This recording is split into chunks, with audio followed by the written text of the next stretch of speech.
transport. Colonel!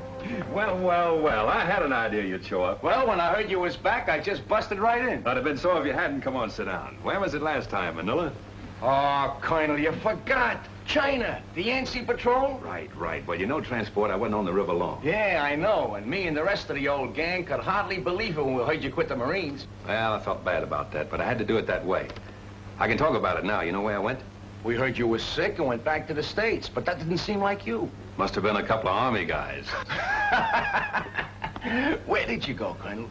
I joined the Chinese Army. Are you kidding, sir? And not even the Chinese Marines. What for?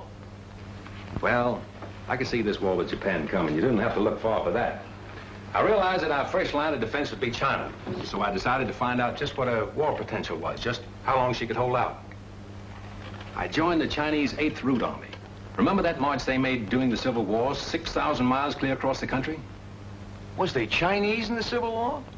I thought there was General Sherman marching along the... Oh, forgive me, sir. I wasn't trying to make no crack, honest. It's just that I don't read the papers past the funny page. Will you excuse me, sir? Never mind, transport. Anyway, that's all over. All the Chinese are united now against the Japs. I've been hearing marvelous things about the guerrilla tactics of the 8th Army. This is right after Shanghai. I made up my mind to find out about them. I couldn't go in uniform, so I went without. Plenty of fighting, huh, sir? Transport, you never saw anything like it. Just look at those half-armed, ill-fed peasants. They outmarched, outfought, outmaneuvered the Japs at every turn because they believed in what they were fighting for. Because every man had only one desire, to do his duty.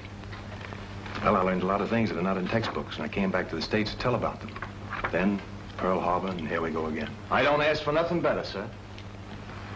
Transport, we're going to try out something new. Headquarters giving me a free hand. You'll see some fun before we're through. I hope them Japs have got a sense of humor. They're going to need it. I want you for my personal...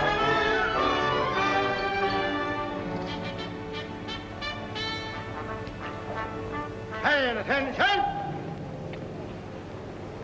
Sir, the battalion is formed. Take your post. At ease. Sit down, boys, and make yourselves comfortable. The smoking lamp is lit.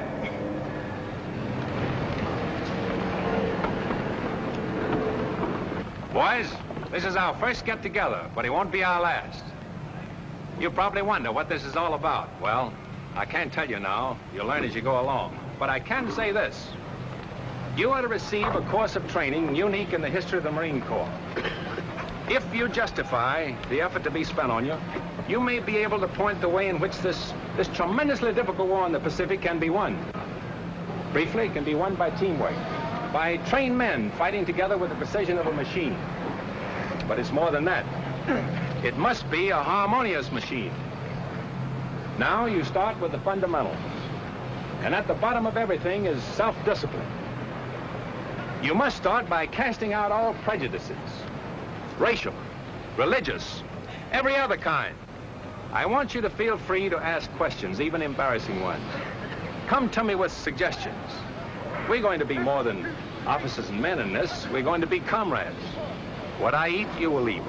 Where I sleep, you will sleep. I will take you into my confidence whenever it's possible before going into battle. We'll have a meeting in which I'll explain our plans and objectives so that each of you can make a more intelligent contribution to the result. Afterward, we'll have another meeting to criticize the way in which the operation was conducted. We'll fight and endure and win together.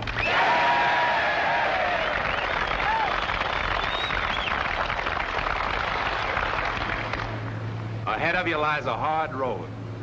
You'll often have bad food and very little of that. Many times your bed will be a muddy ditch. You'll march until you think you're exhausted and then be called on to start out again. To carry you through the rough spots before you, teamwork is needed. You'll have to help each other. The Chinese have a word for it. It is gung-ho. Gung to work, ho harmony. I propose it as our motto. Gung-ho. Come on, now give it to me. Pearl Harbor is history now by 2 months.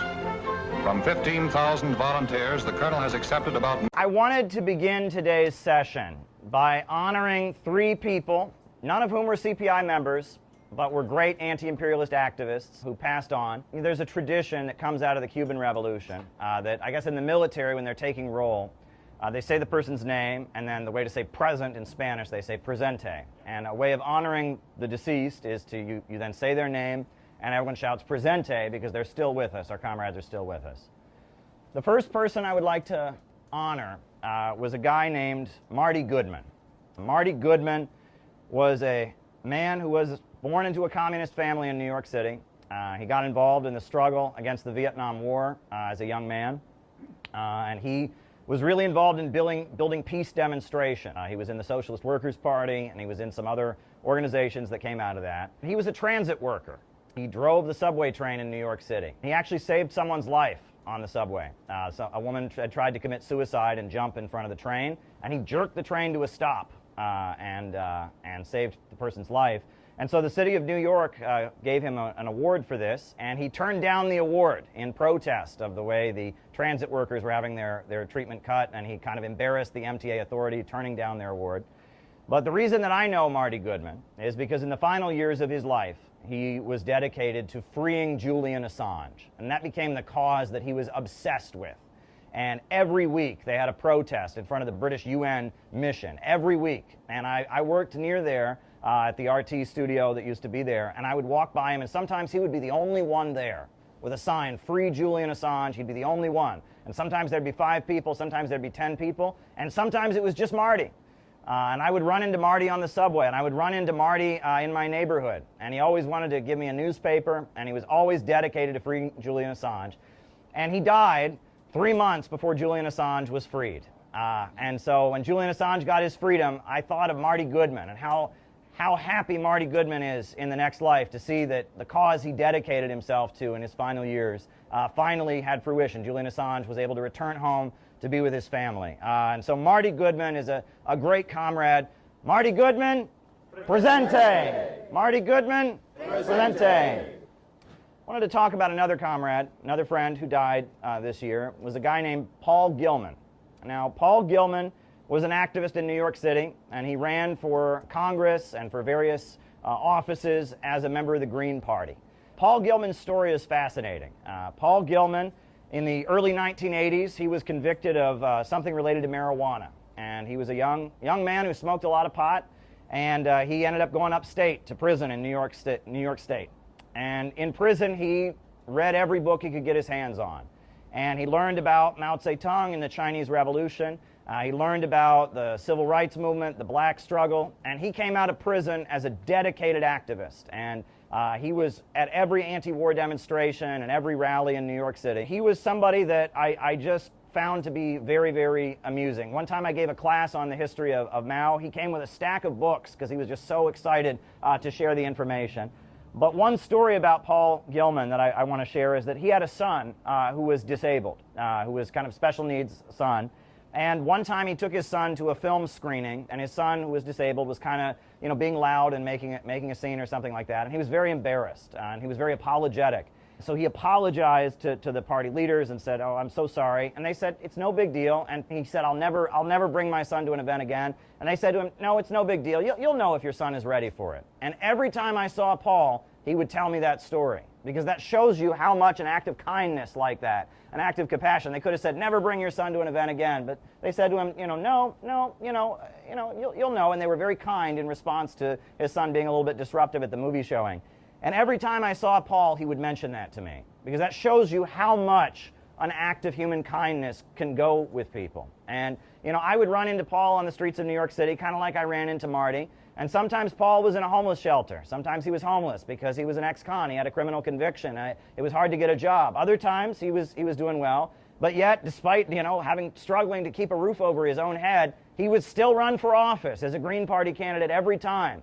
And he was with the Palestinians. The last time that I saw Paul was at a pro-Palestine rally in May. And Paul went up to me and he gave me condolences on the death of my wife's mother. He said, "I saw on Facebook that your wife mentions that her mother just passed. I'm so sorry to hear that." He gave me a big hug, and that was the last time I saw Paul, because he died a couple weeks later. And I think about Paul, who, from a prison, from a dark place, discovered a life of struggle and came out And I think about the glow that he had in his eyes and the hope that Paul always had. Every time I saw him, he was full of optimism and energy. That's what we need. Paul Gilman, presente. Paul Gilman, presente. Paul Gilman, presente. And the last comrade I want to give a tribute to is someone who died quite a long time ago. I think he died in 2011. His name was Artie Rosen. And Artie Rosen was a member of the Workers' World Party, and he'd been a founding member of the Workers' World Party. And he was actually quite wealthy because he was an expert on economics, and he'd started a currency trading company on Wall Street. He was very good at trading currencies. He'd made quite a bit of money, but communism was his life's goal. And he was a Jewish American, but everywhere Artie went, and I knew him at the time he was retired, he went with a Palestine baseball cap on his head and a stack of communist newspapers in his briefcase. And everywhere he went, he was wearing his Palestine baseball cap, and he was giving out the newspaper to everyone he could. And every time you saw him, he would tell you about, I was on the subway and, someone saw my Palestine hat and they gave me a thumbs up and I just got them a subscription to the newspaper. Or I was walking through a neighborhood and there were a group of Arab American teenagers and they saw my ball cap and they gave me a thumbs up. And every time you saw him, you heard from him good news, positivity, hope for the movement. And, you know that as a Jewish guy, an older Jewish guy in New York City wearing a Palestine ball cap, he must have gotten a lot of negativity. There were probably a lot of people that gave him a thumbs down or told him to go F himself or something like that, but you never heard about that from Artie. I think about Artie, the reason I'm bringing him up, even though he passed, quite a few years ago, is because I think about, in the next life as he looks on us now, he's got to be so overjoyed to see all the pro-Palestine demonstrations that are happening now, that people all over the country are marching for Palestine, and people like him that are of Jewish descent are also marching for Palestine. He's got to be just absolutely overjoyed. Artie Rosen, presente. Artie Rosen, presente. Artie Rosen, presente. And the reason that I'm opening our session talking about this is because movements are made by people. Movements are made by people who give their lives to it, people who are active organizers. And part of what we've been trying to transition out of in CPI is we don't want to be an online organization. We very much want to be an in real life organization. And in real life means getting to know people. It means getting to struggle along people. And there are so many beautiful people who've given their lives to anti-imperialism. And we need to honor them and we need to know them because they're a model for what our lives can be, right? The revolution is not podcasts. The revolution is not tweets. The revolution is people who give their life to the struggle. And so we want to keep these comrades with us and look at them as a model of people who lived for a higher purpose, believed in living in the sake of others, and sacrificing for something that they believe in. We want to hold them in our hearts as we go out and build a movement in our time. So Marty Goodman, presente. Paul Gilman, presente. Artie Rosen, presente. Now, the meeting in Budapest between Trump and Putin was canceled by the Trump administration, but Donald Trump himself said that he was open to having the meeting in the future. The Russian president echoed those words, saying it was more like a rescheduling than a cancellation, and that Russia is open to dialogue at all times. Now, at this point, here in New York City, we saw the arrival of Kirill Dmitriev. Now, he's the CEO of the Russia Direct Investment Fund.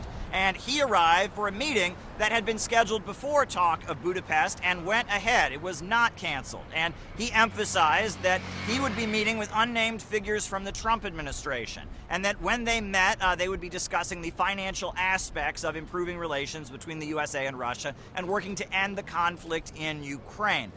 US President, this event was planned long ago, and it was not canceled by the American side, despite the unfriendly steps recently taken by the US. We see that, as President Putin said yesterday, the language of pressure does not work with Russia, and it's crucial that Russia's national interests and security interests are always taken into account. So the potential for economic cooperation with Russia remains, but only if there's a respectful attitude toward Russia. We also see many attempts by our European Britain to undermine direct dialogue between Russia and the US, between President Putin and President Trump.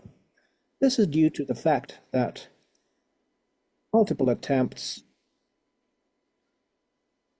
at resolving the Ukrainian conflict were undermined by Britain and by the EU, as when Boris Johnson having received £1 million from his sponsors, this encouraged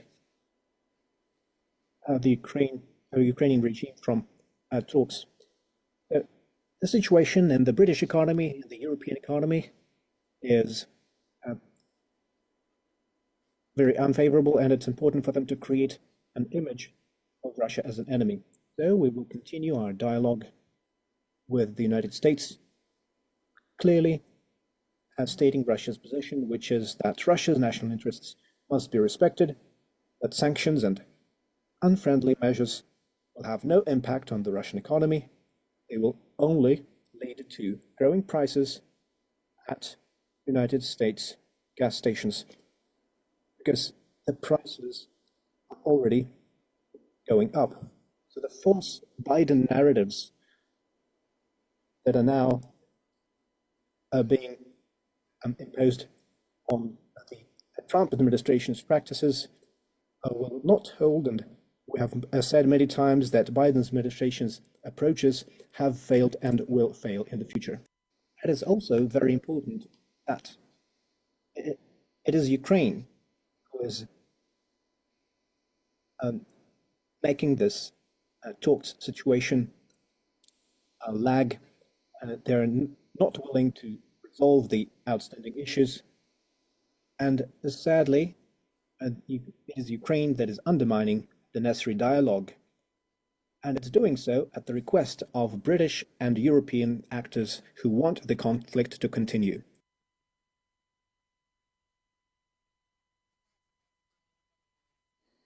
We won't go into detail as to who we're currently meeting.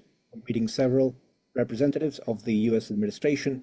We will also have another meeting that will probably be made public, but mostly it will be closed doors discussions about how we can go on with the dialogue, proceeding from the need to respect Russia's needs and Russia's position based on what our president said yesterday. Thank you. It was a very high profile, very popular post that even President Trump noticed, that there was an idea that is currently resurfaced by a tunnel.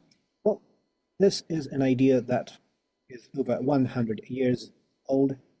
Initially, it was proposed by American investors during the Tsar's times, create a bridge, to create a railway to connect Russia with Alaska. There were discussions on how that could be made real. Then the so-called Friendship Bridge between Khrushchev and Kennedy were discussed during the Soviet times. It is now clear from the files transmitted to the American side by Russia recently. And as we have new technologies, and especially those that Elon Musk has at his disposal, I think this infrastructure project could potentially reshape geopolitics and create a unique connection between Eurasia and the American continent. We have studied it for a long time. There are also some developments by the Russian railways, and of course we will keep you updated.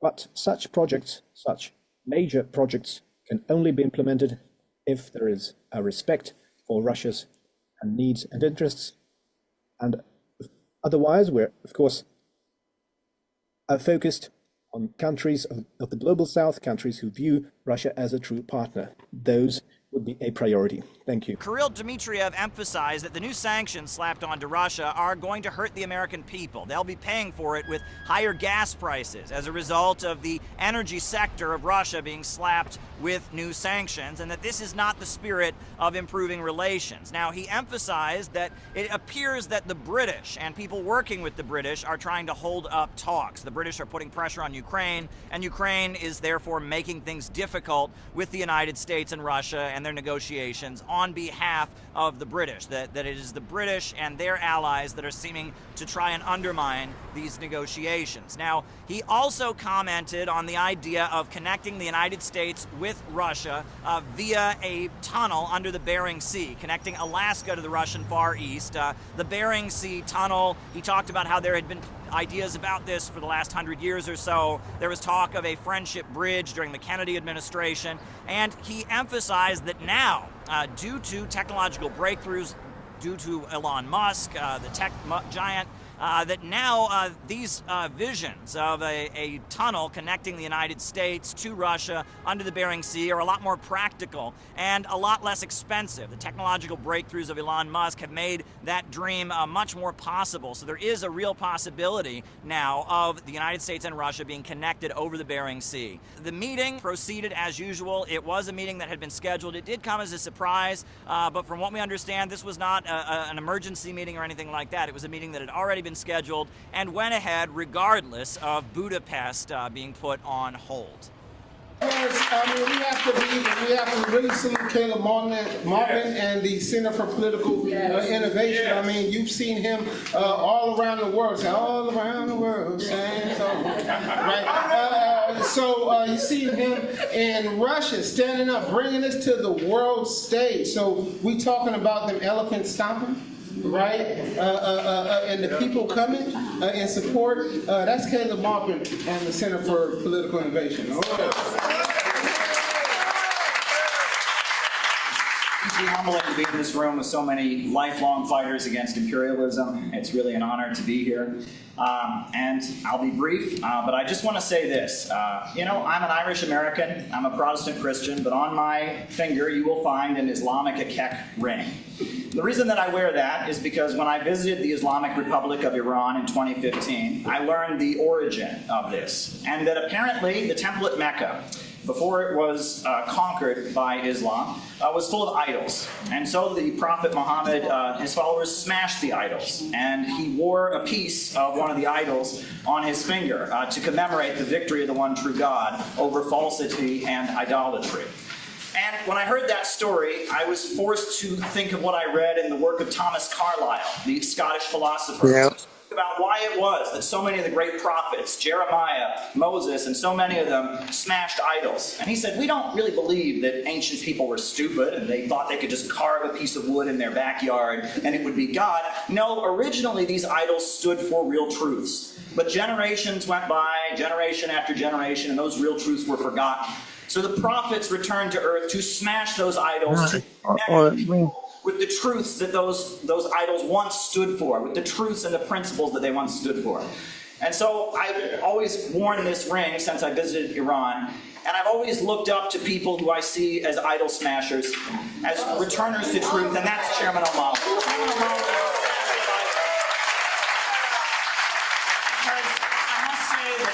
The Democrat Party is an idol. The white left is an idol. And I am high time ready to celebrate and stand up for those who smash the idols that hold us back in the struggle to defeat colonialism. And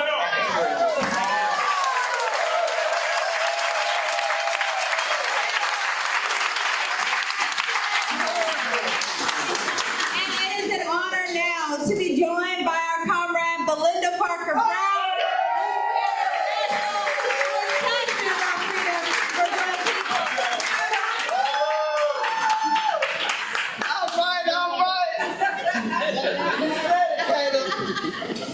Wow, it feels good up in here!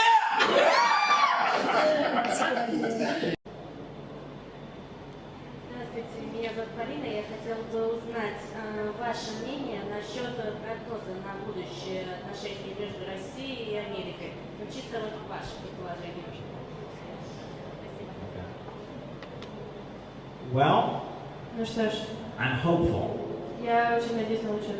that common sense Что здравый смысл will prevail восторжествует, and we can come to an understanding. и мы сможем прийти к пониманию. However, Однако, I think that there are certain forces in the United States, я думаю, что в США есть такие силы, certain rich and powerful forces, такие влиятельные люди, that are determined to make things difficult for Russia, которые хотят создать сложности для России. simply because they want to make money. Просто потому, что они хотят так заработать денег. You all export a lot of oil and natural gas. Вы производите очень много газа и нефти. In the United States, because of hydraulic fracking, И в США из-за гидравлического разрыва our oil and natural gas companies Наши нефтедобывающие газовые компании have a lot of oil and natural gas. добывают много газа For many years, we were an oil importing country. и нефти. В течение многих лет мы импортировали. But now, because of hydraulic fracking, из-за применения гидравлического разрыва we're now an oil exporting country. мы превратились в экспортеров. Donald Trump uses the term energy dominance to describe his policy. Дональд Трамп описывает свою политику словами энергетическое доминирование. When the new sanctions were put on Russia, Когда много санкций были наложены на Россию, I watched the proceedings in Congress, the voting. Следила за голосованием, которое проходило в Конгрессе. And there was a congressman, И один конгрессмен, Tim Ryan, from my home state of Ohio, Тим Райан из моего штата Огайо, and he actually said, он сказал on the floor of Congress, прямо на площадке в Конгрессе, that the reason he was passing the voting. Следила за голосованием, которое проходило в Конгрессе.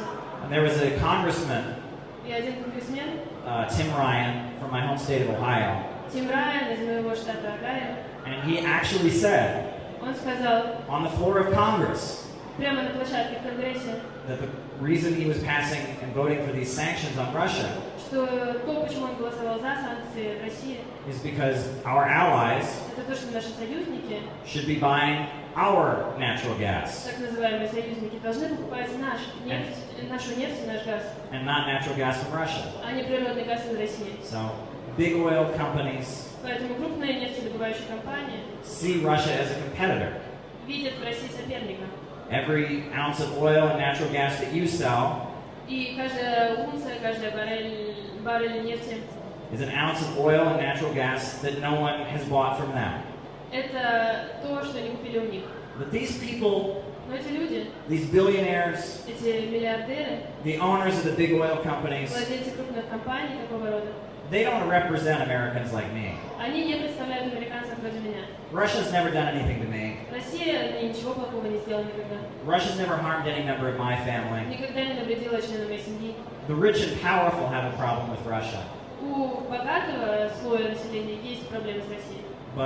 And while the American people might be confused, И у американцев могут быть сложности в понимании ситуации. they might have misconceptions about Russia. Возможно, они не понимают Россию. In their hearts, they don't want war. Честно говоря, они не хотят войны.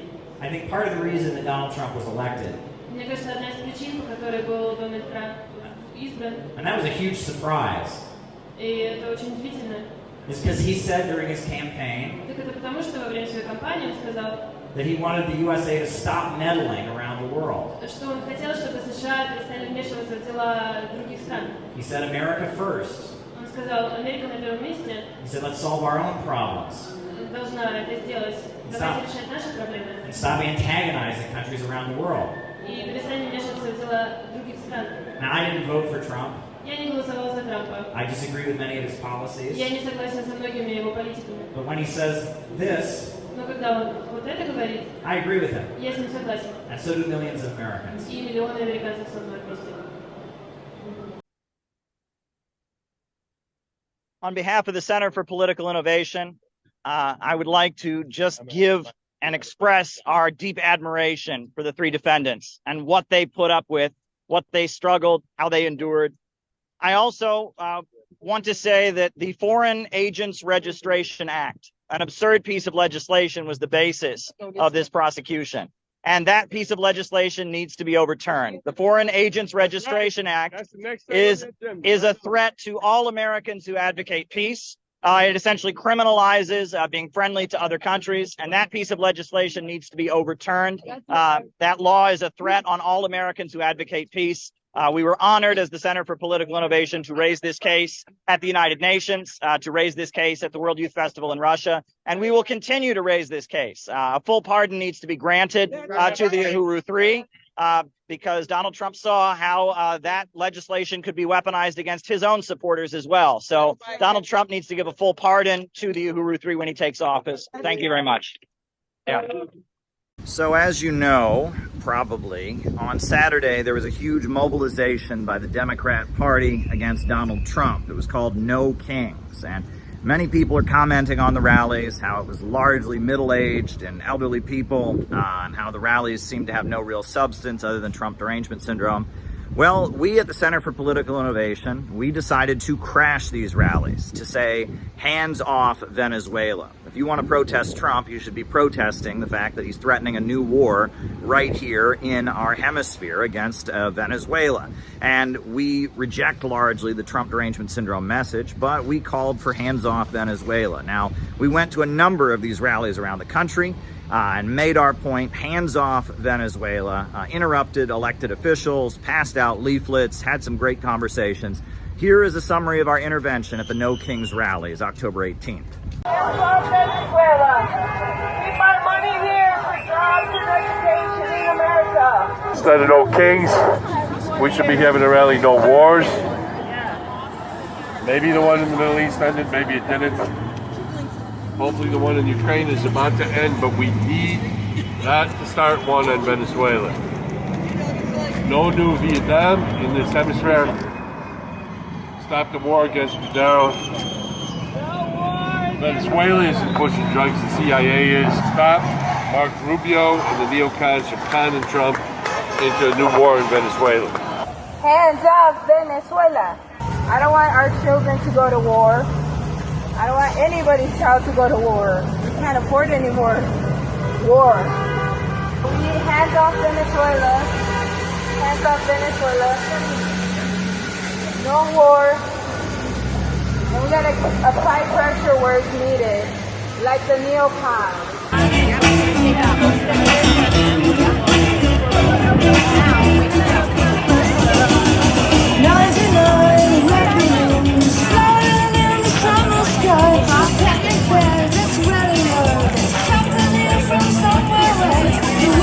Minnesota and Twin Cities.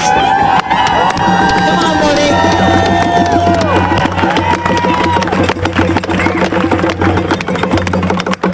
Hands off Venezuela!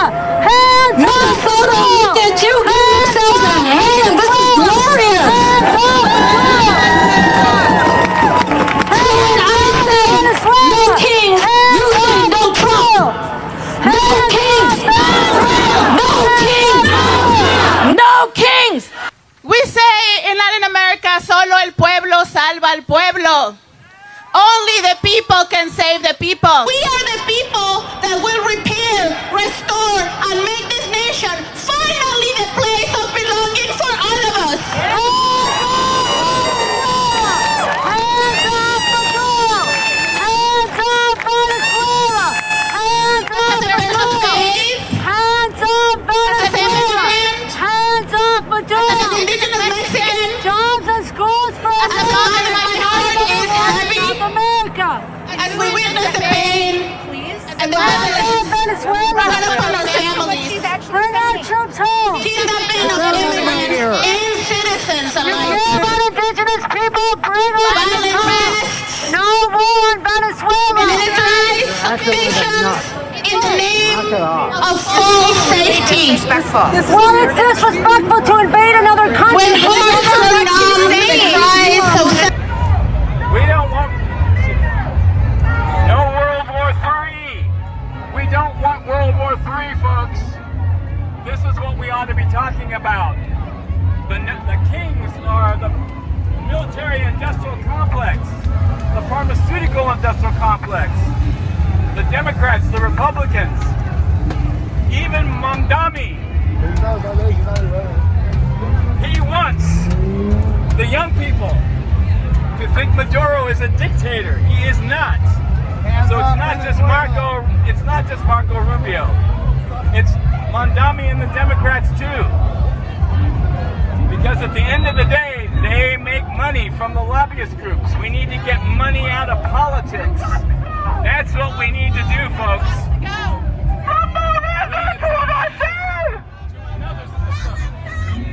We don't need to be creating another war with Venezuela. Venezuela never attacked us. We're bombing fishing boats.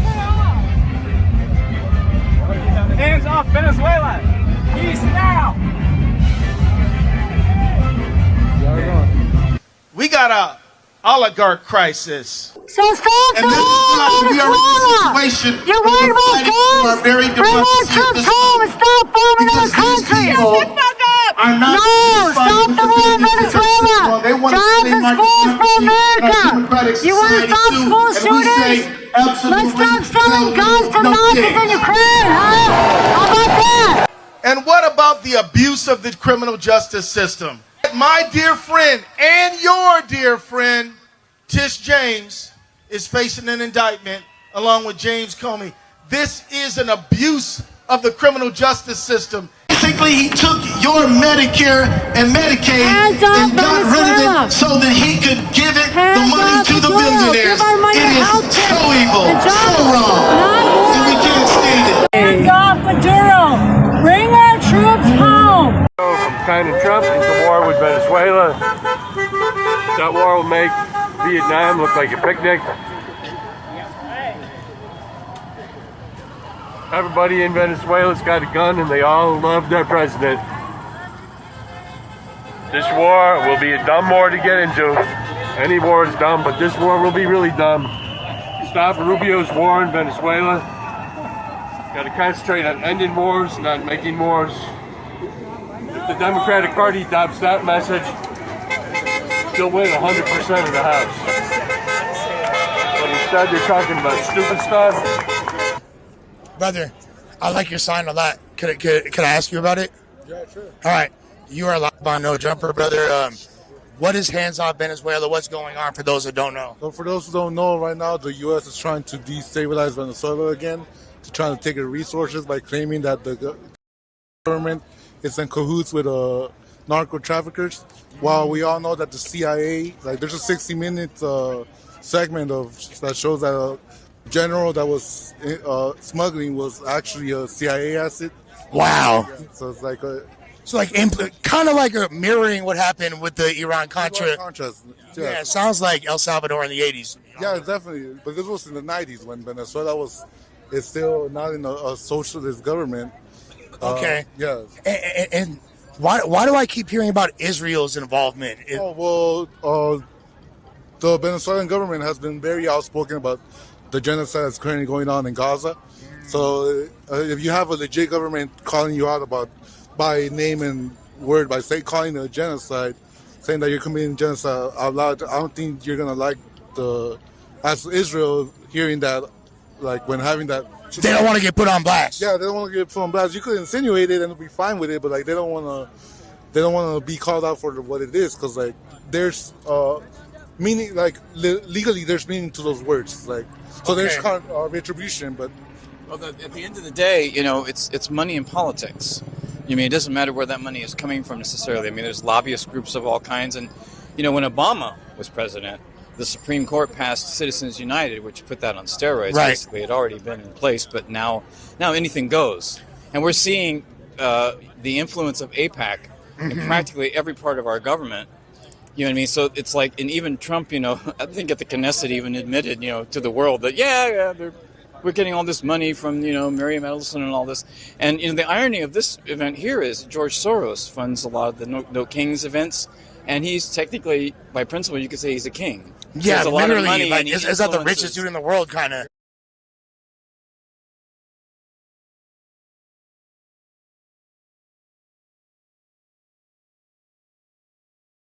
Hi, this is Paul and Gavin from the Quad Cities branch of the Center for Political Innovation. We're here at the No Kings rally in Davenport, Iowa. And, I figured this was going to be a few hundred people at the most. It actually looks like thousands of people. And so I was able to get out 100 of the Stop Trump and Rubio's War on Venezuela, I guess specifically Rubio's War on Venezuela, flyers out. Those things went like hotcakes. He has lost the plot with this circus rally. Instead of campaigning to stop Comey and John Bolton from going to jail, they should be campaigning to throw Mark Rubio in there with them. Regime change wars are a crime. All war is a crime. Peace is the future. The summit coming up in Bucharest is the future, but a new war with Venezuela will sabotage it, and that's what Mark Rubio is pushing. Mark Rubio is the new John Bolton, And Mark Rubio needs to join John Bolton in prison. Don't defend Bolton, don't defend Comey, don't defend Clapper, don't defend Hillary, don't defend these warmongers. Oppose all wars. If you want the Democrats back in power, you have to oppose the wars. That's what people voted for, is an end to the wars. That's not what this administration actually delivered. If you show you're going to deliver it, then you'll win. But if you show that you oppose him even talking about ending the wars, then you're going to lose again. People are tired of wars. People around the world are tired of the wars. People in the United States are tired of the wars. And we don't need a new Vietnam here in our hemisphere. We need to stop this war with Venezuela. We need to fire Mark Rubio and have him be John Bolton's cellmate. We will encourage everyone here to have come up here and have a say. It's what we like to say. Don't be afraid, we're not. Yeah, it'd be great. Say it. Yeah, so if anyone's got something interesting to say or comment on, and you'll be the first one up here, so please come on up. All right. My name's Demetrius Karastamatis, long name there. When I grew up, I thought it was a disease, not a name. But I just saw something yesterday that really terrified me on the Alex Cristoforo show. I don't know if you guys know it. Yeah, I watch it sometimes. But he showed a German general speaking live in front of some cameras in Germany, offering, and they're going to send long-range missiles, and they're admitting it on TV, to hit Russia. They're going to go after Russia, Germany. I guess they just don't learn their lessons. How many wars they have to start. But not just that, right after that, he showed a clip of these soldiers in Ukraine grabbing these people off the street. And they weren't young people. Some of them were overweight, old, 40, 50 years old. But yesterday they shot one of the kids, and the other day they shot one of the mothers, it's reported. Now, Ukrainians want this war stopped, but this is what Nazis do. And this bothers me a lot, because my father fought the Nazis with a pitchfork in Greece. I'm surprised he survived. He lost his hand. They had to tie it and get him on a boat over to a hospital. Somebody barely made it. But when they stole our farm, they made it into a concentration camp.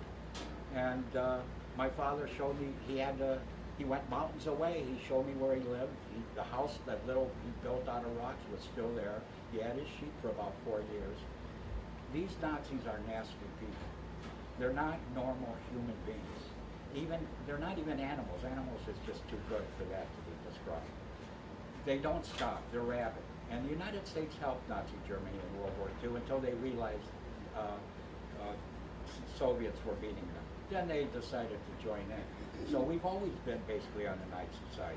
What we're seeing in the United States today is a growing of that. They're even trying to soft the Nazi thing around, if you notice.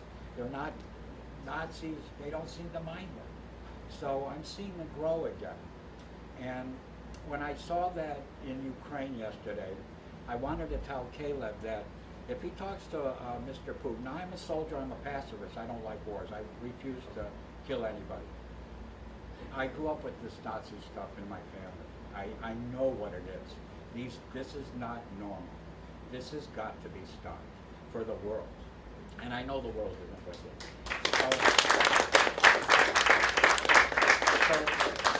So to Caleb, and I really mean this, if you talk to Mr. Putin ever, I'd be willing, I'm 7 years old, I'm healthy, I can pick up a gun, I don't want to kill anybody, but if he's fighting the Nazis like I know he is, and he's trying to prevent it from growing, I will be glad to go there and fight for Russia.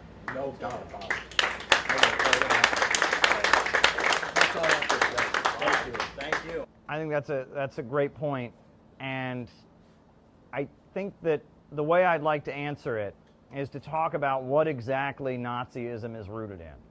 Because there's so much confusion now. People think that Nazism is wearing a uniform.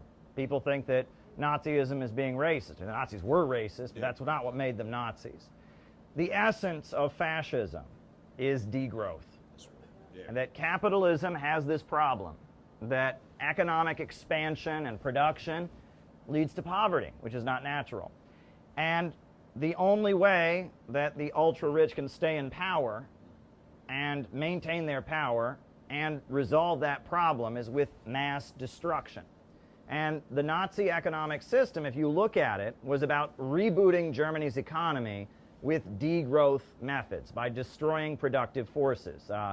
The most famous example of what they did was obviously creating a slave labor underclass. The people that worked in the concentration camps, they were free labor for Volkswagen, free labor for the steel companies. It was a way to boost the corporations that were having a problem because of the economic crisis by having a whole bunch of free slave laborers for them. And when the Nazis took power, you know, Hitler, he didn't come to power promising to kill the Jews. He came to power promising he would give everyone in Germany a job.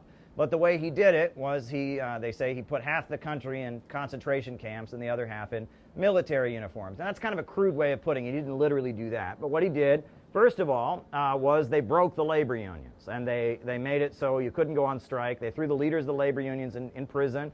And in order to do that, they had to have a huge amount of prisons built and a huge concentration camp system. And a lot of people got employed as being guards in those concentration camps. And a lot of people got employed building the concentration camps. And then a bunch of people were in the concentration camps, so they weren't out competing for jobs. The other thing that they did is they shamed women out of the workforce. They said that if a woman worked, she was taking a job away from a man. And they had a billboard campaign with pictures of women, like this woman is taking a job away from a good, hardworking German man, etc. And they did that, and they increased the marriage bonus. And so that put women out of competition for jobs. Then they built these highways across Germany, the Autobahns. And they also then restarted military spending. Germany had not been allowed to spend on the military. They restarted military spending. And by taking those very, very dramatic moves right as Hitler came to power, they rebooted the economy. And the German economy was strong for 2-3 years. But it was false. It didn't last because the problem still persists. The overproduction still persists. And the reason World War II broke out and the reason they started expanding and seizing territory was because they were once again in an economic crisis. And the economy was going to collapse by 1939 unless they had a war. As they would take over an area, they would take the people, not just Jews, but also Poles, Slavs, and make them slave laborers. And Berlin was full of slave laborers at the time. You know, all kinds of people they had dragged in from other parts of Europe to work and be slave laborers. Noah has a lot of expertise in the field of economics. I'm kind of in awe of Noah. He's just a brilliant, stand up Noah, right? Brilliant, he knows economics very, very well. I've learned economics from Noah. And there's this concept of reverse inflation, that if you make everyone poorer and the amount of money that's in circulation goes down, you can stop inflation. And that's a big part of neoliberal economics. I quote Lothrop Stoddard, who was the white supremacist who was on the board of Planned Parenthood. He was considered to be enough of a fellow traveler and sympathizer with the Nazis. As World War II was breaking out, they invited him to Nazi Germany, and he wrote a book called Into the Shadows, or Into the Darkness, something like that, describing the Nazi economic and political system. And he says in that book, as a Nazi sympathizer, he says the basis of Germany's so-called economic boom was taking it out of their own hides, was impoverishing the country so the economy could get going again. That is the essence of fascism, right? Fascism is based on the assumption the pie can only ever be this big, and if the pie can't keep expanding, so how do we make the pie smaller? And if the pie can only be this big, the only way your slice gets any bigger is by cutting into somebody else's slice. And, you know, Nazism came to power, and anti-Semitism and racial ethnic supremacism was a big part of what they believed. But they did that backwards. There's no fascist ideology. There's no fascist belief system. They make it up as they go along to justify what they are doing. And what they are doing is trying to save their system with degrowth. It is trying to destroy productive forces and roll back the wheels of history in order to make an economy, a capitalist economy, continue to function. And that is the essence of it. And that a lot of people go looking for the essence of Nazism and what they believed. The Nazis were racist. Yep, but people were racist long before the Nazis. People were racist afterwards. The Nazis were authoritarian. There's been authoritarian governments before the Nazis. There's been authoritarian governments since. The essence is degrowth. And there's a book that was published by a British communist named R. Palm Dutt called Fascism and Social Revolution. And that book gets into this point in great detail with statistics and data, and that's brilliant. And I'll also say that Lynn Marcus, who later changed his name to Lyndon LaRouche, he wrote a book called Dialectical Economics that makes this exact same point in other very articulate and clear ways. That the essence of fascism is an attempt to save the capitalist economy with degrowth methods, and that degrowth is always dangerous because it leads to genocide and destruction. And we obviously are all about being environmentally conscious. You know, we want to operate and interact with nature in a way that is sustainable and productive, but there is no limit.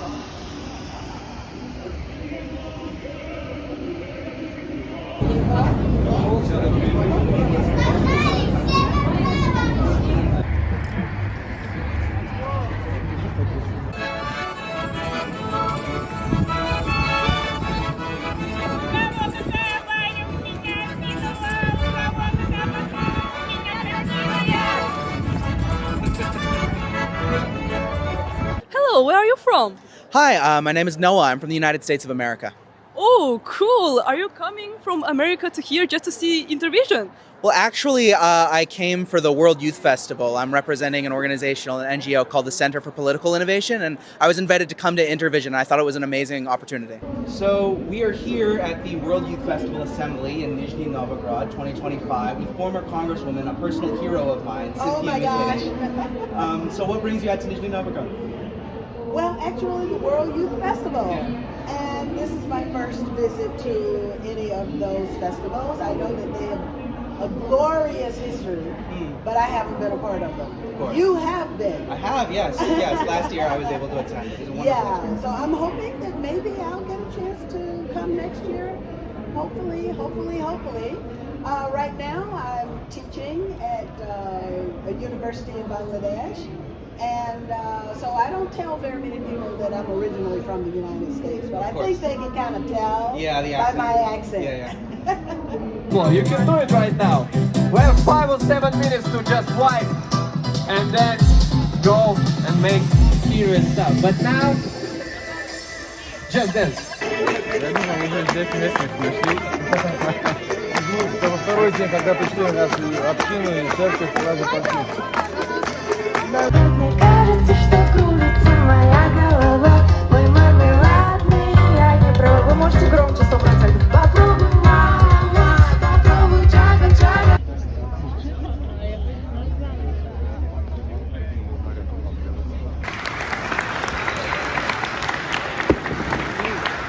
So you recently got back from the Donbass. You did a Oh humanitarian my issue goodness, there. how did you hear about that? I saw it on RT, I must confess. So would you mind talking about that a little bit and your experience?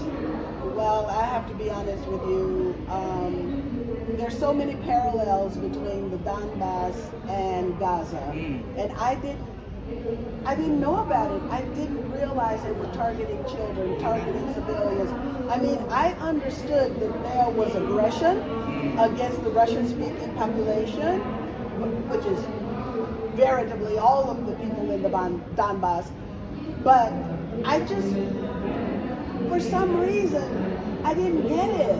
And so then they took us to the memorial for the dead children. And then from there, we went to one other smaller city where thousands of young people were targeted. I think hundreds were killed, but thousands were targeted, so they were hurt, maimed, and lived with those injuries.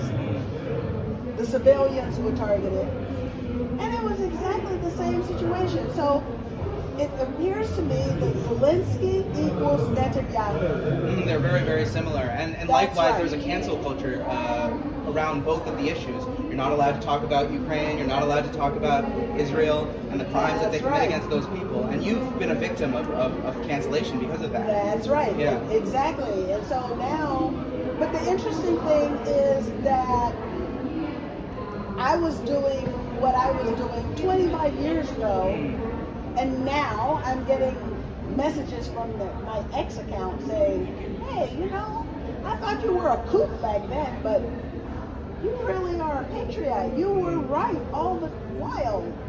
And, you know, so the truth wears well. That's one lesson to learn from this, that it never is bad to tell the truth.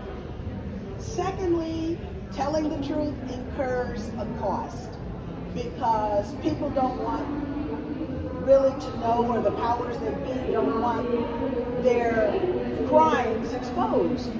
But we have to expose those crimes. And that's why the whole situation, everyone's talking about Charlie Kirk. Well, I'll add my voice that Charlie Kirk's voice, which I ignored in the beginning because he was not reflective of my voice. But that's right. But now, as he began to question his own previous positions, his voice parallels my voice in many ways, and he has now paid the ultimate sacrifice. And that is wrong. That is absolutely wrong. So people are talking about Charlie Kirk. People are also talking about Jeffrey Epstein. And we have a president sitting in the White House who made certain promises about truth, transparency, and governance, and we're not getting any of it. So we have to raise our voices again. And I'm going to get back out there and I'm going to raise my voice, but this time I have more rich experiences from here in Russia, and I know that everything that the powers that should not be have told me about Russia.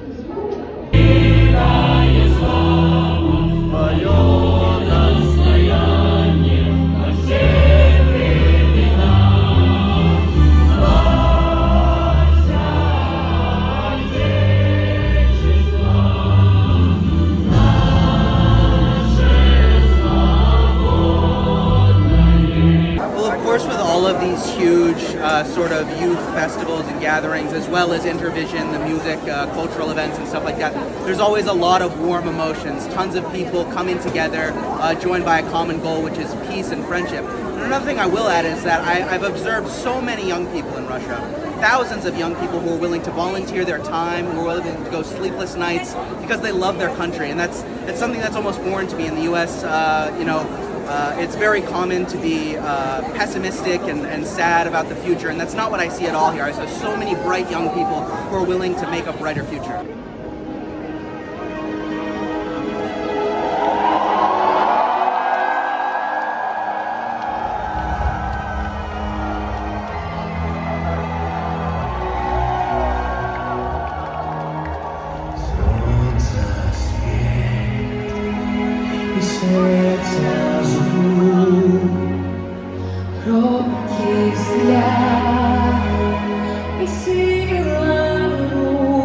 Wow, which singer are you supporting today? I guess there was an American singer called Brandon Howard. So obviously I'm rooting for him. I'm a little bit patriotic, but I'd love to hear all the voices here. With Intervision, it's not like Eurovision where it's simply, Western Europe. It's every country from around the world, or many of them. The global South is represented, the global majority, and that'll be amazing to hear so many different cultures come together to support friendship internationally. Wow, cool. Have you heard or seen Chinese singer performance? I've seen stuff on TikTok and stuff like that. I know some songs from the Cultural Revolution, but I don't know any modern Chinese songs, unfortunately. Yeah. Okay, what do you want to say to the singer you are supporting for? Good luck out there. Yeah, I hope you do well. Yeah, that's about it. That's cool. Thank you for your answer. No problem. Thank you. Does it get frustrating being that person who tells the truth, who sees through the lies, and then 20 years later you're hearing from people who you used to know telling you right? In the interim, what I've done is I've taught probably about 1,000. I've gone through 1,000 undergrads, and graduate students at my university in Bangladesh. And as a result of that, I get my spirits are lifted literally almost every day because my students are the ones now coming to tell me, and it doesn't take them 25 years. They're coming and they're telling me, you changed the way I see politics. And so now there's a more immediate effect, and my students are actually acting in a way that is reminiscent of the way I acted as I was coming up as well. So if we can have more people who will speak their truth, no matter what the consequences are, and they expect to pay a consequence, that's great, because then we can have more authentic leaders, and the leaders will be true to the populations that they are supposed to serve. That was really well put. Thank you, Senator. Okay. It was really nice. Thank You're you. here. Oh. You're here. Yeah, music does unite people, and I think this could be a wonderful opportunity for a more international alternative to Eurovision. I understand there's even an American performing, Brandon Howard, I think his name is. I'm not terribly familiar with him. He's comparing himself to Michael Jackson. I'm a little skeptical of that. Michael Jackson is a legend, but I think it could be a wonderful opportunity for our countries to come together, as well as other countries. There are many other countries from the global south that are participating in this, the global majority, and that's a wonderful opportunity for their voices to be heard, because so often in Western media they are ignored.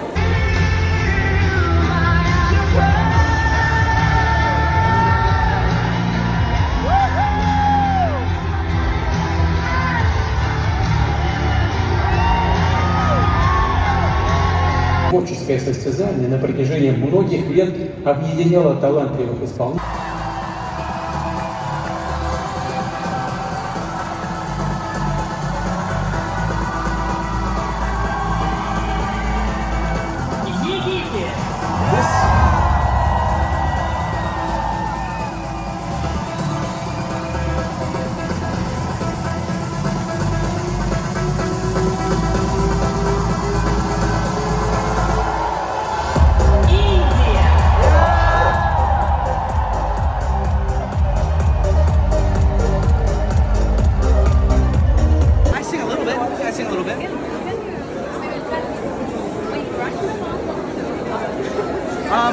I can think of a song. There was a song composed for the original World Youth Festival in 1947. It's one of my favorite American folk songs.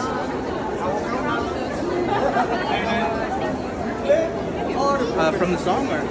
Okay, yeah. It was like, tomorrow is a highway broad and we are the many who will travel there. Tomorrow is a highway broad and fair, and we are the many who will build it there, and we will build it there.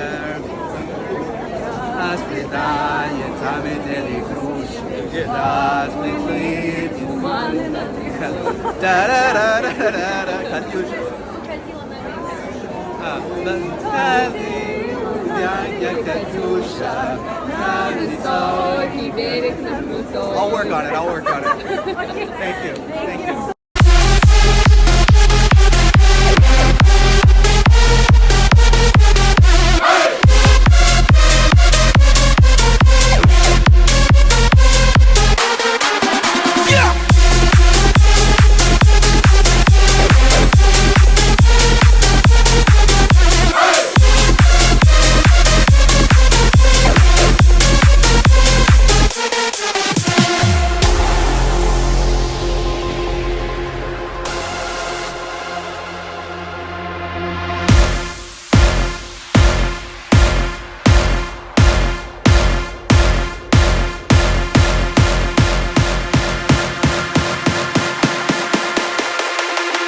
First want to welcome everyone that is here and welcome all of our speakers for the 17th annual Black People's March on the White House, titled Don't Agonize, Organize. Thank you. On behalf of the Center for Political Innovation, I want to express our deep admiration for the African People's Socialist Party, the Uhuru Movement, and the Uhuru Three, Penny Hess, Jesse Neville, and of course the great Chairman Omali Yeshitela, for how they fought for our right to oppose war and advocate peace in federal court, and how many forces expected that they would back down, but they did not back down. That's right. And I'm very proud that our organization was able to organize a United Nations press conference about the case. Very proud that I was able to raise the case in Russia, to speak directly with the Russian president about the case. And I also had the opportunity to attend the trial in Tampa Federal Court. I was there for the opening of the trial and for the sentencing. And I want to draw everyone's attention to one of the most important things that was revealed during the court process, which is that the FBI lied. That's right. The FBI lied. If they had been honest about the evidence that they had, the case never would have gone to trial to begin with. They lied. And that's very important because we know that if Kamala Harris had been elected president of the United States, they were going to continue with their lies. That Scott Ritter, the great anti-war activist, former UN weapons inspector, his home was raided under the Foreign Agents Registration Act, and he was next in line to be prosecuted. And they were aiming for all of the most prominent voices advocating peace with Russia. And the FBI lied in order to bring the indictment, and the Uhuru movement fought them in court, caught them on the stand lying, and as a result they were acquitted of the main charge of acting as foreign agents. But the jury, most likely fearing retaliation from the FBI, did convict them of a minor charge of conspiracy. That charge should be thrown out. It should be thrown out. The entire case should be thrown out. And the fight is not over. This case needs to be completely overturned. It's not a crime to advocate peace with Russia. Russia is the country that is at this point doing the most and standing in solidarity with the African continent more than any other country you could say around the world. Right now you have the Union of Sahel States, Mali, Niger, and Burkina Faso. In Burkina Faso you have the great leader Ibrahim Traoré, Captain Ibrahim Traoré, the hope of the African continent, who is building and constructing and leading his people to march forward out of the domination of colonialism. To advocate peace with Russia and better relations with Russia should not be a crime. When Pam Bondi became the Attorney General of the United States, she said that the days of using the Foreign Agents Registration Act to go after advocates of peace was over, that the law would only be used in clear cases of espionage against non-citizens. But yet, now we have just recently, when Tulsi Gabbard, the new Director of National Intelligence, moved to take over the counterintelligence wing of the FBI and move them in a direction of not prosecuting American citizens, we have the FBI complaining about it and writing letters to Congress. They want to continue going after American citizens. They want to continue going after voices for peace, and they must be opposed. Right now, it's very clear that the current administration doesn't know which direction they're going. They're going one way, they're going another way. They're threatening war against Venezuela, murdering people in the Caribbean, completely unacceptable. But at the same time, they're talking about possibly building a bridge over the Bering Sea and connecting Alaska to Russia, and that they're very confused. There are different forces within the administration who don't know quite what they're doing. And I think the Center for Political Innovation, as we stand up for civil liberties, as we echo the call from the African People's Socialist Party and others to say that we should overturn the Foreign Agents Registration Act, a completely unconstitutional piece of legislation that is a threat on all who advocate peace. That law needs to be completely gotten rid of. And we need to make clear that the government of the United States is working for a lot of bankers and a lot of billionaires who are not working in the interest of the people of the United States, but rather trying to prop up a global international system. And that all who raise their voices against that system, people on the African continent, people here, whether they be in St. Petersburg, Florida, or St. Louis, Missouri, or anywhere who raise their voice against that system, people around the world need to be supported. And the future of the United States is not with this international system, this global system that is defending itself with endless war. The future of the United States is to advocate for a government of action that fights for working families. So we applaud the Uhuru movement for their heroic work, their aid, their services, their work, their anti-imperialism in the black community, and we are proud to be able to participate in the upcoming rally. Thank you very much.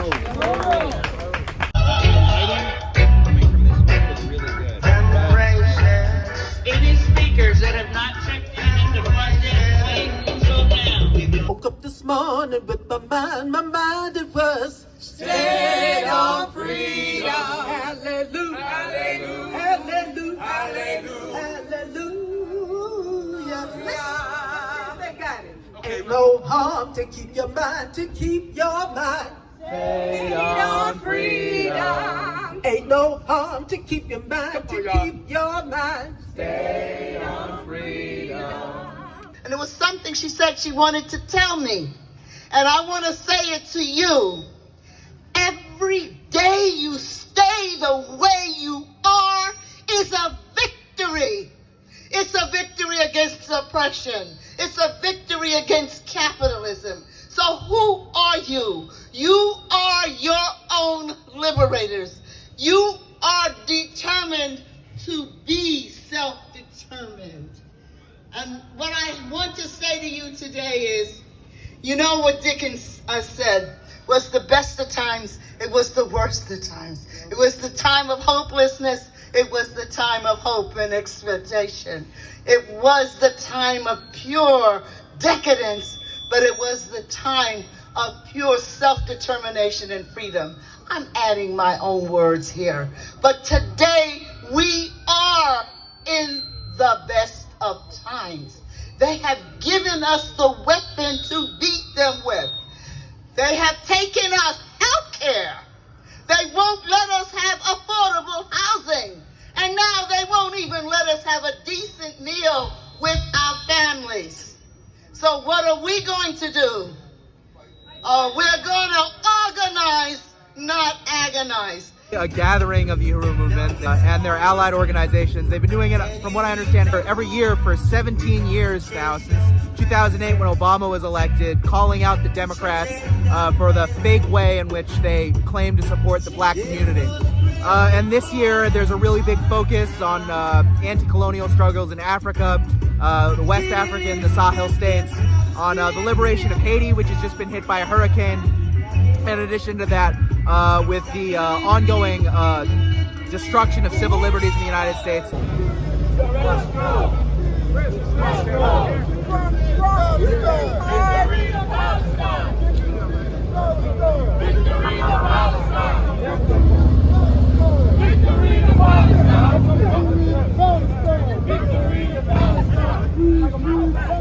Free, free Palestine!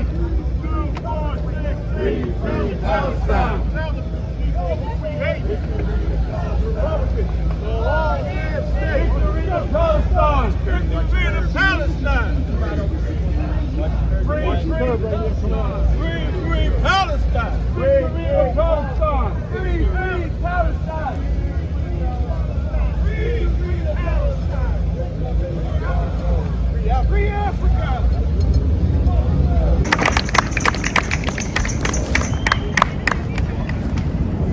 Our next presenter, again, comes from the New York area. I didn't really know him before the attack on the Uhuru movement, although I did see a TikTok video that you did at one time. But before I knew it, when the call was put out, when people heard about this horrible injustice that was happening, he was there. Brother Comrade Caleb Maupin with the Center for Political Innovation. We are so glad to have him here with us. He never backed off, never relented, and he's here with us today. Uhuru! I really want to say that it's an absolute honor to be here at this 17th annual Black is Back March, because consistency is important. And the reason that Chairman O'Malley and the African People's Socialist Party was targeted was because of their bravery and their willingness to stand alone. Because 17 years ago, they told us on American television, racism's over. Barack Hussein Obama is now the President of the United States. And it was not a popular thing to say that was a hoax and that was a lie. But Chairman O'Malley and the Uhuru movement did it. And they did it year after year after year. And they were brave enough to stand against the crowd. And everyone knows they were right. Barack Obama killed Gaddafi and destroyed the most prosperous country on the African continent. He destroyed Libya. Barack Obama ground this country into poverty, and conditions haven't changed. And it wasn't a popular thing to say that back in 2008, but Chairman O'Malley did it, and they came after him, and they've gone after him just like they've gone after so many voices for peace, so many people that are brave enough to stand up. And we take our hats off to Chairman O'Malley. Every effort was made to get the Uhuru 3 to plead in federal court, but they refused to do it. And they went to federal court and they fought for our right to advocate peace. And they challenged the FBI in court and they won. And before the entire world, they showed that the FBI lied to get that indictment. And now we know this whole Russiagate hysteria was a hoax. Russia is not our enemy. Our enemy is the big bankers and international monopolies that are grinding this country into a low-wage police state and marching us toward World War III. And there's a big section of the world that is broken free from their dominance. The BRICS world, Russia, India, China, South Africa, whole sections of the planet are rising up. And the only future that America is going to have is going to be with that new economy. We need to oppose Wall Street. We need to oppose their wars. We need to have friendship between the peoples of China and America, friendship between the peoples of Russia and America, friendship with Venezuela. The only future is peace and economic development. We need a government of action that will fight for working families. Thank you, everyone. To human growth. Thank you.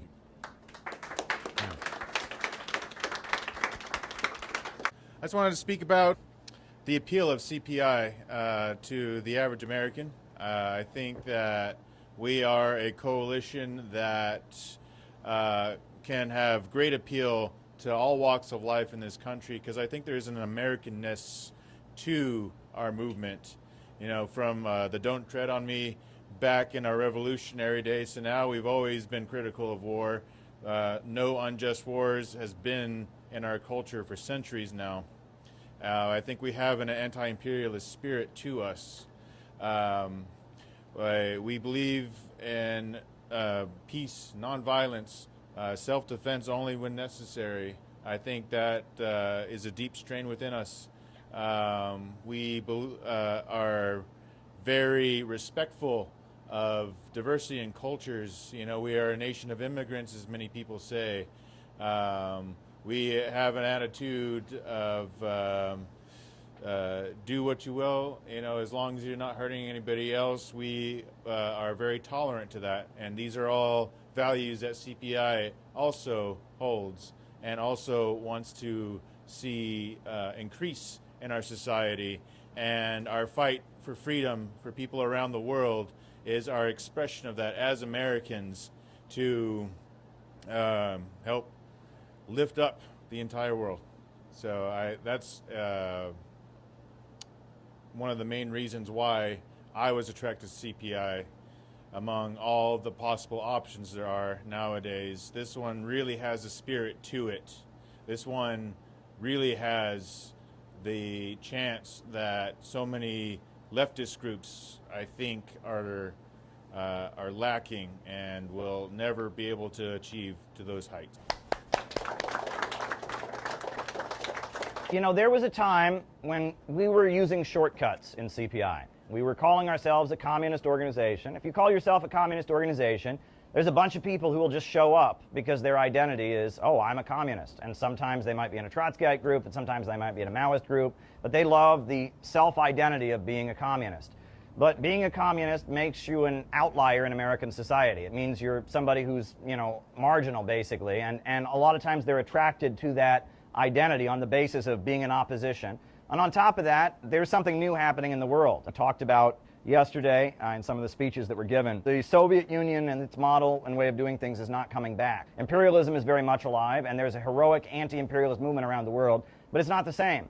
And that if we're serious and we want to build a mass movement that can actually defeat imperialism, one, we need to be in line with what's happening around the world, and what's happening around the world is not old-style Marxism-Leninism. And two, we need to be in touch with the American people, and the American people are not going to join the hammer, sickle, and the red flag. And, you know, you might get a little bit more in the short term if you do shortcuts. If you announce that you're forming a new communist party and you have hammers and sickles and red flags, you might get a little bit of a boost in the short term, but you're not going to have the movement you need in the long term. We have picked a task for ourselves, which is to build a movement that could actually win in this country. And, you know, John F. Kennedy, he said we do these things not because they're easy, but because they're hard, right? If you have the training wheels on your bike, you can go far, but you're never going to learn to keep your bike balanced and actually ride a bike. And, you know, we've taken the training wheels off. We've picked a hard task for ourselves because we need to learn to do it. And I want to just say that this conference, the 7-day program, the way we have worked together is phenomenal. I have never seen a group of people that are more patient with each other, that are more kind to each other. And yeah, there might be a disagreement here, there's a snafu, we started pretty late today, but that's okay. You know what I mean? We're learning to work with each other. And there's a real love that flows from this community. I see love. I mean, we're here for each other, and all of us are here because we want to be here. That's the important thing. No one's here because they want to get internet famous. No one's here because they have a power dictator fantasy or whatever. We're all here because we want to be here. And that's what makes this work, is this is a voluntary thing. We're all here because we love this project. We need this project. We need the connection and the love that it gives. And we know that it stands for the truth. And we know we have to get serious. The other thing you mentioned about Americans and self-defense. Why do we have a Second Amendment in America? That's because this country was started by religious dissenters. And in England, the Church of England was aligned with the king and the old feudal system, and the Parliament and the emerging capitalist class fought against the king. And when they did that, they aligned themselves with a lot of radical street preachers, the Muggletonians and the Ranters and the Quakers and other religious dissent groups that existed that rejected the Church of England, that were aligned with the emerging capitalist class. And the regular Royal Army of Britain, they were aligned with the Church of England and the king. And so it was the Parliament and Oliver Cromwell, they built the new model army that was formed of religious dissenters. And they eventually won the war, and they cut the head of the King of England off. And they even created temporarily a socialist commune on St. George's Hill, a socialist commune called the Diggers. They created during that mass democratic uprising against the king. That was what kind of established modern England as it came to exist. You know, the ruling class, they were kind of comfortable, and so they decided, in order to bring peace back after Oliver Cromwell died, they brought King Charles I, who'd been beheaded, they brought his son back and put him on the throne.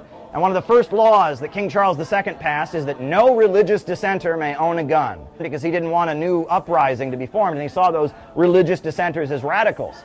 And those religious dissenters saw that their right to defend themselves had been taken away, and so they started getting on boats and coming over to the New World, because they thought, if they're taking away our right to bear arms, we won't be able to defend ourselves if they want to do something else. And that's why when we passed our Constitution, it was rejected by the 13 colonies the first time it was proposed, and the only way it was accepted was with 10 amendments, the Bill of Rights. And the first amendment says, Congress shall make no law respecting an establishment of religion, meaning that there will not be a Church of England or a state church imposed on us. And it goes on to say, or restricting free exercise thereof, meaning that no one will ever tell you that you can't worship God in your own way, and that you will have your religious freedom. It also protected freedom of the press, freedom of speech, freedom of assembly. And then the Second Amendment was, you will never take away the right to bear arms. We will always be able to defend ourselves. So if we look at the history of why our country was formed, the history of English dissenters, the history of the right to defend yourself, the history of religious freedom, that's our heritage as Americans. Over the landscape of CPI, what's come to mind is that we are in an amazing time in history. This is our time. I'm excited about that.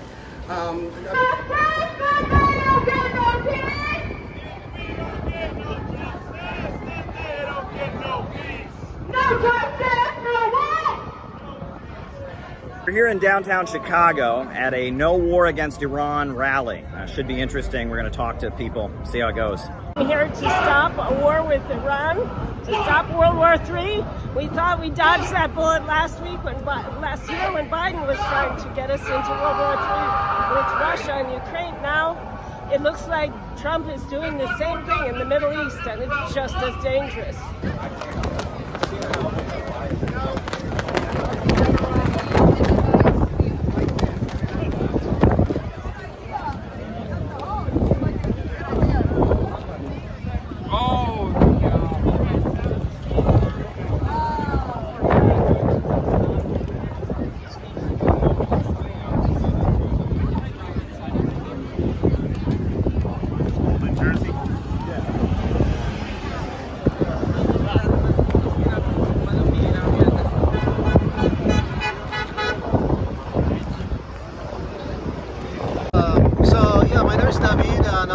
Iranian-American, and the situation is escalating. I mean, Israel, of course, engaged in an unprovoked attack on Iran, completely unprovoked. They have attacked 5 countries in the region, Palestine, Syria, Yemen, Lebanon, and now Iran. So it's actually really ironic because a U.S. diplomat at the UN Security Council said that, she wanted to say that it's Iran that's spreading chaos and instability and violence in the region, but she said Israel. Israel's government has also spread chaos, terror, and suffering throughout the region. Iran's government. So that was a Freudian slip that I think said a lot about in the unconscious of even these U.S. officials, and they know the reality. The reality is that Israel has engaged in an unprovoked war. Now, China and Russia have both said that they are considering getting involved if the USA intervenes, and Trump's director of national intelligence, Tulsi Gabbard, has said that Iran does not have a nuclear weapon and that they are not a threat. The IC continues to assess that Iran is not building a nuclear weapon, and Supreme Leader Khamenei has not authorized the nuclear weapons program. Stand for justice against genocide of the Israelis. That's the main cause, and to stop the war in Iran right now. We need to keep our funds here at home. Money for America, not for these endless wars. The last thing we need right now is another war, especially one in the Middle East. That's the last thing the American people want. We need to keep our money here. We don't need to pay for medical care for them when we have none. I mean, it's not even, it wouldn't even be personal. If it was just about the money, like obviously people should have their money spent on their own citizens. And as far as their atrocities they're committing, I mean, that's ridiculous. There is one country in the Middle East that has nuclear weapons. It is not Iran, it is Israel. Israel has nuclear weapons. Everybody knows it, but our government pretends that they don't. And so this could definitely lead to a nuclear war, nuclear Armageddon, because once the nukes start flying, you know, the U.S. gets involved, Russia, China, it's crazy. We're back to where we were last fall, worrying about a nuclear war.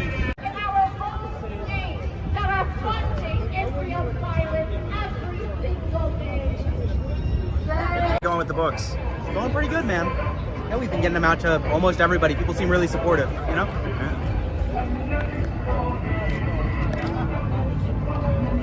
We don't want to get involved in this situation where there is no point of return. You know, everybody in the Middle East is going to be affected by the war. If the United States intervene in the war alongside Israel, I think a lot of factors going to be, you know, like happening and stuff. Poll after poll after poll shows that the American people do not want a war, especially with Iran. You know, I heard some Dave Smith, the comedian, I think is that his name. He said he said no matter who we vote for, we always end up with John McCain. I thought that was really clever. The nuclear issue is a distraction, and what they want to do is they want to bring regime change to Iran. They want to topple the government, and it's very dangerous. And I think there is actually a substantial American base right now, even the MAGA conservatives who oppose war with Iran. We saw Tucker Carlson do that interview, and he clowned and destroyed Ted Cruz. He's very pro-war. He doesn't even know the population of Iran. How many people live in Iran, by the way? I don't know the population. At all? No, I don't know the population. You don't know the population of the country you seek to topple? How many people live in Iran? 92 million. Okay. Approximately 70,000 tons of bombs on this 365 kilometer of land known as the Gaza Strip. That is the equivalent of multiple nuclear bombs. Yet the world is silent on that entity. The conversation is centered around, well, what should we do with what Iran decided in terms of enriched uranium? What should we do about the Palestinians that don't care about so-called Israeli security? We're having the wrong discussion. The discussion should be, what should we do about the countries that currently possess nuclear weapons? There is a country in the Middle East that vehemently opposes an imposed nuclear weapons free zone in the Middle East. It is not Iran, it is Israel. And the United States. We should not ever, as Americans, tolerate that. The entire world is looking on in horror as Israel bombs and commits a genocide against the Palestinian people. And the only people who have really done anything material about it, although other countries say nice things, is Iran. Iran is behind the Hezbollah and the resistance in Lebanon. Iran is helping out with the Houthis. And although American media likes to pretend that they're solely responsible for Hamas, that's not entirely true. But Iran does lend its support materially in a way that no other country does. And so I think the MAGA conservatives, the left, the liberals, everyone should get together and oppose this war. And we know at the end of the day it's the oligarchs that make the decisions. Free, free, free Palestine! From the river to the sea! Palestine will be free! From the river to the sea! Palestine will be free! The Palestinian people are to be free, then Iran needs to be strong. And a lot of people don't seem to understand that. But even the oligarchs, I think if there is enough public pressure, they might back down. So if there's no direct U.S. involvement, I think there's a chance that it de-escalates and Israel backs off. And this would actually be great deterrence for Iran too, if Israel backs off. And this is what I'm hoping. And so please mobilize against this unnecessary war that U.S. and Israel are launching against Iran. Palestine will live forever! From the river to the sea!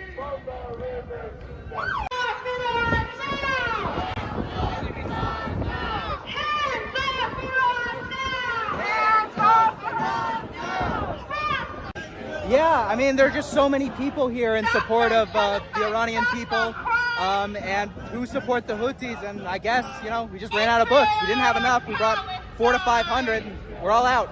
No justice, no what? No justice, no peace. No justice, no what? No justice, no peace. Free, free Palestine! Eric Lerner, a well-known popular science writer and physicist, is conducting groundbreaking research in the United States in collaboration with Iranian scientists. Caleb Maupin reports on that. The laboratory where Eric Lerner and his associates at the Focus Fusion Society do their research is located in Middlesex, New Jersey. Lerner believes his research on the concept of fusion has the potential to change the world as we know it, eliminating fossil fuels with a new source of energy. The aim is to get a form of energy that produces no radioactive waste, no greenhouse gases, and is 10 times cheaper than any existing power source. While Lerner and his associates have very few people assisting their research in the U.S., Lerner is happy to be collaborating with scientists in the Islamic Republic of Iran. Iran happens to have 8 of the sort of machines that we're working on. They're smaller than our machine, but they're a center of research. So now we're collaborating with that lab, and right now they're doing experiments that will help us with our next experiment in June. Lerner hopes that scientific research can help strengthen friendship between the United States and Iran and break down the hostilities between the two countries. The U.S. government has cut off all support to Lerner's research, forcing him to raise money from private contributors through the crowdfunding website Indiegogo. We're hopeful that, as in the Cold War between the U.S. and the Soviet Union, scientific cooperation will aid to improve relations between the governments. Lerner has said that the continued unilateral sanctions on Iran have made his work far more difficult. At one point, the U.S. government attempted to make publishing the research papers of Iranian scientists illegal. Lerner is hopeful that the sanctions can be lifted, so this important research can continue much more rapidly. Caleb Maupin, Press TV, New York.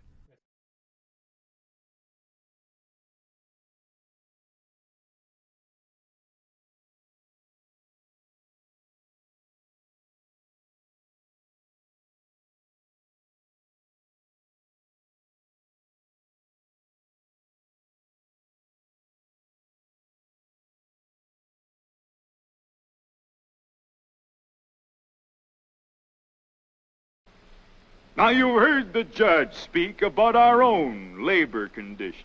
As an American, I cannot be proud that such conditions exist. But as an American, I can ask, would any of the striking workers in the North elect to change places with the slaves in the South? Will they not rather say the remedy is in our hands, and still as an American, I can say, thank God we live under a system by which men have the right to strike.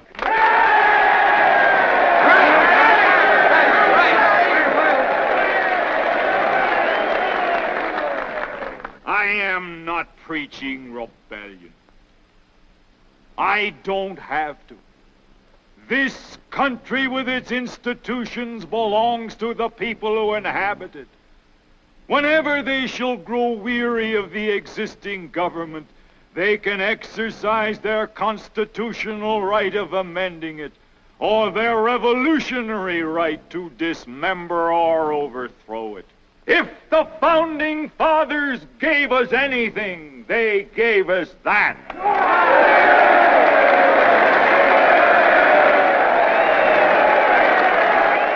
The purpose of the Dred Scott decision is to make property and nothing but property of the Negro in all states of the Union. It is the old issue of human rights versus property rights. It is the eternal struggle between two principles. The one, the common right of humanity. The other, the divine right of kings. It is the same spirit which says, you toil and work and earn bread and I'll eat it.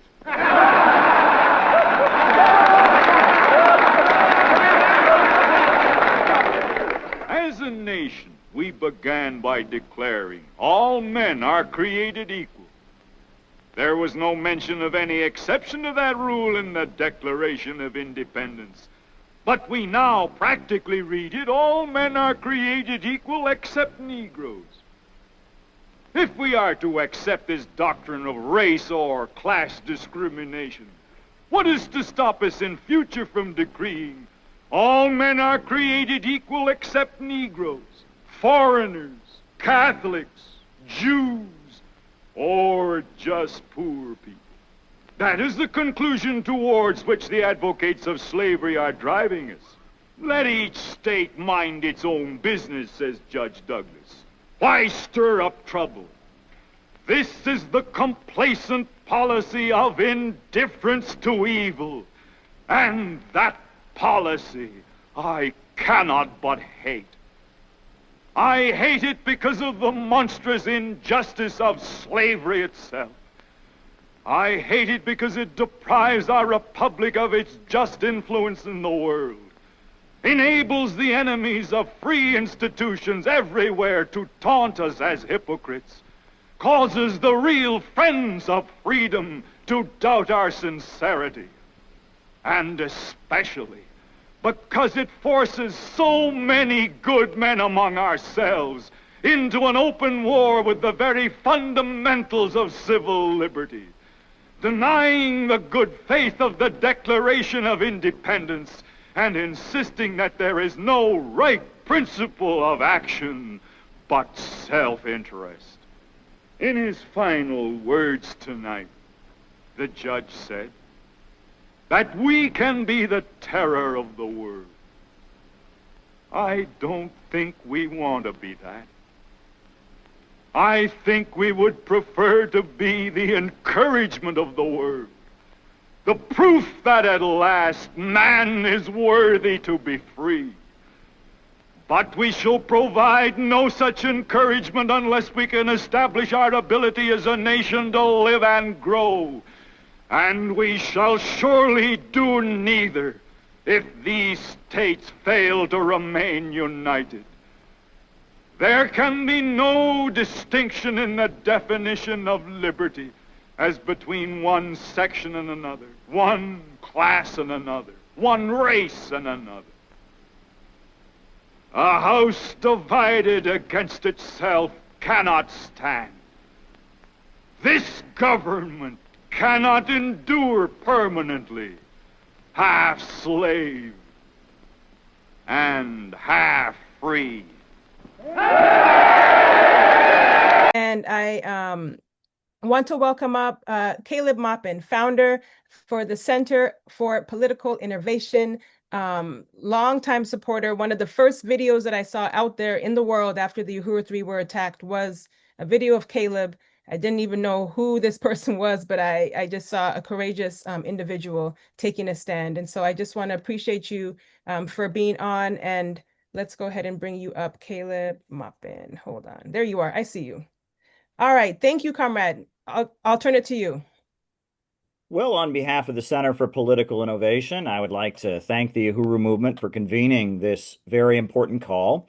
I want to say that action, action, action is needed to stand with Venezuela right now. One thing that we did recently was on October 18th, when the Democrat Party called their No Kings circus rallies, we decided to intervene. And around the country, our members disrupted the No Kings rallies. And in Minneapolis, our member interrupted Keith Ellison while he was speaking, shouting, "Hands off Venezuela." We brought the message of hands off Venezuela to the No Kings rallies in multiple states, on the West Coast, on the East Coasts, in the heartland of America, in places like Iowa, in Minneapolis, in Chicago. And it was a great intervention that we carried out, and that we need to put pressure, pressure, pressure. Venezuela needs our support now more than ever. I do want to mention I've been to Venezuela, and one of the great things that I saw when I was in Venezuela was a building called the Center for African Knowledge, which is a building dedicated to the Afro-Venezuelan community, the peoples of Venezuela from the African diaspora. And it has museums, etc. But it's a lot of businesses, a lot of cooperative businesses that have set up in the building, a beautiful museum. And it was at the Center for African Knowledge in Caracas that I learned that when Hugo Chavez first took office, Venezuela had only 12 public universities. And today it has 32. Can you imagine the transformation a country goes under when it expands its university system from 12 to 32? 20 new public universities are built. That's just an example. The Bolivarian Revolution also wiped out illiteracy. I walked through a neighborhood where every single house had been paid for by an interest-free loan provided by the government. And I want to mention also that it was quite trendy to support Hugo Chavez during the Bush years, when Europe and the United States were at odds, in the age of freedom fries, when Hugo Chavez was calling Bush the devil at the United Nations. A lot of these trendy leftist academics with their cosmopolitan worldview, Amy Goodman and Noam Chomsky and all of them said, "Oh yeah, we love Venezuela." But once Barack Hussein Obama was president of the United States, and once Hugo Chavez was deceased and Maduro had taken up the flame of Bolivarianism and was continuing the revolution, and during the oil price drop of 2014, when Venezuela significantly suffered because of devastating sanctions, all of a sudden, all these trendy liberals who had claimed to support Bolivarian socialism changed their minds and stabbed Venezuela in the back and lied about it. Jacobin magazine, which claims to be the voice of socialism, has published scathing lies about Venezuela, claiming that they deny people the right to vote or the right to a food card unless they vote, which they never did. It was briefly discussed at a time the violent opposition was encouraging election boycotts. They never even carried out the policy, which they would have been justified in carrying out because there was a violent opposition trying to get people to boycott the elections. They would have had the right to demand people participate in exchange for eating the food that the opposition was trying to burn and light on fire. They didn't even do it. And they lied, and Jacobin lied and said they were doing that and defamed them. And that you'll notice that Rand Paul, the congressman from Kentucky, he spoke up and he pointed out that the claim about Venezuela being involved in the drug trade just doesn't add up. It doesn't even match the U.S. owns DEA records. And we saw opposition to intervention from Thomas Massie and others. But AOC, Bernie Sanders, they were pretty much silent. Bernie Sanders finally did speak up about a week ago, but he was silent as the buildup was going on. And that the fake left, the left that is loyal to Barack Obama and loyal to the Democratic National Committee that pushes Stop Trump hysteria, they have completely stabbed Venezuela in the back. They want to remove Trump because they think maybe there's a danger of him making a peace deal and possibly ending the war in Ukraine. They don't want to remove Trump because he wants to carry out regime change operations in Venezuela. So those of us who are sincere, people like Chairman O'Malley, people like the Uhuru movement, who are sincere in our anti-imperialist principles and believe in economic growth and believe in projects like Bolivarian socialism and what has been carried out in Venezuela since the triumph of the Bolivarian movement, we have to remain sincere and we have to stand up for what is right. And we can call out Trump for what he's done, going after the Palestine protesters, bombing Iran, and Trump has done plenty that we can condemn, but our condemnations come from a place of anti-imperialism. imperialism, being opposed to what he's doing, and being opposed to regime change, being opposed to this global system of imperialism, which is very much tied in with Zionism and the Israeli regime and their horrendous atrocities. So we want to salute the Uhuru movement for their relentlessness, their courage in the face of FBI attacks, and we want to call on all of the Uhuru movement's allies to continue speaking up in solidarity with Venezuela against U.S. war crimes, in solidarity with all the countries around the world that have broken out of imperialism. We will never forget what happened to Libya, the great anti-imperialist stronghold led by Muammar Gaddafi, and anti-imperialism must be the focus of all progressive forces. Long live the Uhuru movement, long live Chairman O'Malley, and we look forward to victories in court against the FBI, continued heroism by this great movement. Thank you for this great opportunity. Uhuru. Thank you so much, Comrade Caleb. And just salute to CPI for, your courage. And I also wanted to salute Comrade John McCarthy, who, is a longtime supporter as well. So salute to you, comrades. And I want to bring up Comrade David Abdullah. David. Imagine running a race, and as each person is running, they hand a baton to the next person in the leg of that race. This is our time. We have the baton, and we are running into the future. Someone handed the baton to us. We decided to take that baton, and we decided to run. We decided to create a legacy for others who will come after us and say, okay, now we have an opportunity to go forward. So I was really excited just to visualize that. I'm a visual person. I'm able to conceptualize how a future could look by where I am now and by what's happening now, and also by what I've learned being here at CPI and what I've learned before I even got here. My own struggles, my own waiting for an opportunity for a door to open where people are doing real activism instead of just like, okay, I'm going to be on the internet. This person said this, but then it turns out they were really just there for their own aggrandizement for themselves, which we all know where that leads. It's never anywhere good.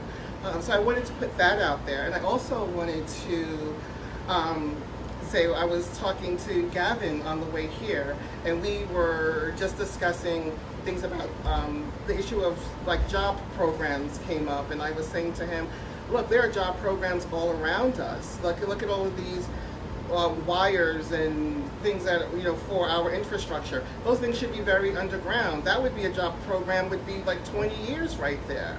And it led me to think about a time I was having dinner with someone who was in advertising. And what they said was, wherever there's a frustration, there's money to be made. And that really stuck with me. Yeah. And so now we're in a time where America creates frustrations and they extract money from those frustrations. They extract wealth from the bottom and as they create these frustrations.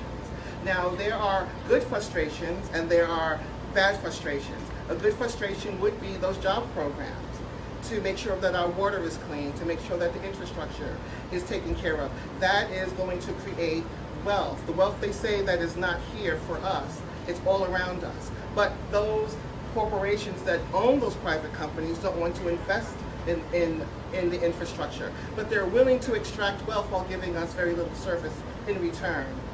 And so all we do is complain about it. There's nothing we can do about it. We can't vote our way out of it. So what can we do about it? Well, we come together and then we show them that we're just not going to take it lying down. A part of, and that's important. But here's the other part. If we owned the commons, if we owned that infrastructure, right, we would have enough money. There would be enough to go around because we're not going to foul our own water. We're not going to foul the air. We are going to make sure that we have what we need to take care of each other. But the corporations don't think that way. They're very hung up on their stock buybacks.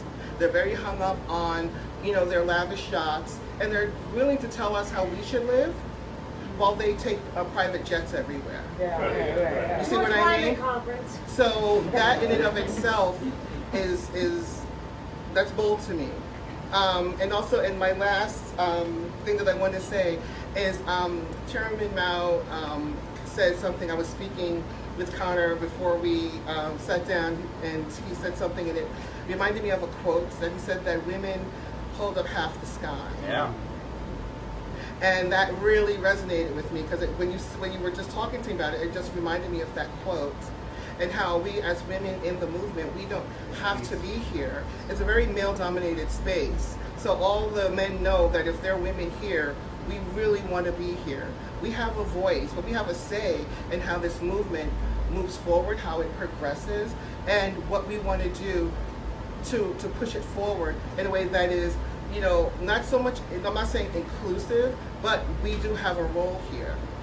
And it is also to speak to other women as well, because a lot of them don't get it. You know, it's very niche and it's very granular at times. And it requires a lot of sacrifice, because a lot of people have homes, they have kids, jobs, but you've got to take the time to do it because someone took the time for us. So again, pushing it forward, taking that baton and running into the future with all the knowledge, the passion, the love, everything that we have for each other. It is a sacrifice, and I'm glad to be a part of it. Thank you. I'll speak to two things that you said. The first is that there's a quote from Karl Marx. He said, "You can judge any revolutionary movement by the participation of women." And I assumed that that was Karl Marx making a feminist statement. And it took me organizing to realize there's a lot more to that quotation than just saying that women should be equal and calling for women's liberation. He was also pointing out to a reality that, you know, women are better organizers than men are. They just are, right? Women know how to work with people better than men do. And that when it comes to, you know, memorizing facts and getting up and impressing other people with how we know the facts, maybe men are good at that. When it comes to being there for other people and holding up people and paying attention and making sure that no one gets left out, and women are just better at that than men are. We can learn from women about how to do that. And so I think when Marx said you can judge a revolutionary movement's quality by the participation of women, he was right, and that we should learn from our women comrades how to kind of overcome the niche male behaviors that sometimes hold back our movement, right? And as we struggle to not be a niche internet movement, but to rather be a real movement in real communities, I think we will attract a lot more women, and we should learn from the women we already have about how to do that. So thank you for those remarks, Bree. The other thing I wanted to speak to is that when you talked about the infrastructure and you talked about the financial looting, our book, What is Innovationism? It's the book that was written to be kind of the handbook to give to every new person, what is CPI all about? And in that book, we make the point that we argue that there are 4 stages of the capitalist economic mode of production, not 3. Traditional Marxism says there's primitive accumulation, there's industrial capitalism, then there's imperialism. We argue that imperialism has now entered a 4th stage. And the defining aspect of that 4th stage is the collapse of the Western countries from within. Imperialism, Lenin was observing that finance capital became dominant over industrial capital, and that the Western countries were building themselves up and making themselves more solid from within while exploiting and holding back and underdeveloping the third world. Well, we would argue that we're now in a new phase where this international financial oligarchy that Lenin described is now also looting the first world, and that instead of building up an aristocracy of labor to make the homeland more stable, it's actually doing the opposite, and the imperialist countries are eating themselves from within.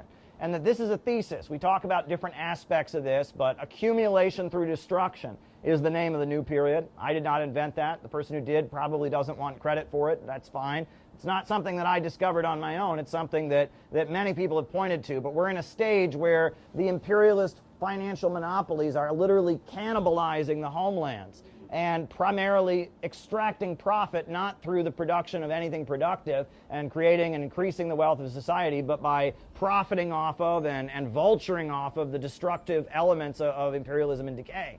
And that's why the Western countries, when you talk about infrastructure, to have a strong economy, you got to have roads. The people who own stores can't make money if there's not roads for people to drive on to get to their stores. You know, and restaurants, they can't have a nice restaurant if there's not, you know, if there's not water coming out of the drinking fountains and coming out of the water system to maintain their restaurant. And that all these things have gotten neglected as the imperialist system internally just becomes more and more cannibalistic, eating itself alive to keep itself going. And with that understanding, we can position ourselves as the lovers of the homeland, as the lovers of America, battling against that financial oligarchy to build up the homeland. And that gives us an opportunity to kind of completely reorient ourselves in how to look at the struggle against imperialism.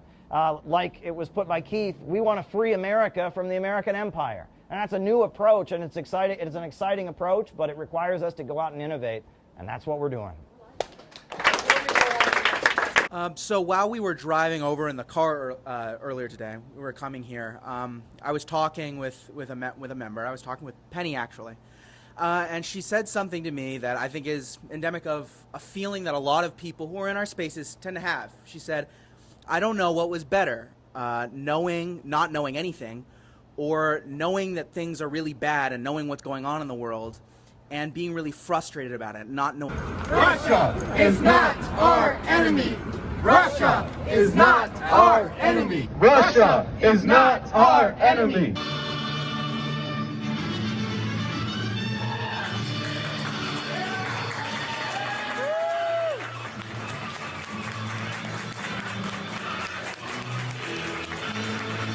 Used the energy revenue to rebuild the industries of Russia, and he made Russia once again a strong economy. And that is why U.S. media demonizes Russia.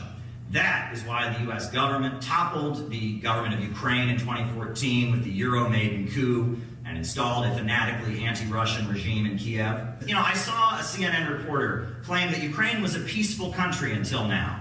Well, this is the monument in Donbass to all the children who have died of the shelling and the bombing being carried out by the U.S.-backed regime in Kiev. 14,000 plus people dead, children who have died. It hasn't been a peaceful country. The people of Donbass have been subject to 8 years of bombing, 8 years of shelling, 8 years of a food blockade, and Russia is now moving in to protect them and bring an end to this.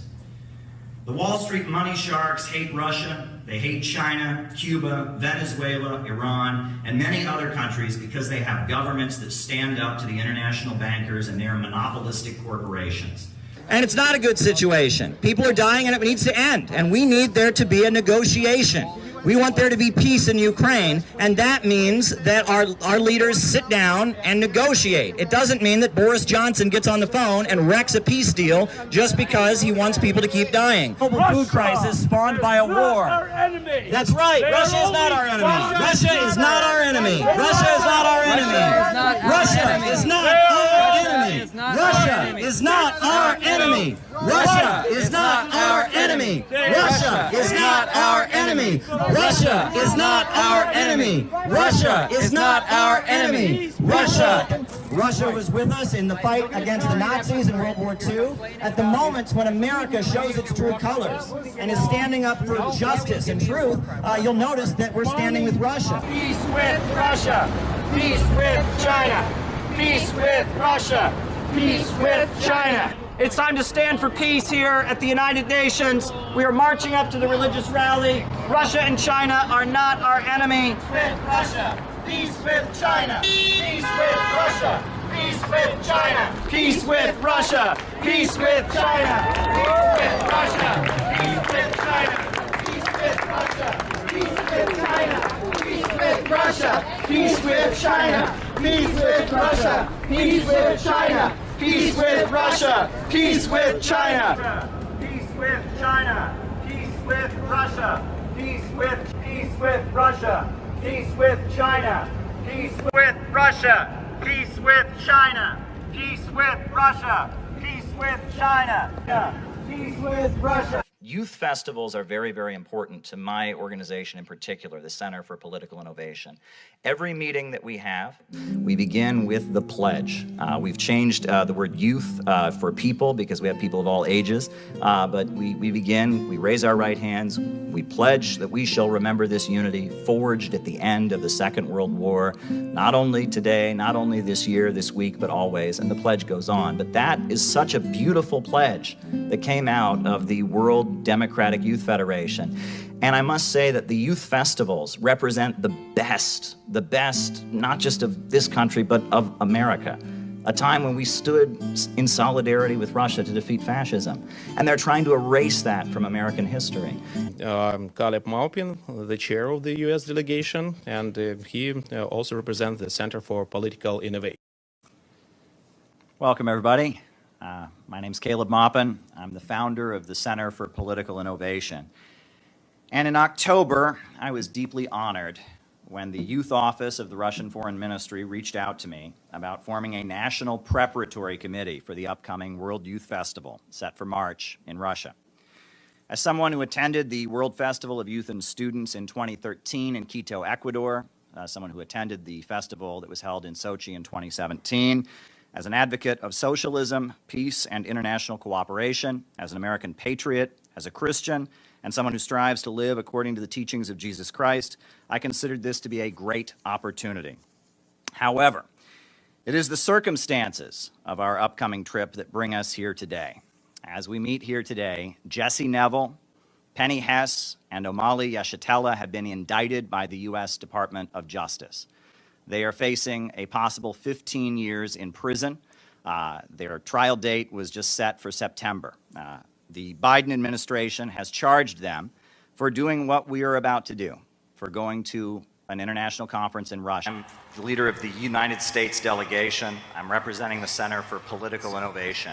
And I would like to just thank you from the bottom of my heart for that dynamic interview you gave to Tucker Carlson, in which you showed many, many young Americans a different kind of leadership, because our politicians and our leaders in the United States, they speak in sound bites, they speak in terms of scandal and gossip, but you presented a long-term vision, a scientific view of statecraft, and by getting through to young Americans, you made a difference. Many people who would never have listened to anything you had to say or heard another perspective heard you because of that interview. Now, getting to my question, things between our two countries are not good at this point. Before we left, we had to have a press conference at the United Nations. We are concerned about being prosecuted. There are 3 Americans that have already been charged and are facing prosecution, possibly 15 years in prison, simply because they attended a conference like this in Russia, the Uhuru movement, they're called. And we are concerned because I know that I speak for the majority of the American people when I say that we do not want our tax money dumped into this conflict in Ukraine any longer. We do not want our country to continue to deteriorate internally while our leaders waste money on prolonging this war. I'm frightened by what the Biden administration is doing, not just in Ukraine, but also on Taiwan and on the Korean Peninsula. And I really do see gatherings like this as a potential road to peace. And what I have seen at this festival has blown my mind. The amount of young volunteers that you have here, people who have stepped up, who love their country and want to just come forward and put together dynamic events like this. What kind of role can events like this and young diplomacy activities like this play in helping set the stage for maybe changing the dangerous direction our leaders in the United States are taking things against the majority of the wishes of the majority of the people of our country? Thank you.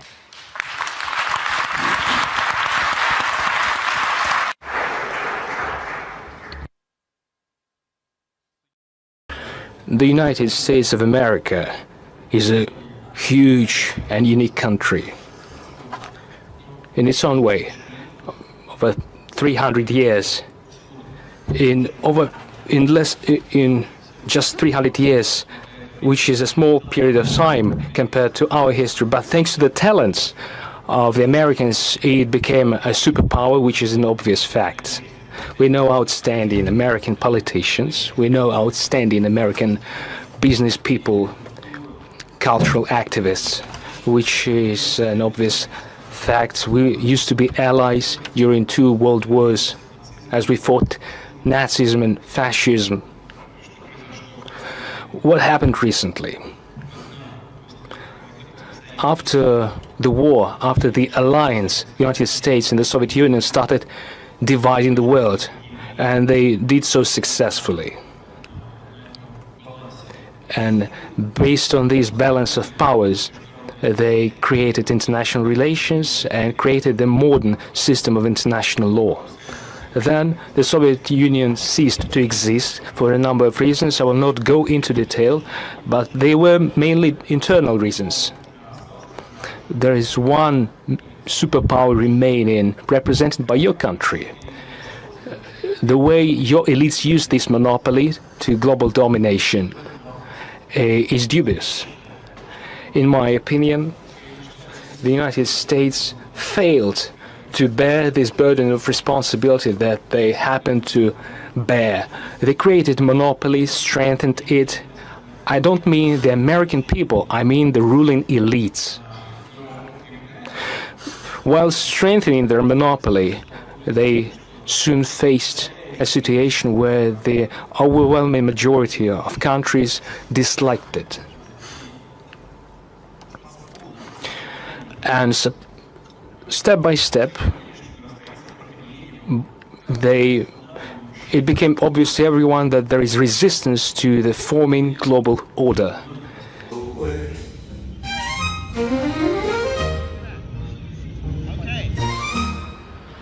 All right, so we're here at Trump Tower. They told you these people are horrible. They told you these people are terrible, that they will never do anything good for us. There's a reason for that. It's called money. It's called power. They want to weaken you mentally. They want to capture your spirit, stomp you out, and tell you, why bother? Why get out of bed in the morning? Why do anything worthwhile? No! Great again. This was a great moment when Trump talked to Kim Jong-un and started the process of peace on the Korean Peninsula. And we want to see peace not just with North Korea, but with Russia, with China, with many countries around the world. It is outrageous that billions of dollars is being spent on prolonging the war in Ukraine when our people can't get relief in North Carolina. People are left behind in Georgia and North Carolina. They can't get the relief they need. This is outrageous. Our government is more concerned with waging wars around the world than for caring for our own people. That we need a president who will put America first, a president who will bring peace around the world. Only peace can make America. Big crowd of people. Huge crowd of people here to support Donald Trump, pouring in to watch the inauguration ceremony in the Capital One Arena.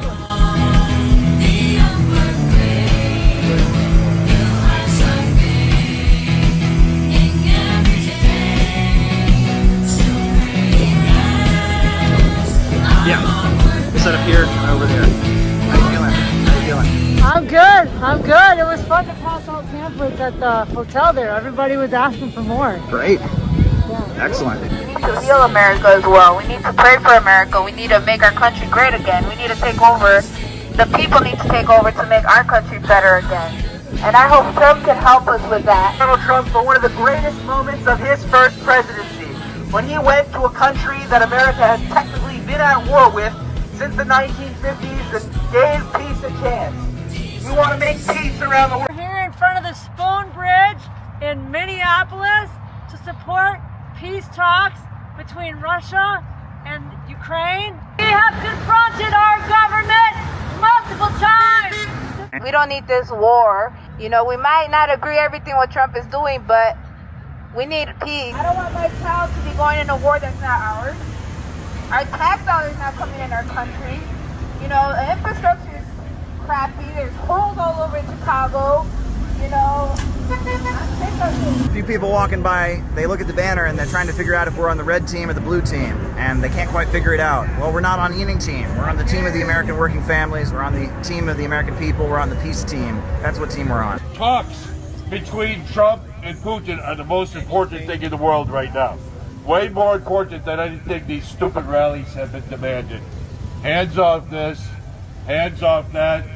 We need hands off the thermonuclear button. People have been very excited to hear something that isn't directly partisan, but rather demanding things that they need and want as people. It seems to me like people are very receptive of a message that is less oriented towards telling them which team to vote for. Hands off the button.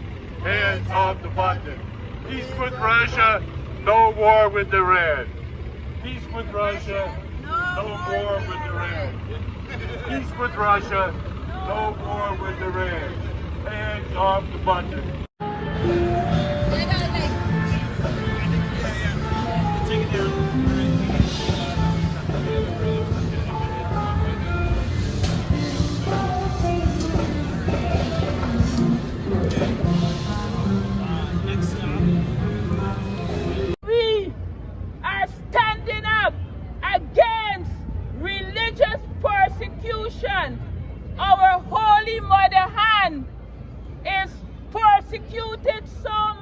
so we're here at the church, just kind of getting everybody ready. We got a sign here. She is innocent, with Hak Jahan Moon on it. Ready to go do something, huh? That's right. That's right. Release the Mother of Peace. Release the Mother of Peace. Release the Mother of Peace. Since the age of 16, and when he started to work for peace, when so many people at the age of 20 don't even know what to do in life. So we are here in Times Square to support the Holy Mother Han. Holy Mother Han is the founder of the Women's Federation for World Peace International that has an NGO in the United Nations. And she's also the great leader of Family Federation for World Peace and Unification. God, we love you, brother. We love you, brother. We love you, brother. We love you, brother. But they're bringing up these same ideas, these same charges. It's ridiculous. It's completely ridiculous. It's all trumped up. What we're asking for is to let our true mother out of jail until and unless she's found guilty in a court of law, which will never happen because she didn't do anything wrong. She traveled the world. She went to Africa, where I am from. She went to the very corners of Africa to pray for Africans. And she's been persecuted in Korea because of her religious affiliation. And we're here to support her because she's innocent and we want her to be released. Hallelujah! Hallelujah! Hallelujah!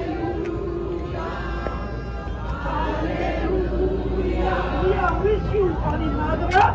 We are with you, Holy Mother! We are with you, Holy Mother! We are with you, Holy Mother! I hope we can overcome this kind of situation because of Holy Mother Han always be with us, and Heavenly Parents also work together, and watch us. Koreans need to really demonstrate that heart of filial piety, and that's always been in the South Korean culture, the culture of filial piety, the culture of Hyojong, the respect of the elders for generations, for millennia. South Korea has been known as that, and today what is happening is really different. We're out here because we support this global campaign. We know how important Dr. Hak Jahan has been in the effort to bring reconciliation between the United States and North Korea. And her family, her late husband, and herself, they have invested so much money into North Korea. They have visited North Korea and met with Kim Il-sung. Release the Mother of Peace. Release the Mother of Peace. Release the Mother of Peace. Thank you. Release the Mother of Peace. Release the Mother of Peace.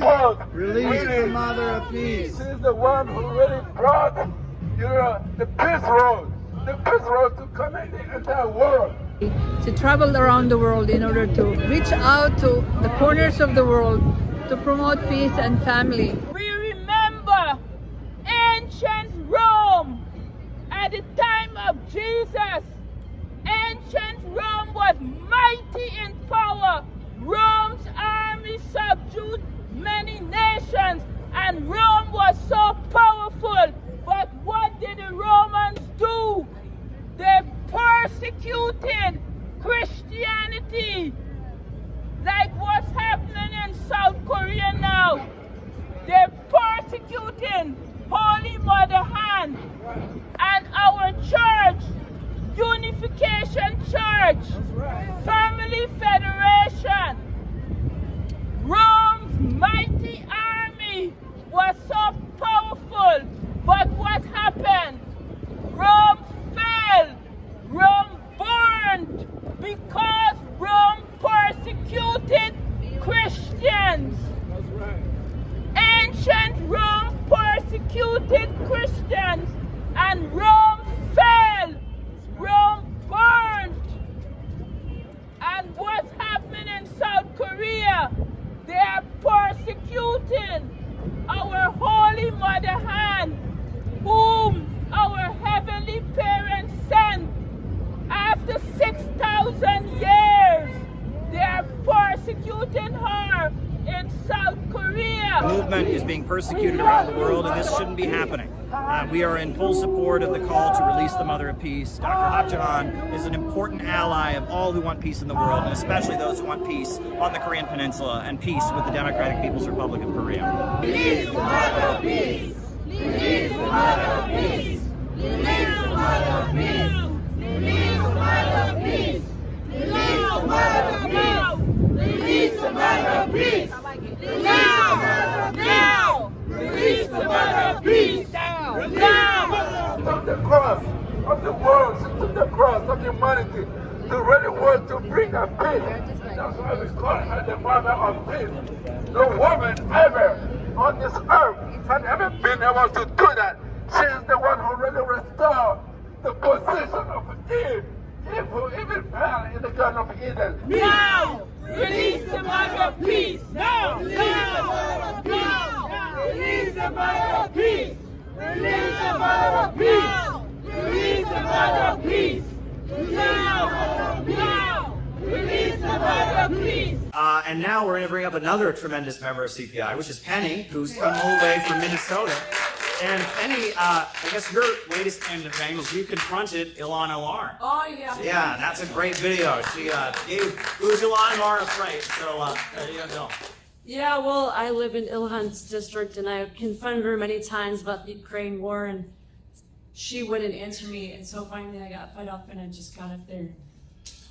Let her have it, and I lasted 45 seconds, either way.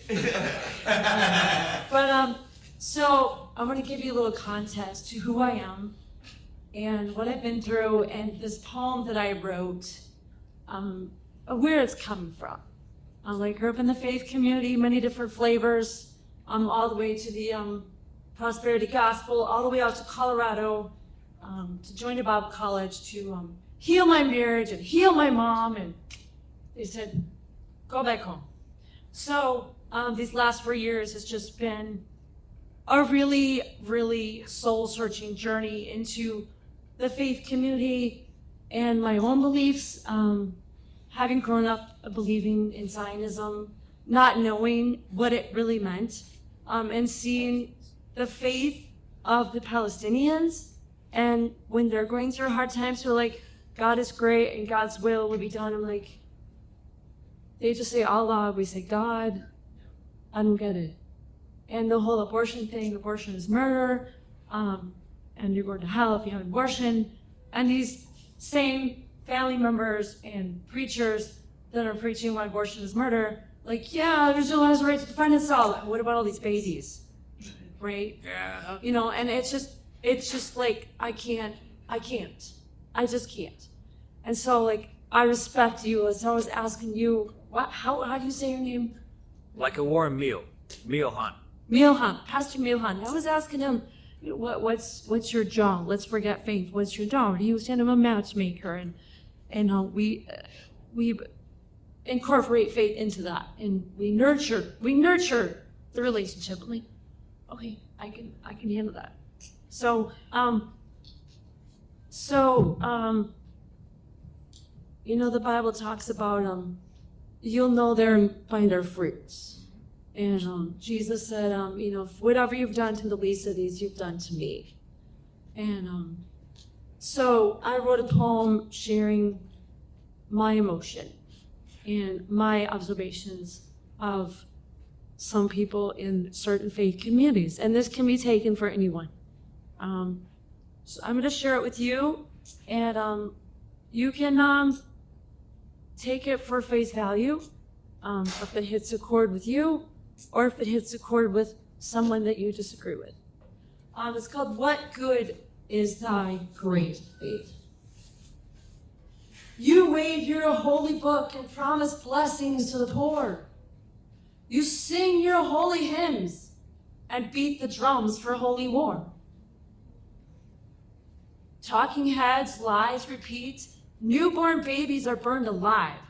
Holy land laid to waste by the bombs your senators provide. Live your best life, you preach, to the child who has no father. Lord, do provide, you pray, using boys as cannon fodder. 10 times a day you pray, and dance before the golden calf. Houthi men in sandals define your empire's still stained. Carteles you extol, whose poison pills bring war and blight. Mexico sends their best, building cities and fighting fires. Russia you deride for breaking imperial fate, from Sahel to Ukraine bears the fruit of her sacred faith. The Chinese you despise, who built bridges and trains high speed, great green wall in solar fields, bring harmony for families. Rated by FBI, Uhuru solidarity, skilled hands, sharp minds, defend your sacred right to freely speak.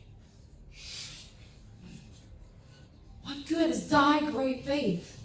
What wonders has Mammon wrought?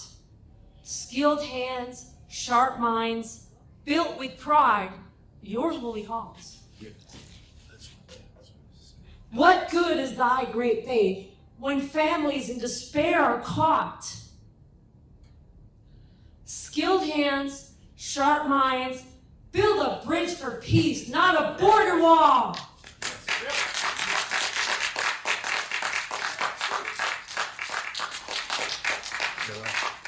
Thank you very much, Penny. And you're very heartfelt, and it's great to have you here. Thanks for coming. Good job, Penny. The U.S. Congress released the 28 pages of the 2002 report on 9/11 that have been held from the public for 14 years. They confirm what many have suspected all along, that the 9/11 hijackers most likely had help from high-ranking Saudi Arabian intelligence officers. RT's Caleb Maupin joins me now with more on that. Caleb, it's been 14 years. They've been holding this stuff back. What is in these pages that they needed to keep away? Well, after 14 years, we now have the report. The 28 pages that were redacted from the report are now available to the public. As you can see, not everything is actually available. There's a lot that's been blocked out and cut even from what's been available.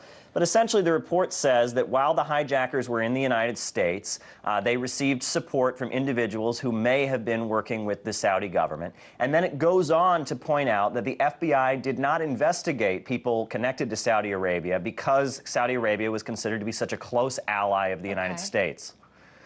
Furthermore, the report goes on to actually describe specific individuals who were receiving money from Saudi Arabia, suspected to be Saudi intelligence officers who were connected with the 9/11 hijackers. The report goes on to describe Saudi Arabia as not being cooperative with FBI investigations of terrorism, and it really just shows that there was extensive connection and involvement between the Saudi government and the 9/11 hijackers, that these connections do exist.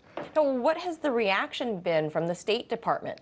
Well, anything? It's interesting. Now, we're hearing from some of the families of the 9/11 victims, and they're saying, why did it take 14 years for this report to be released? And, you know, widely, there has been questioning of the U.S. relationship. We're hearing many voices who are questioning the U.S. government's relationship with Saudi Arabia. We know that Saudi Arabia, the U.S. oil companies buy lots of oil from Saudi Arabia. Sure. The major oil companies all are very well connected with the Saudi government, and that a lot of weapons from the United States are sold to the Saudi government. Absolutely. Billions and billions of dollars are sold. So as discussions of this go on, now people are questioning also the timing of the report. Many people are wondering Releasing why. it today. Yeah, why did they release it on a Friday, right before the Republican National Convention? Why? And why the day now? after these attacks in Nice. Yes. And it is possibly a little suspect. I questioned that too when we heard that it was released this morning.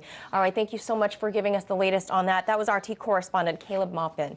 When Jesus was healing people on the Sabbath, the local Jewish leaders confronted Jesus about it. And they said, how dare you heal people on the Sabbath? One of the most important rules of Judaism is to observe the Sabbath and never work on the Sabbath. So healing people on the Sabbath is unacceptable. And Jesus told the Hebrew scholars, he said, the Sabbath was created for man. Man was not created for the Sabbath. In addition to that, at one point, Jesus was confronted by the local Jewish leaders, and they asked him which of the 10 commandments was the most important. He said, the most important commandments are to love your God with all your heart and soul, and love your neighbor as yourself. And that is the essence of what the prophets of Judaism were saying. And it seems like the solid difference between the movement that was started by Jesus and the traditional religion of Judaism that existed in his day was that one was concerned about details. One was concerned about, observing the Sabbath, circumcision, which of the letters of the law you followed, the law of Leviticus, the law of the Old Testament. Whereas the message of Jesus was to love one's neighbor as oneself and to honor and obey God, and that he was focused on the primary message, the essence of the teaching in the Hebrew prophets, while the Pharisees and the others of his time, they were focused on the details, and they had forgotten the actual principles. They did not love their neighbors as themselves. They were not honoring God, and instead they were focused on the details, but they had lost the essence.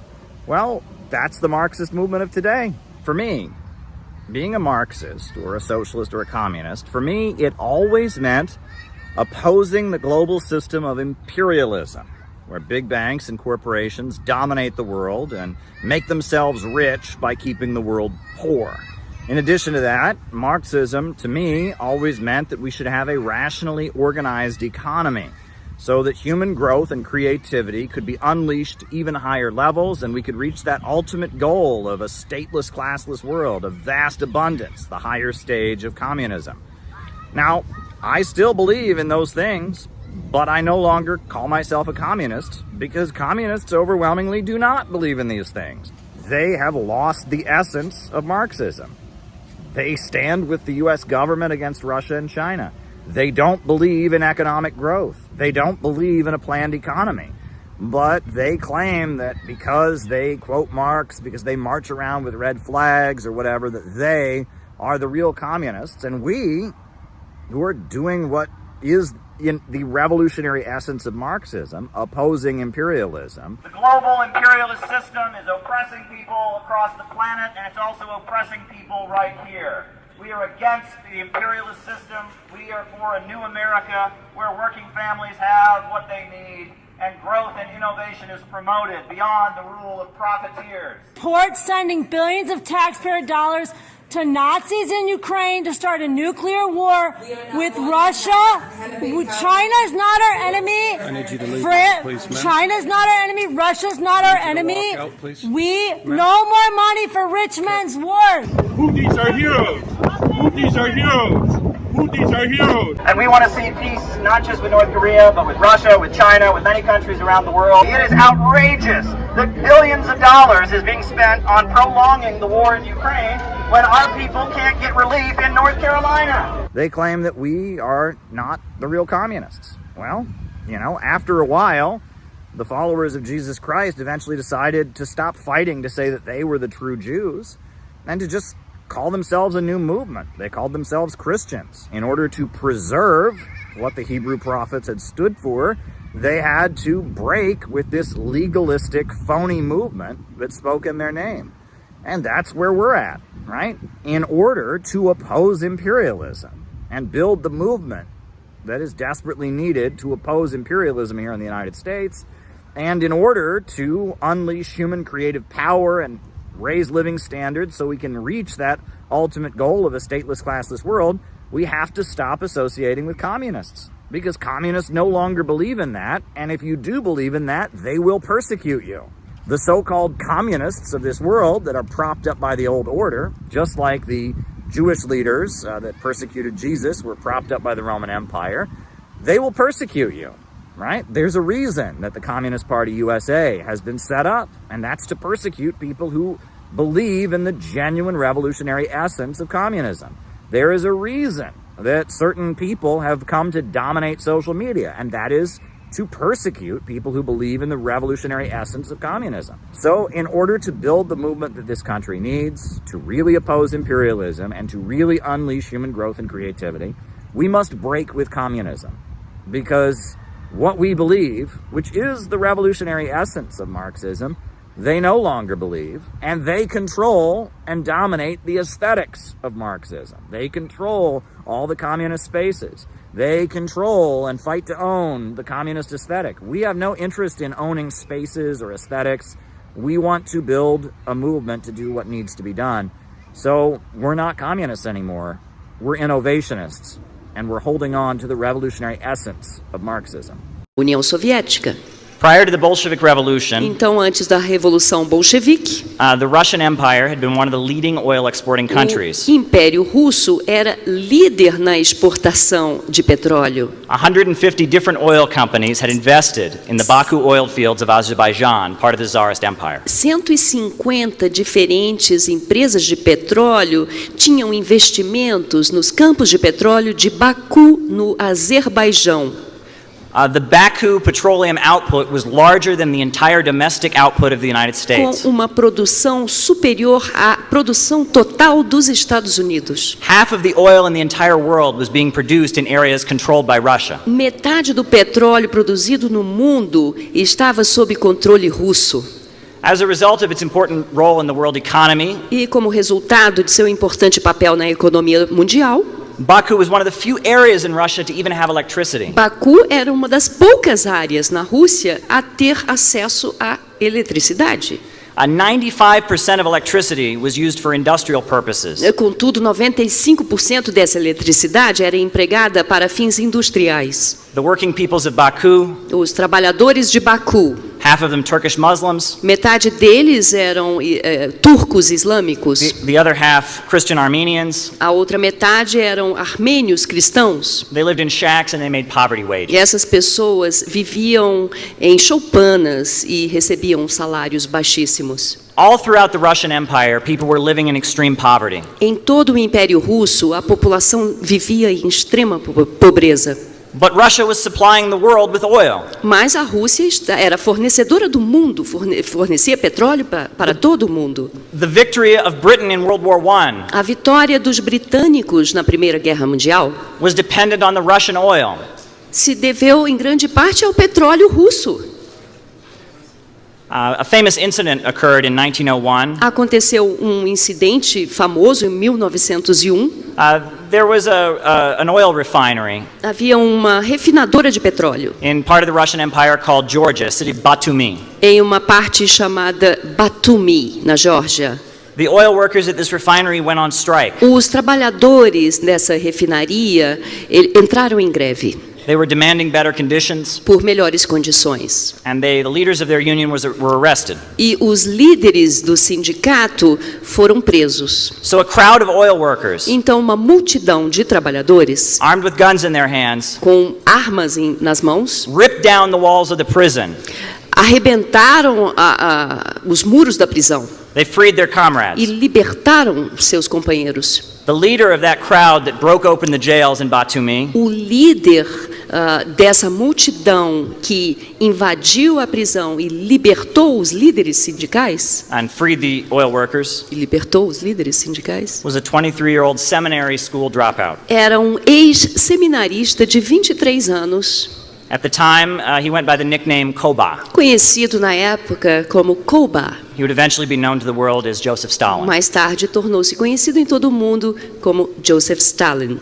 The peoples all throughout the Russian Empire, toda a população do Império Russo, they knew in their bones that they were supplying the modern industrial economy of the 21st century with oil. Eles sabiam que estavam alimentando a economia industrial moderna do século 20 com petróleo. They were making a lot of bankers rich. Eles sabiam que estavam enriquecendo muitos banqueiros.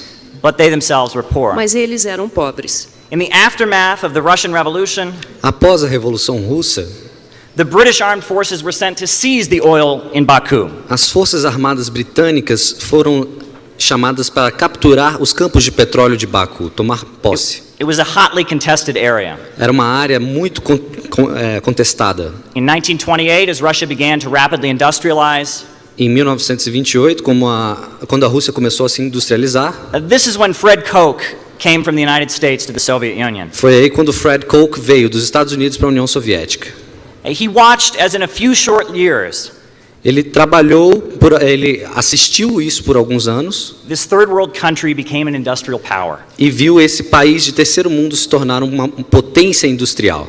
Between 1928 and 1936, entre 1928 e 1936, the Soviet Union became the biggest producer of steel in the entire world. A União Soviética se tornou a maior produtora de aço no mundo inteiro.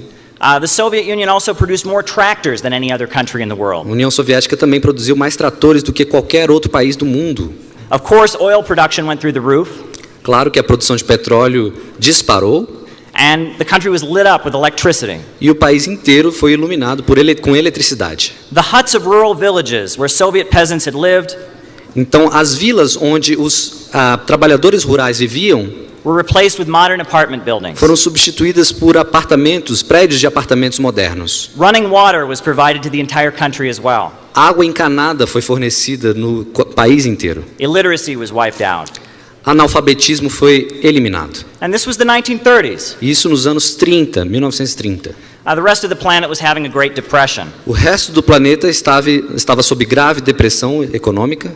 Now, the Soviet Union was not the workers' paradise many of the Marxists and communists had expected. Mas a União Soviética não era o paraíso que muitos marxistas esperariam. It was clearly not heaven on earth. Certamente não era o céu na terra. It was a society with many big problems that eventually played a role in its destruction. Era uma sociedade com muitos problemas que levaram eventualmente à sua destruição. But what the Soviet Union did between 1928 and 1936 Mas o que a União Soviética fez entre 1928 e 1936 was go from being an impoverished country foi passar de um país empobrecido, controlled by Britain and France as a semi-colony, controlado pela Grã-Bretanha e pela França quase que como uma semicolônia, to becoming a superpower. A se tornar uma superpotência.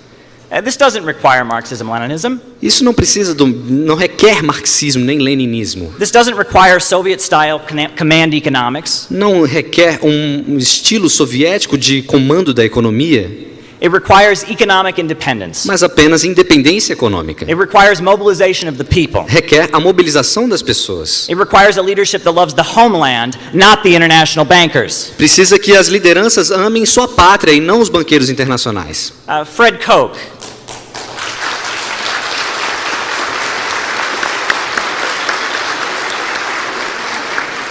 What to do. I hear a lot of people say, oh, I just wish I could forget knowing all of the things I know. And the people who are in our spaces, the kind of people who know that Russia is right and NATO is wrong, the kind of people who know that China is right and U.S. imperialism is wrong, that Cuba is right, that the Palestinians are oppressed by the Israelis. There's this feeling of like hopelessness and this idea that I just wish I didn't know, I wish I could forget. And my question to them is always, were you happy beforehand? Were you happy when you didn't know anything? And oftentimes the answer is no. And it reminds me a lot of, I'm somebody who's lost a significant amount of weight, almost 100 pounds. And when I talk to other people who used to be very overweight, they'll say something along the lines of, I noticed that when I lost all this weight, suddenly people started to be a lot nicer to me. And I just wish that they had seen that in me when I was bigger. And what they're not getting is that, well, in order to lose all that weight, you had to change a lot about yourself because you were overcoming an addiction. You weren't overcoming an addiction to unhealthy food or to food in general. And it's similar to like if you used to be addicted to heroin or something like that and you were like, after I quit heroin, all of a sudden everybody was really nice to me. It's because in order to break that habit, you had to change a lot about yourself. You had to become a different person. And that tied me back while Caleb was talking.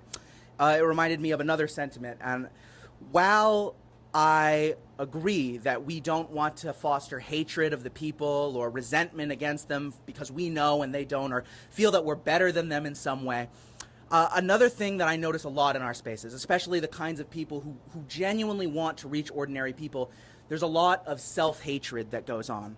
This idea that, oh, I just wish I could be normal. I just wish I could forget all of the things I know and I could go back to living biologically. And I think it's important to recognize that while we don't hate ordinary people, we have to recognize that there's something about us that is exceptional, that we are people who think deeply about these things, that we are people who feel compelled by a sense of justice and belonging to join these sorts of groups and do the work that we do that's really important. I was just hoping you could comment on that as well. Great.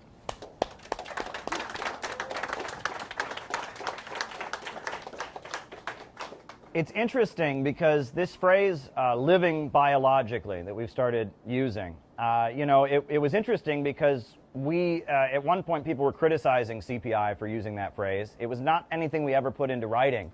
And so after we were pretty harshly criticized for talking about living biologically, we stopped using the phrase, and then there were a number of members who said, actually, that's one of the most brilliant points that we have, is this understanding. So what do we mean when we say living biologically? Because people hear that and they're like, what does that even mean?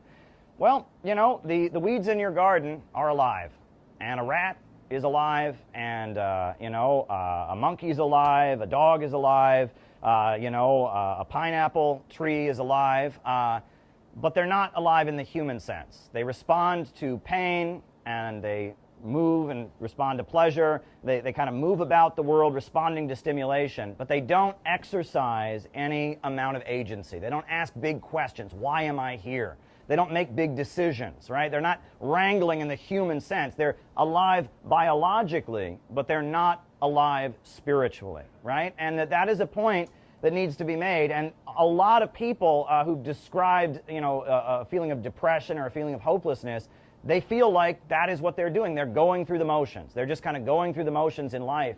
And it's a painful existence. And we also know that our rulers, the ultra rich, the Malthusians, they believe that human beings are animals. And they would like us to exist only in the biological sense. They would like to reduce us to being rats in their maze in a science experiment. They would like us to just be responding to pain and seeking pleasure. And they would like to keep us from asking big questions.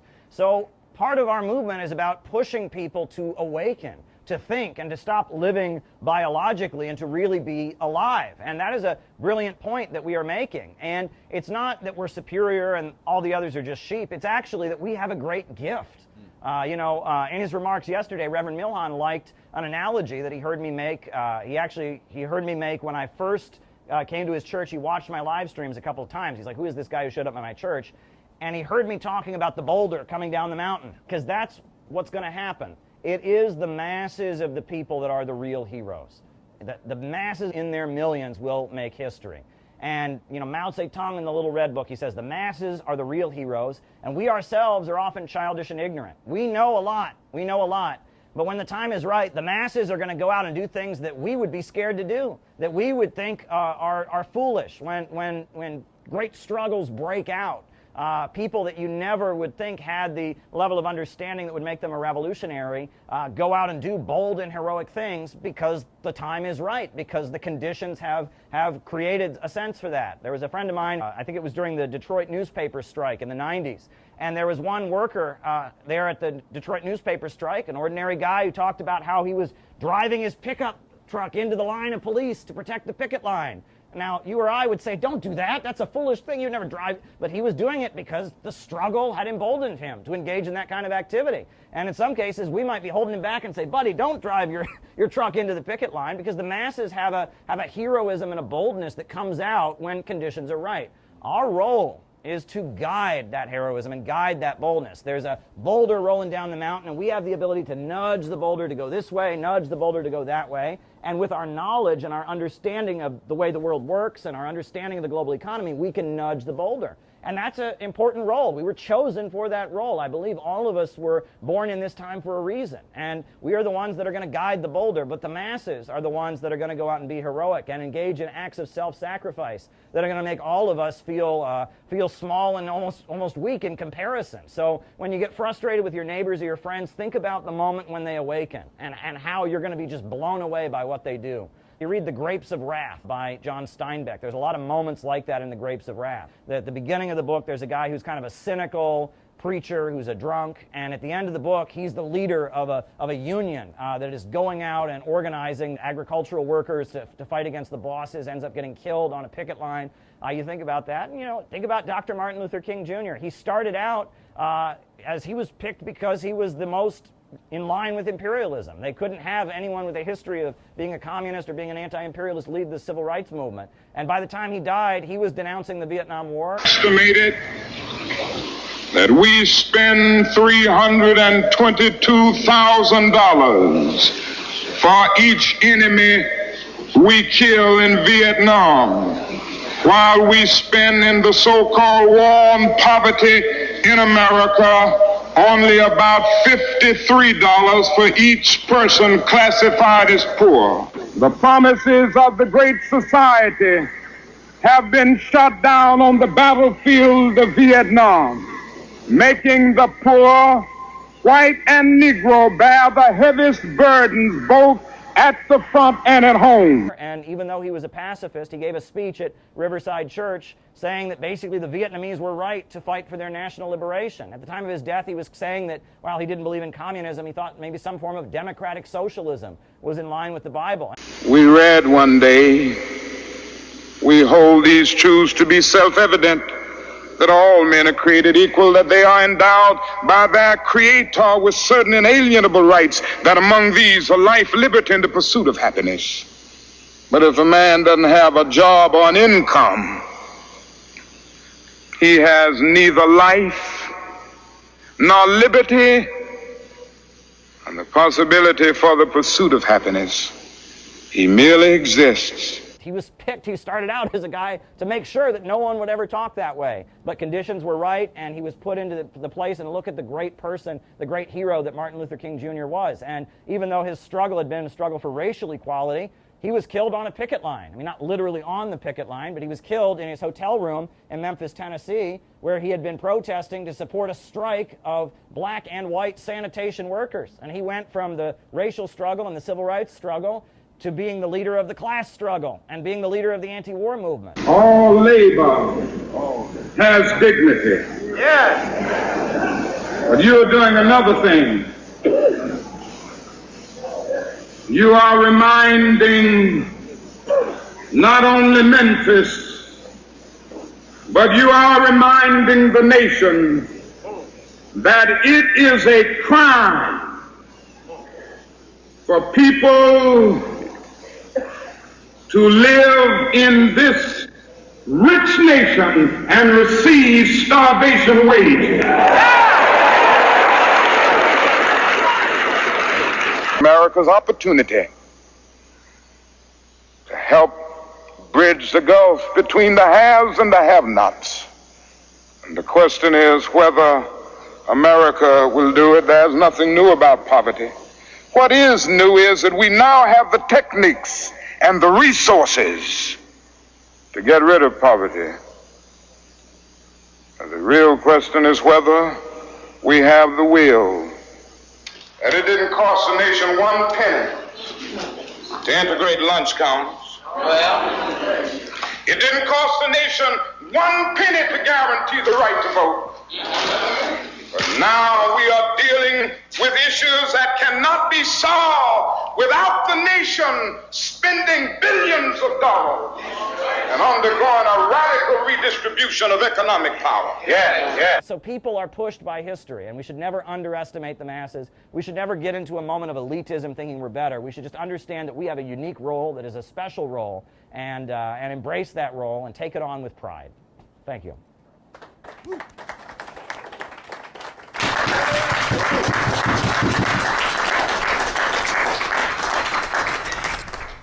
When you think about the Abraham Lincoln Brigade, that points to an aspect of our movement that it's really important to understand. There's a famous writer named Sherwood Anderson. You ever heard of Sherwood Anderson? He wrote Winesburg, Ohio. He was a novelist. And at one point, Sherwood Anderson was asked, what's the difference between a socialist and a communist? What's the difference?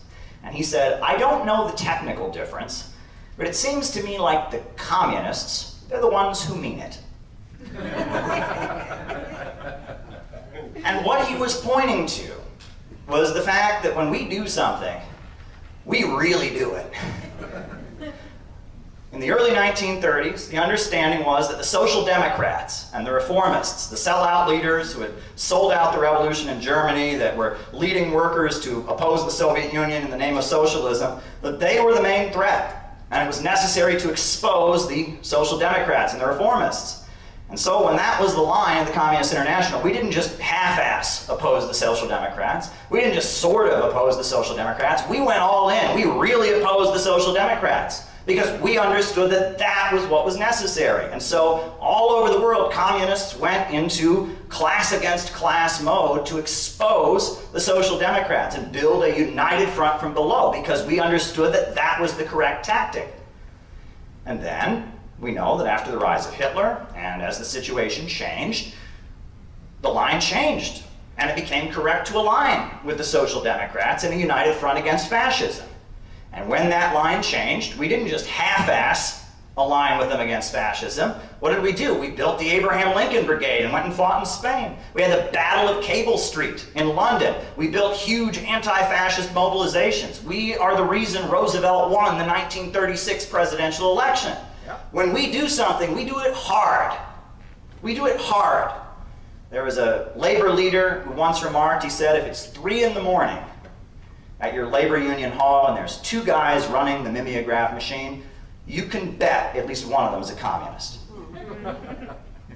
And the people who criticize our movement, right, this is a really common critique from Trotskyites, is they'll say, well, they zigzag, you know, they're always reversing themselves. You know, they do this and then they do that. Yeah, if the situation changes in 24 hours, the tactics must also change in 24 hours. And sometimes what's correct on Monday is not correct on Tuesday, and it's not correct on Wednesday, and you have to change your tactics. And when you're as dedicated as we are, and when you never half-ass these things, when you take it very seriously, when you are fully committed to achieving what we aim to achieve, it can look a little strange to people who don't get it. And they can go, well, one day you're running this way, and the next day you're running this way. Yes, and every way that we run, we're running hard because we understand that it's necessary and that it must be done. The last time we did the African with the bullhorn, is I say, do you think I would want to be out there on a Sunday in the hot weather doing things like this? I don't have a choice, you know. I have a son, you know, I bet you guys have family out there, and it's like that affects us personal. I find it personal. Once the politicians do things and move differently like Trump did, now my brother doesn't have a job. You know, he lost his job. Now he's back to 0. And I'm doing it for my family. I'm doing it for them. They think I do this because, because, you know, I want to be an influence to people like me who are poor, you know. I want to guide them. I want to kind of also take care of people, too. That's always a gift that I felt like I always had. But I didn't know how to navigate it. But just being part of this made me realize how important you guys are, and just making sure that you guys are well taken care of as best as I can. And like, I think just caring for one another it's a long shot, but it'll benefit all of us at the end. So pretty much that. And then just the depression rate since 2020 is like off the roof. So like I said, ever since it's been 5 years since 2020. I don't think none of us are mentally normal. So we got to just learn to be patient and learn to, you know, I might be mad at somebody or something, but just get over it and like just move along. And I kind of admire all of you guys as well, because you guys do a lot too. So I want to acknowledge that too, and I want to learn like from you guys as well, and then learn you guys. I could teach you guys with what I could. But other than that, I kind of admire all of you guys. So I appreciate you guys. So thank you. Oh. Well, Gabby, you are the model in so many ways. I remember 3 years ago in Chicago, we had a conference, and you were there with the Z. Do you remember that? Yeah, and you were with the Z, holding up the Z to support Russia and Ukraine. And, you know, this kind of movement is made up of people, and it is about what you said about caring for each other. That is so much of what we are doing. And when you talked about the depression and all of that, there are so many people, and if you're one of these people, don't feel any shame about it. There's so many people that when they start to do something and they start to get involved, there's a voice in the back of their head that says, you're gonna fail, you're gonna look stupid, everyone's going to judge you. Why are you doing that? Why are you wasting your time? And sometimes that voice is the voice of an abusive parent. Sometimes it's the voice of a bully or an older sibling or a younger sibling maybe that was harsh to you. And that a lot of people are battling against a voice in the back of their own head that is trying to demoralize them, trying to make them more hopeless, trying to make them feel like they're not going to succeed. And they're battling against that voice. And I've got a message for all of you, which is the best way to defeat that voice, the best method for defeating that voice is to be around comrades, to be with other people. They are the best way to fight back against that part of your mind. And the reason they had us all on lockdowns that now we know were medically unnecessary, that killed more people died from the lockdowns and the depression of the lockdowns than from COVID. I mean, the reason they did that is they wanted us all atomized and isolated, so that we would have to be fighting that voice all by ourselves, alone, maybe with the demoralizing internet next to us and all of that. That's what they're trying to do. But the best way to find strength and validation is to be in an organization with other people. And that's why in real life events are really important. That's why I do not want CPI to be an online organization. We need to be here for each other. And the atmosphere at the 7-day program and the way whatever disagreements we've had, we've been able to talk them out patiently with each other, and the way we've kind of come together and tried new things and experimented, that's what it means to be human. That is life. So Gabby, we love you. And you have been so amazing. CPI Chicago wouldn't exist without you. So thank you for everything you've done. Thank you. I think it was Xi Jinping, the president of China, or maybe it was a different Chinese diplomat, said that the world is big enough for everyone to do well. Said something like that. I'm paraphrasing it. Listening to a song the other day, and by a guy called K. Reno, and one of the lines he said, Lord, save us from excuse making and false blaming, and restrain the anger-filled thoughts that we're entertaining. Block all the dangerous engagements that render us brainless. Refrain us from selling our souls just to be famous. And I think that we have to cultivate the positivity, because, as the cliche goes, another world is possible, and that's pretty much all I wanted to say on that. Well, great. Thank you so much, Gavin. And your talk that you gave yesterday was amazing. It was beautiful and very deeply meaningful. And the fact that we as a group workshopped, both you and Noah's talk, that had a huge impact on the success of the event. Both your talks were phenomenal because we workshopped them. And I think in the future, we need to do that for all the talks. We need to workshop and learn to workshop and teach each other. And it was also really great how David Fox, who's a Toastmaster extraordinaire, was able to step in, and he knew how to do a public speaking workshop. So that was really awesome as well. And as far as what you said about positivity, look, there is no limit to growth. There is no limit to human creativity and growth. There's a limit to how many trees there are, that's true. And if we were all still heating our homes with firewood, we would have deforested the planet many times over. But we reinvented our relationship with nature. We started burning coal and fossil fuels and having electrical heat. And because of that, we have grown and we've continued to grow. There is no limit to growth. And the scarcity mindset, this idea that there's only so much, and so if somebody else has, I better take, it's what I could have. We should have the attitude that there's an unlimited supply in the universe. If we can be creative, if we can reinvent, if we can innovate, there's an unlimited supply, there's enough for everybody.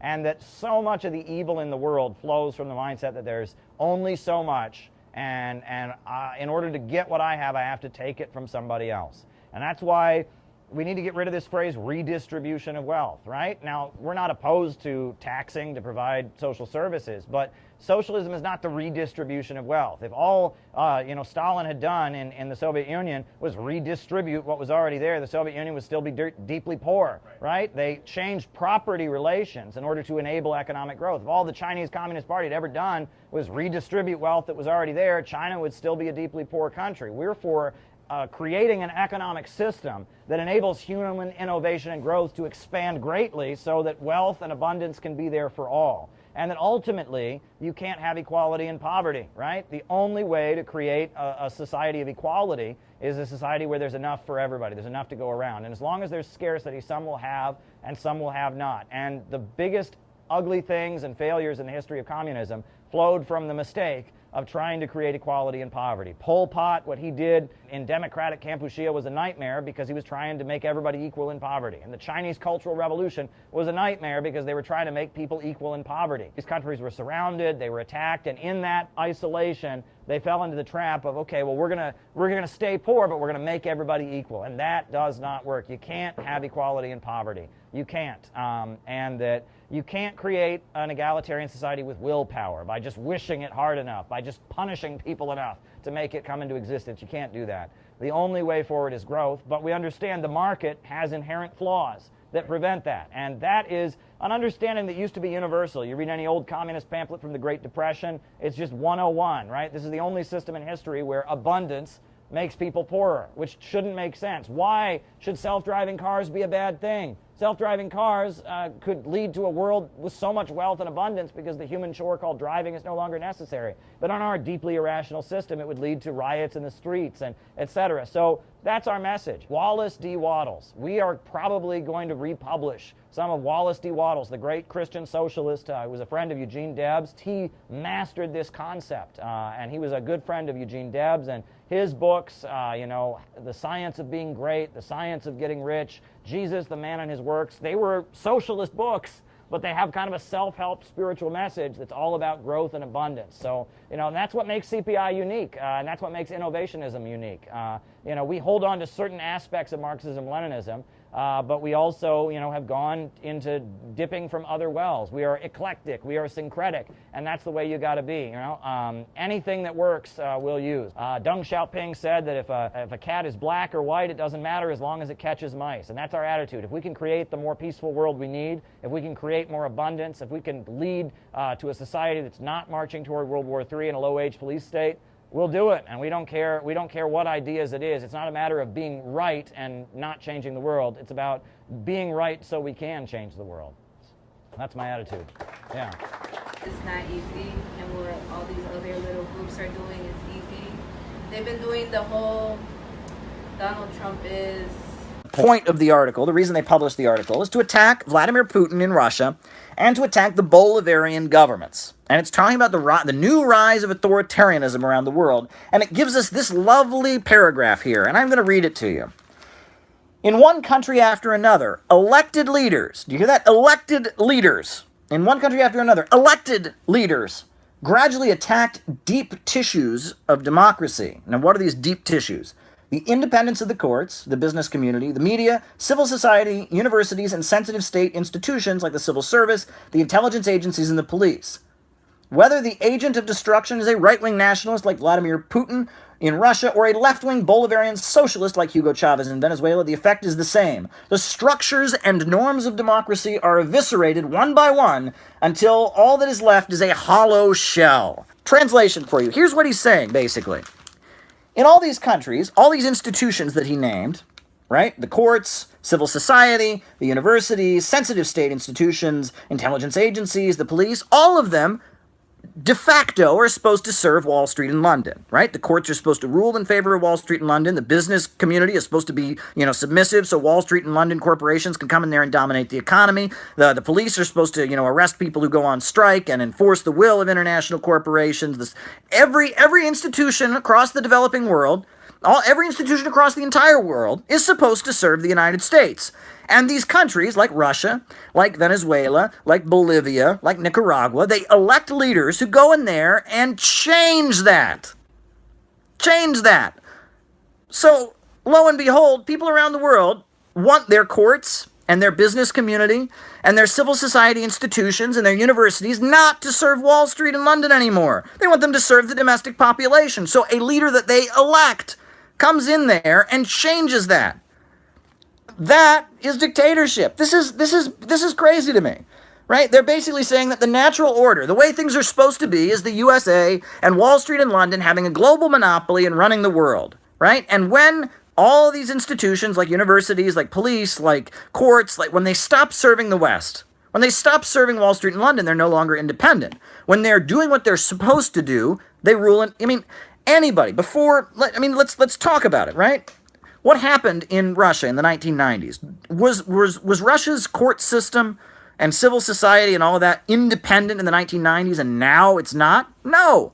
Boris Yeltsin's government was working for Wall Street. It was working for Bill Clinton. And they went in there and they gutted the country like crazy. The population was overwhelmingly against the economic reforms that were forced on Russia in the 1990s. However, the courts and the universities and the civil society all enforced the will of Wall Street. Right? That's back when they were independent. And then, as things changed, as the country moved away from that, as Putin got in there and started restructuring the economy, now those institutions serve Russia.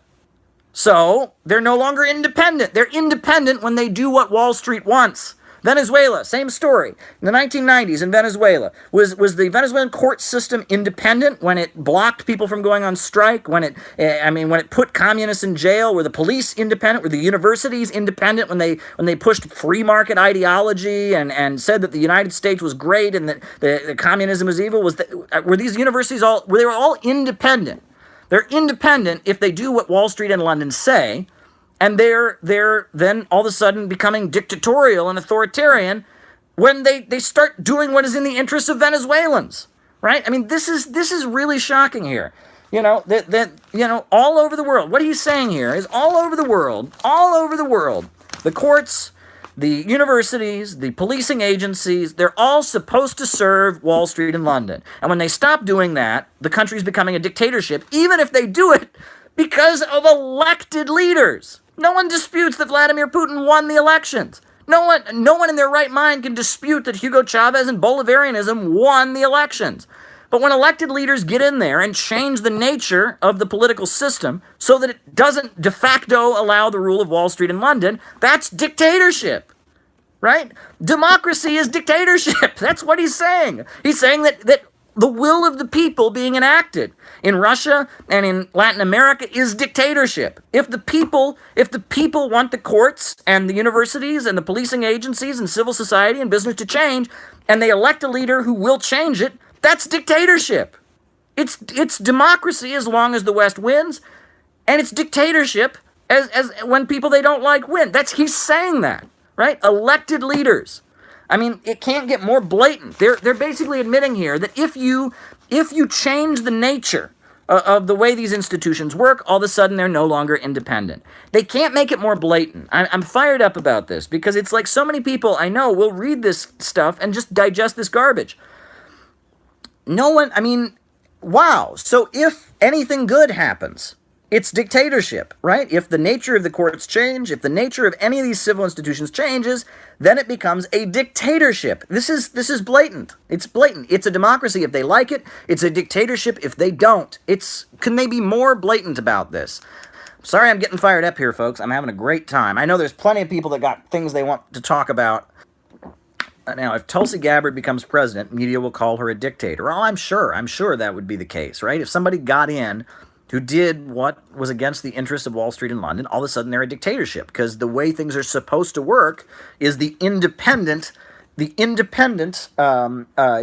tissue of democracy is supposed to serve Wall Street and London. And when it stops doing that, it's becoming a dictatorship, right? That's what he's saying. I mean, the highlighted quote.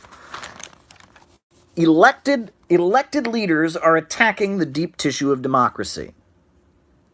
That's what he's... Elected leaders are attacking the deep tissue of democracy. It stops being a democracy when it starts eroding the power of Wall Street and London. That's what they're saying. They're blatantly saying that. They're spelling it out in plain English. It becomes a dictatorship when civil society starts to change. I guess maybe the question was, how can we engage in more resistance here? But I guess that's about it. Great. Well, Stephen, I really want to say we really appreciate having you here. You know, we met Stephen in Los Angeles, and he's actually in Sacramento. He drove in for a CPI event, and we've hung... Oh, San Diego. See, I don't know my California cities. You know, they all San Francisco, San Diego, Sacramento. But we really appreciate everything. You've been here and you've been really helpful, and you also have a unique insight, being an Iranian American, but also a Jewish American, and having insight into both communities. So thank you for all the hard work that you have done, and we really value your insights. And those were all great observations. And you're right about needing to talk to people. As you said, your question for Syed is, what about resistance here? Right? And that is where, you know, we take great inspiration from all the people around the world who struggle against imperialism, all of them. But there is a slight difference between us and them that does occasionally come up, right? Which is that the people in Iran, they're thinking about Iran. And they're thinking about Iran is getting bombed, Iran is under attack, and they're not thinking about the future of America, you know? When it comes to countries like China, countries like Russia, countries that are under the gun of imperialism, often because they're under so much threat, their attitude is, we don't care what happens in America as long as they get off our backs. And I can totally understand why they feel that way, and I respect that. But we have a different role to play because we live here in America, and that cannot be our attitude. And, I talk to people in Russia, I talk to people in China, I talk to people in Iran and Venezuela, and a lot of time their attitude is there anyone making trouble in America? I don't care if they're right, I don't care if they're left, I don't care if they're violent, I don't care what, as long as they're making trouble, because we got to get the imperialists off our back. And they have a right to feel that way. We don't feel that way, right? And to be fair, President Xi Jinping, if you listen to him, he doesn't feel that way. He doesn't want America to fall. He wants America to become peaceful and part of a new world that is structured in prosperity and growth, where it's not antagonizing the developing countries. And that there are moments where the way we act as people that are serious about building a new America free from imperialism, not burning it down for revenge in a cathartic way, but building a new America, and the way people around the world that are up against imperialism, just wanting anything to push back, there's moments where things are going to come up. A moment that came up, and there may be people who disagree with me about this even here, and that's fine, but there was a guy who to protest the bombing of Gaza, and he was somebody, I guess he would have been obligated as a military serviceman to go and participate in that. He went to a place and he lit himself on fire and killed himself. Well, I understand why the Yemenis, admired that. They say, look, anyone who raises awareness about that, we support. I understand why the Palestinians, a lot of Palestine Americans might have said that was a good thing to do. But as a responsible movement of people here in America, we can't be glorifying suicide, right? We can't be saying, oh yeah, that's great, people going and lighting themselves on fire. Because it's not great. Because mental health is a really big problem in anti-imperialist circles. And on top of that, we need organizers. We don't need dead martyrs who get attention for 10 minutes on social media. We need people who give their lives to this. And so I saw the way a lot of the Palestine movement was celebrating this guy who lit himself on fire, and I'm glad that he didn't want to go and be part of it, and I'm glad he felt so moved by the Palestinians, but I'm not glad he killed himself, and we can't be promoting suicide. And while people around the world might want to promote that because they say, look, at an example of this, and they see it as anything that will raise awareness to the Palestinians, that's not the role that we can play as responsible actors, as people building a movement, and as people who genuinely love our country. They talk about tough love. I think that we love America, but it's tough love sometimes. Yes. If someone really loves you and you're screwing up your life and you're making bad decisions and you're headed for a bad direction, they're going to tell you. We love America enough to say that. We love America enough to say, you're on a bad road. You're on a bad road, and imperialism is going to lead to the death of this country. And it's tough love, but it's love, right? And we love America enough to say, look, it's got to change, and we want a prosperous, beautiful future for America. That's what we want, and that means that we have the role. We can't just have the attitude of anyone who's causing a problem here or anyone who's breaking things or causing discord is good. That's not our attitude, right? And that might be the attitude of people in anti-imperialist countries, but it's not the way we see things. And we're not foreign agents, right? If we were foreign agents, yeah, that might be our attitude. Anything to screw things up, but we're not foreign agents. We're American patriots. We love our country. One of the things that was mentioned was DSA as a PSYOP, and I'm just curious what kind of book of CPIs might be best for somebody who is in that milieu, in the sense that they got it right on Palestine and they got it right on a couple of things, but I'm thinking maybe even the Khrushchevism book, because of how people have been so programmed to be against having leaders and ooga booga authoritarianism and stuff like that. Yeah. Well, I mean, it's a nuanced situation, because I think the majority of people who will vote for Zoran will vote for him for good reasons, for very, very good reasons.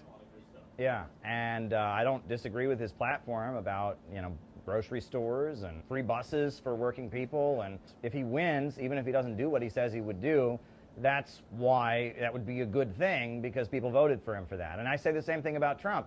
Yeah, Trump was promising to end the wars, Trump was promising to protect our civil liberties, and he doesn't seem to be doing that.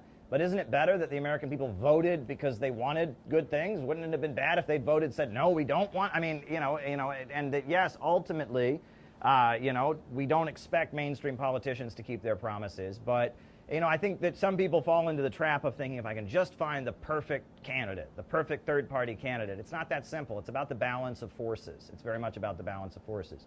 As far as DSA, I'll just run down the facts very quickly. The Socialist Party of America existed.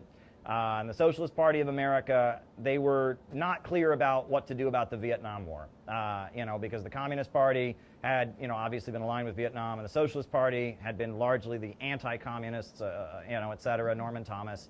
And there were some people in the Socialist Party who were pacifists. So they started the Socialist Party USA, led by David McReynolds, and they ran in elections. And then there were some people in the Socialist Party who supported the Vietnam War, and they were called Social Democrats USA, a very small faction that I guess still vaguely exists of like Social Democrats who supported the Vietnam War. But Democratic Socialist Organizing Committee was started by Michael Harrington, who had been a follower of Max Shachtman, the Trotskyite, who had worked in Lyndon Johnson's administration. He worked with Irving Howe, who was a Trotskyite intellectual who'd written for the Congress for Cultural Freedom, and he was like the New York Times Book Review's token Marxist, who wrote articles about Marxism, condemning the anti-Vietnam War movement for being too radical, etc. Irving Howe and Max Shachtman's followers, Michael Harrington, Gloria Steinem, at that point was the voice of American feminism, who basically her career as an activist started working for the CIA. Well, exactly when did your own association with the CIA start, and in what fashion? Did they come to you, or did you go to them? In 1958, when I came home from India, I discussed with student leaders, past and present, many of them active with the National Student Association, this kind of small foundation to encourage Americans to go. They thought it was a good idea, too. I was then told by foundations and professors and friends that I should not do this, that I would get in trouble with the House Un-American Activities Committee, the American Legion, all of those 50s people. And I became convinced that it was impossible. It was at that point that the student leaders said to me that they had in the past received funds for international programs from the CIA, and that they felt that this was important and could also be partly funded by the CIA. Going to World Youth Festivals and setting off smoke bombs, and who accompanied her, it was the congressman from Barney Frank, a young college-age Barney Frank went with her, and they volunteered to pretend to be leftist student activists and go to the World Youth Festival in Vienna and set off smoke bombs and try to disrupt it, to demonize Russia. And Brzezinski went with them, and apparently he used his language skills, Polish and Russian, to incite fistfights between the Polish delegation and the Russian delegation. I mean, they were just sent to the World Youth Festival to make problems, basically. And that's how their career started. And then Gloria Steinem, after doing that, eventually, she says the CIA was very helpful to her. She brags about their role, setting her up as the voice of American feminism. And they all came together, and they formed Democratic Socialist Organizing Committee, and they started a magazine called In These Times. And the thrust of their message was that Leninism was un-American, that the Leninist party model was too authoritarian, it was not democratic, and they kind of seized on the fact that the new communist movement was not effective, right? The country was still too prosperous. Average Americans didn't want to hear it back then, right? And that, the new communist movement in the late 70s, it was really declining, and you had the rise of Ronald Reagan, and as the new communist movement was ineffective, a lot of these groups got wacky, right? There's no way around that, right? A lot of these groups, the RCP, decided they were going to call a general strike, which no one went on strike, and they started the Mayday brigades, Mayday 1980, and like a couple of their members were killed, and they would go into factories and like yell at workers demanding they go on strike and get the crap beaten out of them. And there was a group, the Communist Workers Party, that got into a shootout with the Ku Klux Klan, except they didn't have any guns. They had like one gun, and the Klan just opened fire on them and killed 5 of them live on television. These groups, there was kind of a desperation because they'd spent a decade in the factories trying to recruit people, and nobody wanted to hear it. And so those groups, a lot of them developed kind of a very bitter internal culture. And that, that Maoist criticism, self-criticism stuff, it may have been very effective in a different culture in China in the 1930s in different circumstances, but that's a recipe for destroying an organization, right? When you develop a brutal confession ritual where everyone who makes a mistake gets humiliated in front of the group and has to, be apologizing, where people are encouraged to tear each other down and all of that, that is a recipe for making a lot of people burn out, and a lot of people feel like they don't want to be involved anymore. And a lot of those groups had those kind of practices, and they were getting desperate because the country wasn't ready for it, and so they were getting more ugly. And then out of nowhere, here comes Democratic Socialist Organizing Committee saying, well, That the problem is communism. The problem is, Marxism is just too authoritarian, and we need to be Democrats and moving those folks into the Democratic Party. And that's where DSA comes from. And that DSA, it's kind of like a winter coat for the ruling class. Most of the time your winter coat is in your closet, but if it gets cold and there's snow on the ground, you take your winter coat out. When I was first protesting against the Iraq War, people would see DSA's name on the list of groups endorsing, and they would say, do they still exist? Is that still a thing? Right? DSA in the 90s, I guess the leader of the AFL-CIO was a guy named Sweeney, who was a DSA member. And at that point, DSA was a banquet that happened once a year where Cornel West, he was kind of their superstar academic, would get up and give a speech, and a lot of labor bureaucrats would go and toast Cornel West and eat a nice dinner. And they had a magazine that came out once every few months that was like a stapled sheet of paper, and that was that. But then when the Bernie campaign got going, all of a sudden DSA was everywhere. And Jacobin magazine is very interesting, right? Jacobin magazine, is this, out of the blue, there's this socialist magazine that comes out of nowhere. And, Jacobin magazine, MSNBC did a whole segment with Chris Hayes advertising, hey, there's a new socialist magazine, check it out, right? The voice of General Electric, the top military contractor, says, we're interested in a new socialist magazine, check it out, and Jacobin always has a way of, they try to sound radical and edgy, but they're always wrong on every issue. Now, they ran an article during the Ferguson protests where it was called In Defense of Outside Agitators. It was the history of communists going to the South, and it was defending the RCP in Ferguson, right? The fact that the Bobavakian people went to Ferguson or whatever. That's edgy, right? Okay. But when it comes to Venezuela, right? Oh, no, Venezuela is a brutal dictatorship. Everything you heard on CNN is true, right? You got to vote for the Democrats. I mean, they run they're always on the wrong side of every issue, but they're doing it in kind of a creative, edgy, hipster way, really trying to play into this idea that the Republicans are always the main threat, that's just not the case, right? It might be the case in some instances, but it certainly isn't the case now. I mean, playing up that idea, also playing up the idea that to be a real socialist, you have to hate all the countries around the world that are fighting against U.S. imperialism. And also the ISO, the International Socialist Organization, liquidated into DSA. And Haymarket Books has long been an intelligence operation. Haymarket Books was the publishing house that paid for the ISO, basically. That's how they were legally incorporated. And Haymarket Books was funded by the Wallace Global Fund, which is the estate of Henry Wallace. Now, Henry Wallace was pretty good, but his kids are not. His kids are Democrats. His kids are liberals. And the Wallace Global Fund paid for the ISO, wrote them checks of millions of dollars. And the ISO was, again, promoting U.S. military interventions and revolutions, promoting the idea that the overthrow of Gaddafi was some righteous revolution from below. DSA is intelligence through and through. It is brought to you by the CIA. That said, there are probably a lot of good people who go there because they want it to be something else. And so our question is, how can we tell this story in a way that will interest these people, that they'll want to read it, that they won't be offended and off-put and won't just throw it in the garbage as soon as we hand it to them, but will also point them to us and to what we have to say. And I think part of it is just that we will, I think what I've said here is probably far more than 90% of DSA members even know, right? So just knowing about the history of their group is good. Plus, we need to dig up the good things they've done. And especially in the first chapter, we need to find a way to put those good things in the first chapter and highlight them so that it doesn't look like just a total, snow job hit piece. And subtly tell this story and engage in a dialogue with them. And that's going to be something to figure out. We shouldn't completely burn bridges. There's various groups that have talked against us. There's various people, and one of the best things, I shouldn't say the best thing, but one of the best things that happened to us is when the Communist Party USA put a hit piece on their website about us.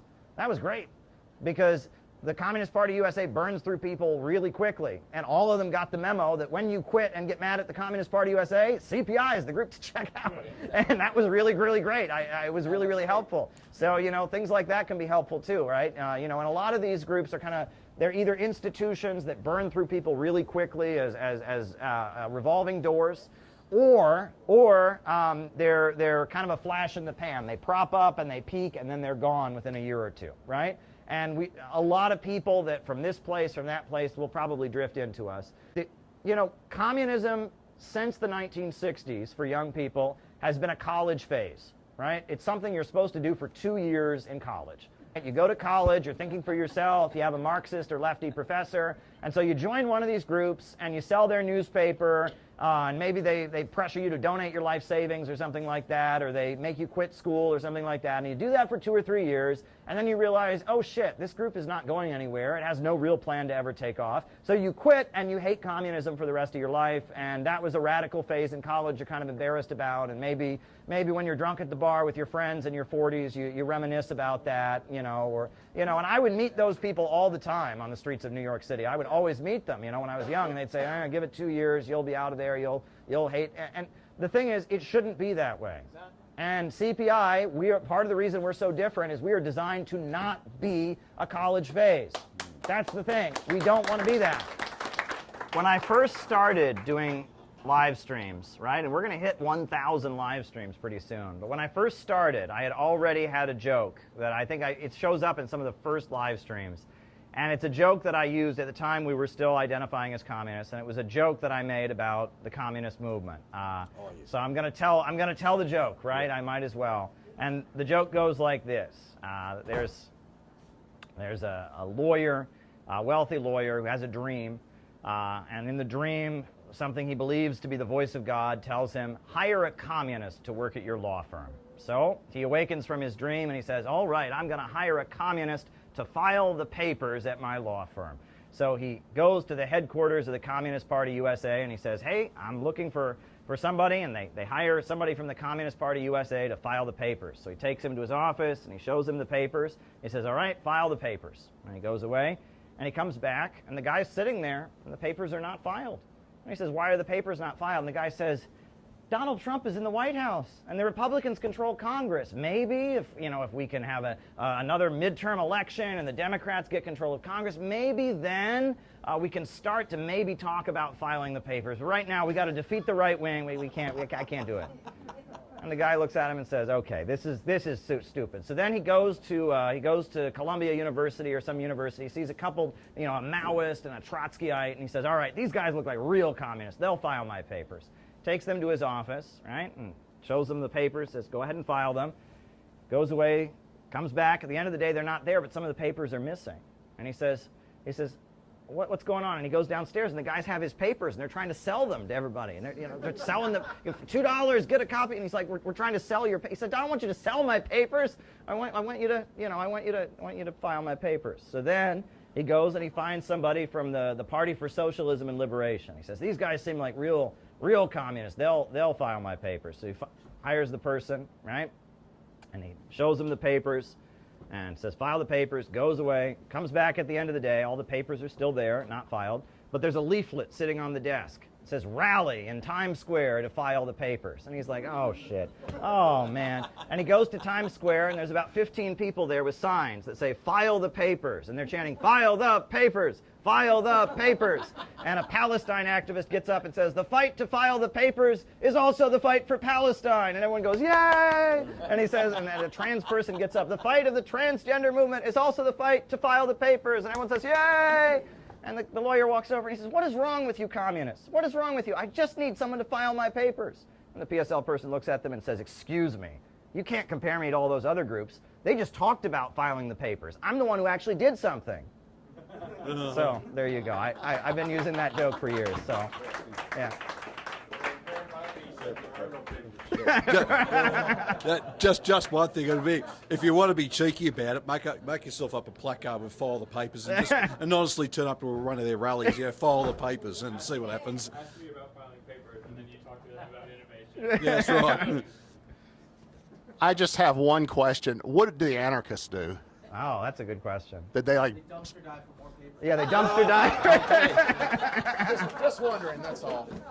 That was the best description of the American left I've ever heard. Okay, well, there you go. In the 21st century. Yeah, well, we've seen it all up close. So. Mike, I come from a military family. My dad was in the Army for 20 years. Rest in peace, Dad.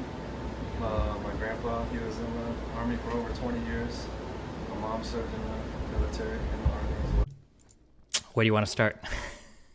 Well, can I respond to what was said? Yeah, whatever you want to do, yeah. Okay. I find this a laughable caricature of anything I've ever written or anything that I understand is part of this conversation. And I don't appreciate being told what I think or what I say or what I mean or what I intend. I can speak for myself, and that would just be fine if we could allow each other to do that. Number one. Number two, I have no idea what this silly remark that I hear so often is, that no socialist society has succeeded at anything. I have no idea what you're talking about. Let me give you an example. One of the most important metrics used in the economics profession around the world to assess the quote-unquote success of an economic system is the rate of economic growth. You measure GDP and you look at how it grows over time. And then you compare one country to another to assess their relative success, not as societies, because that's a vague generality, but at this particular metric, which we use in economics to measure economic growth over time. It's not the only metric, but it's a widely used one. So I'm now going to use it. In the 20th century, the fastest growing metric, the fastest growing GDP in any country measured was the Soviet Union. And in the 21st century we're living in, the fastest growing GDP in the world has been the People's Republic of China. This is not an endorsement of one or another economic system. It's a statement of fact verified by any reliable source of information. The UN, the project in the University of California, Berkeley, and others who keep track of this. So this has to be understood because in much of the world, economic growth is a shared objective and goal that these two societies have excelled at achieving. But when you say that socialism has never worked anywhere, and statements like that get very widely made on American television. Wait, real quick, because you're about to, I don't care. I know you have a prepared answer to that. I'm not using the meme, socialism has never worked anywhere it's tried. What I'm saying is I don't think central planning has worked. My critique is much more specific here, and I would be, like, if you have, like, I'm curious, because I would have to go read more on them, because every time I've tried to read on places, so the only places I'm familiar with are, like, Vietnam, or a lot of the older Soviet Union, or some places in, like, Cuba. Like, my understanding is that when we try to socially plan a lot of stuff, you just can't do it. There's so much for a government to keep track of. It's bureaucratic, it's slow, you can't respond to changing market conditions. So I'm saying central planning specifically doesn't seem to be a solution to an economy. That's what I'm saying specifically, not like the socialism has never worked meme. Okay, I'm glad you're being more specific than that. But I would encourage you to read Maurice Dobbs' book, Soviet Economy Since 1917. Maurice Dobbs was a lecturer at the University of Cambridge in Britain, and I have, quotations from the book right in front of me. In 1928, they launched the 5-year plans in the Soviet Union. By 1938, coal production had multiplied by 3.5 times. They had increased the rate of electrification tenfold. There were 20 new tramway systems. The number of hospital beds in rural areas had doubled. The Soviet Union at that point was the largest tractor producer in the world, and they were the largest locomotive producer in the world. Right? This notion that socialism has only resulted in people getting poorer or making everyone equally poor is false. In 1917, Russia was an impoverished agrarian country. By the mid-1930s, they were an industrial superpower. My understanding is that in the 20th century, there was a faster growing economy than the USSR, and it was Japan. Japan still exists today, and the USSR does not. I understand that the USSR did show a huge amount of growth, but I think it's odd to use that as an example when socialists often point to the evils of imperialism, and when you point out the fact that everybody was heavily industrializing around that time as well. I don't think it's fair to say that the USSR simply grew on the merits of socialism when there were so many other things happening at the time, and when it was outgrown by another economy that was... But those are the facts. I mean, you can play whatever games you want. The fact of the matter is that the Soviet Union's performance in the 20th century completely outshines that of Japan. There's no comparison. In 1917, when the Soviet Union begins, it is the poorest country in Europe by far. It then goes through 70 years of a lost World War I, of a civil war, of an agricultural collectivization, and of World War II, which did more damage in Russia than in any other country. Notwithstanding that it was the poorest country at the beginning of this horrific story, it ends up in 1965 being the #1 competitor of the United States for global hegemony. That's only because of its #1 status in economic growth that it achieved the overcoming of all those horrific losses. I'm not arguing in favor of this or that about the Soviet Union, but the fact of its achievement is a staggering reality that you can dance around from here to tomorrow, but it doesn't go away because it's inconvenient to confront it. And the same thing is true now. If you read Pearl Buck's novels about China before the revolution, you will hear about a society whose depth of poverty literally blows your mind. And here they are about to surpass the United States before the end of this decade. And that was accomplished by a communist revolution and a government that has been run by a communist party to this day. And yeah, for sure, they cleverly opened their society up to capitalists to come and join them. But to imagine that the achievement of the Chinese economy is purely due to the private capitalists rather than to the state economy, that's making believe, because you need to have an argument that puts the success at the credit of one or the other. The infrastructure, the training of the mass of people, everything that happened in China is as much a product of the planning and policies of the communist government than of any other factor. And that has to be recognized as well. And none of this is an endorsement. That society has strengths and weaknesses. It has things we can criticize, but we can't make it up because it's inconvenient to face the successes they've had and continue to have. They were a country that was strong enough to defeat Nazi invaders. They were a country that eventually That's hold on. A lot of this is just not true.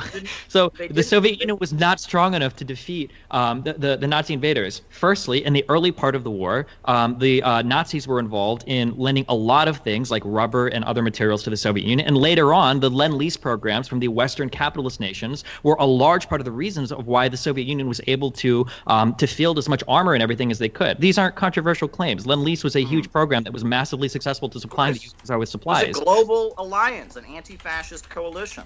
Sure, but it's Britain disingenuous to say that it's Nazis on their own either. Sure, they but had help as well. The United States had help. I'm not saying that these are sure. These are what about sure. I understand that. These are whataboutisms that aren't relevant to what I'm saying. Is that the idea that the USSR was some strong superpower that on its own could stand up to the Nazis? That is absolutely not true. They absolutely needed outside help.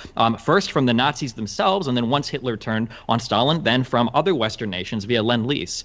Firstly, secondly, you're talking about like how the Soviet Union was able to accomplish so much in terms of like getting electricity out to rural areas and hospitals and all of this. This is just industrialization. Lots of countries have done this under capitalism, under other economic systems, under socialism, and also part of Russia's rush to industrialization led to massive famines that are to this day debated about whether or not they're considered genocidal. So I don't know if I like the idea of like, well, I can modernize a country if I tell everybody to stop growing crops, starve to death 10 million people, and make some of them work in factories. I don't know if that's a good argument, saying like, well, look how quickly we industrialized our country. I don't know if I agree that that's a success of central planning. I think you can look all over the developing world today and see a lot of free market countries that have not industrialized and have not done what Russia and China both did during the 20th century, right? This notion that socialism never creates growth, it's never worked anywhere, all it leads to is people being poorer. Look at Russia in 1917. Look at Russia by the mid-1930s. Okay, hold on. We're back Look at Russia by the 1970s. Look at China in 1949. Look at China today, the second largest economy in the world. That's a big fat lie. And I am sick of hearing it because it contradicts reality. Socialism has raised countries up out of poverty. Meanwhile, all over the developing world, this is like literal. These are like still illiterate, where people don't have a basic electricity. right? I feel like I'm running down. Okay, let's I'm running down like a dialogue tree right now. I'm talking about central planning. I'm not. I understand that you've probably heard a million times socialism makes people poor or whatever. I would never you make admit that. that that's false. Well, no, but I would say that like the industrialization of the world. So much the same way when people say like, oh, capitalism is what's causing global warming. I don't think that's true. I think it's industrialization is what's causing global warming, right? We consume a lot of stuff. We produce a lot of emissions as a result of that. Like it's industrialization. When you talk to me about how like, well, the living standards from the 1900s to the 2000s has increased. I'm not going to sit here and say, well, capitalism did that. And I'm also not going to say in socialist countries, socialism did that. Technological innovations, medical innovations, agricultural innovations, like these are the things that have driven a lot of this. So I'm not giving you the meme that socialism hasn't helped any country. I'm sure that we can find, you know, whether we want to bring up Catalonia or other types of like smaller socialist societies that have existed and thrived for small periods of time. I'm sure we can find examples of that. What I'm saying is that central planning as a means of controlling an entire economy doesn't seem to be a realistic policy. If you want to talk more specifically about the USSR, we can, but I feel like that is not a good example for you to go to show off the successes of central planning when millions of people starved to death in that society as a result of central planning. I think millions of people starved to death prior to the Russian Revolution. As an agrarian economy, when there was a famine, people starved to death all the time. Now, you're talking about specific famines that took place, but prior to the Soviet Union, Soviet agriculture didn't have, or Russian agriculture and the surrounding countries, Estonia, Latvia, Lithuania, they didn't have tractors, right? It was the Soviet Union that mechanized agriculture. It was the Soviet Union that electrified the entire place. They actually had the biggest hydroelectric power plant in the world in 1931, the Dnieper Dam. The fact that you gloss over the transformation of a deeply impoverished country into a country that was a superpower and is widely acknowledged to be a superpower, and you just say, yeah, but there were a bunch of famines, so none of that counts. That's completely disingenuous, right?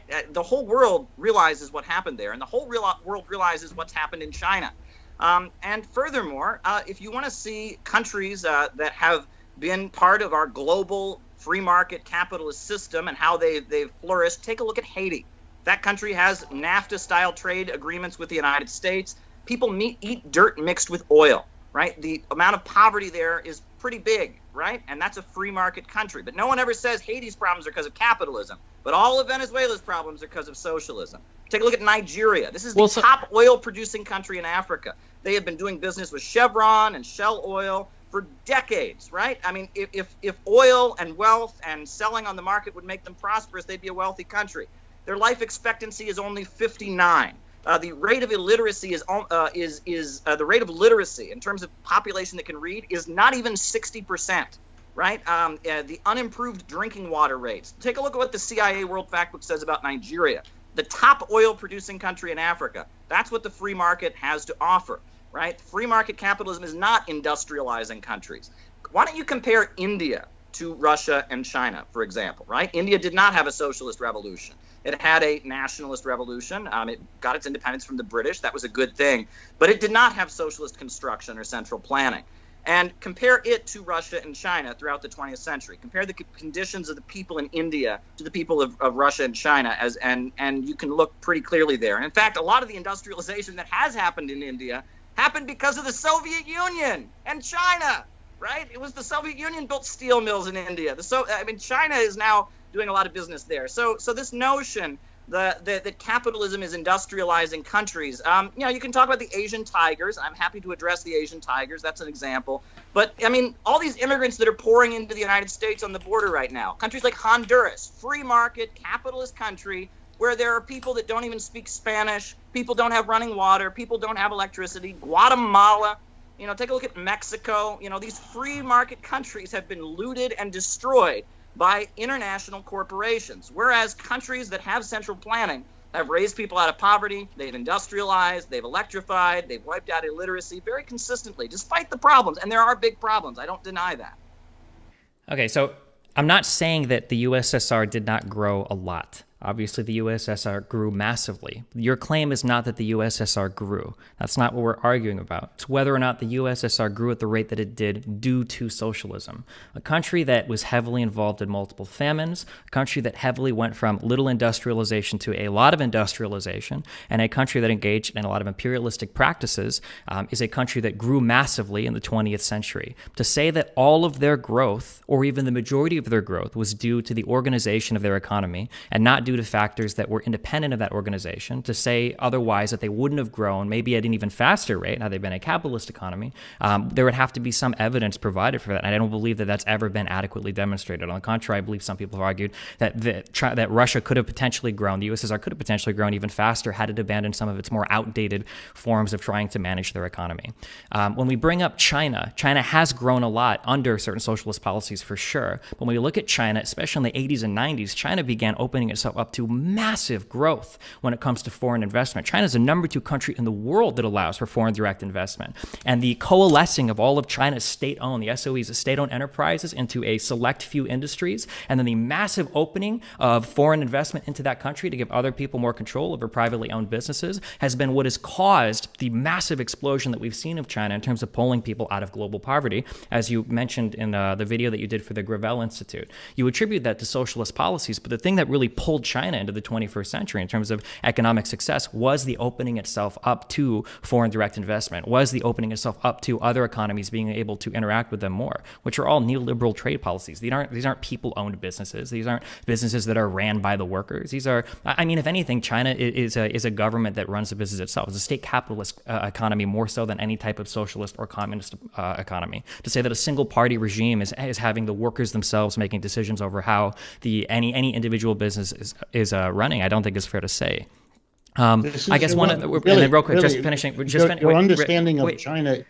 Your understanding of China, though, is really badly flawed. Can I finish this last part? The thing that confuses me the most, and the thing that frustrates me the most, I guess, when I have discussions with socialists, is socialism feels like this very amorphous, ever-transforming idea of what it actually is, such that I don't even know why we use the word anymore. So I'm very glad that you've acknowledged that Marx, through his labor theory value analysis, was absolutely flawed and was an absolute failure. I'm glad that you've acknowledged that the way of analyzing. I have not acknowledged. You're making this stuff up. I've never acknowledged anything of the work. Okay, of the well, sort. I don't even know where you get this. Well, earlier you just said that we shouldn't hold ourselves captive to the thinking of thinkers in the 19th century in terms of what socialism is. So I assume you've evolved No, I didn't do that at all. I told you that socialism has a variety of theories within it. It's a broad tradition. It had to be. In the 150 years since Marx wrote, his ideas have moved into every country on this earth at different levels of economic and cultural and political life.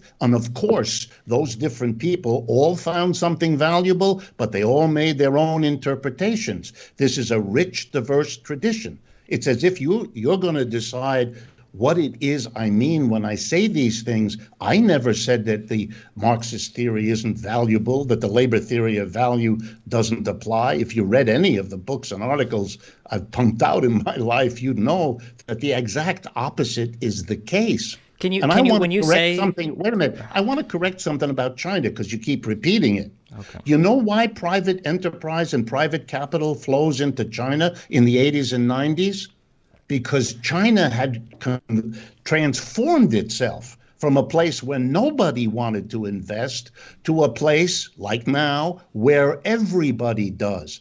Capitalist enterprises went there because they had a well-educated, disciplined labor force at very low wages, because they had built an extraordinary infrastructure, because you had a growing level of income for people to buy things. That's why General Motors produces and sells more cars in China than it does in the United States.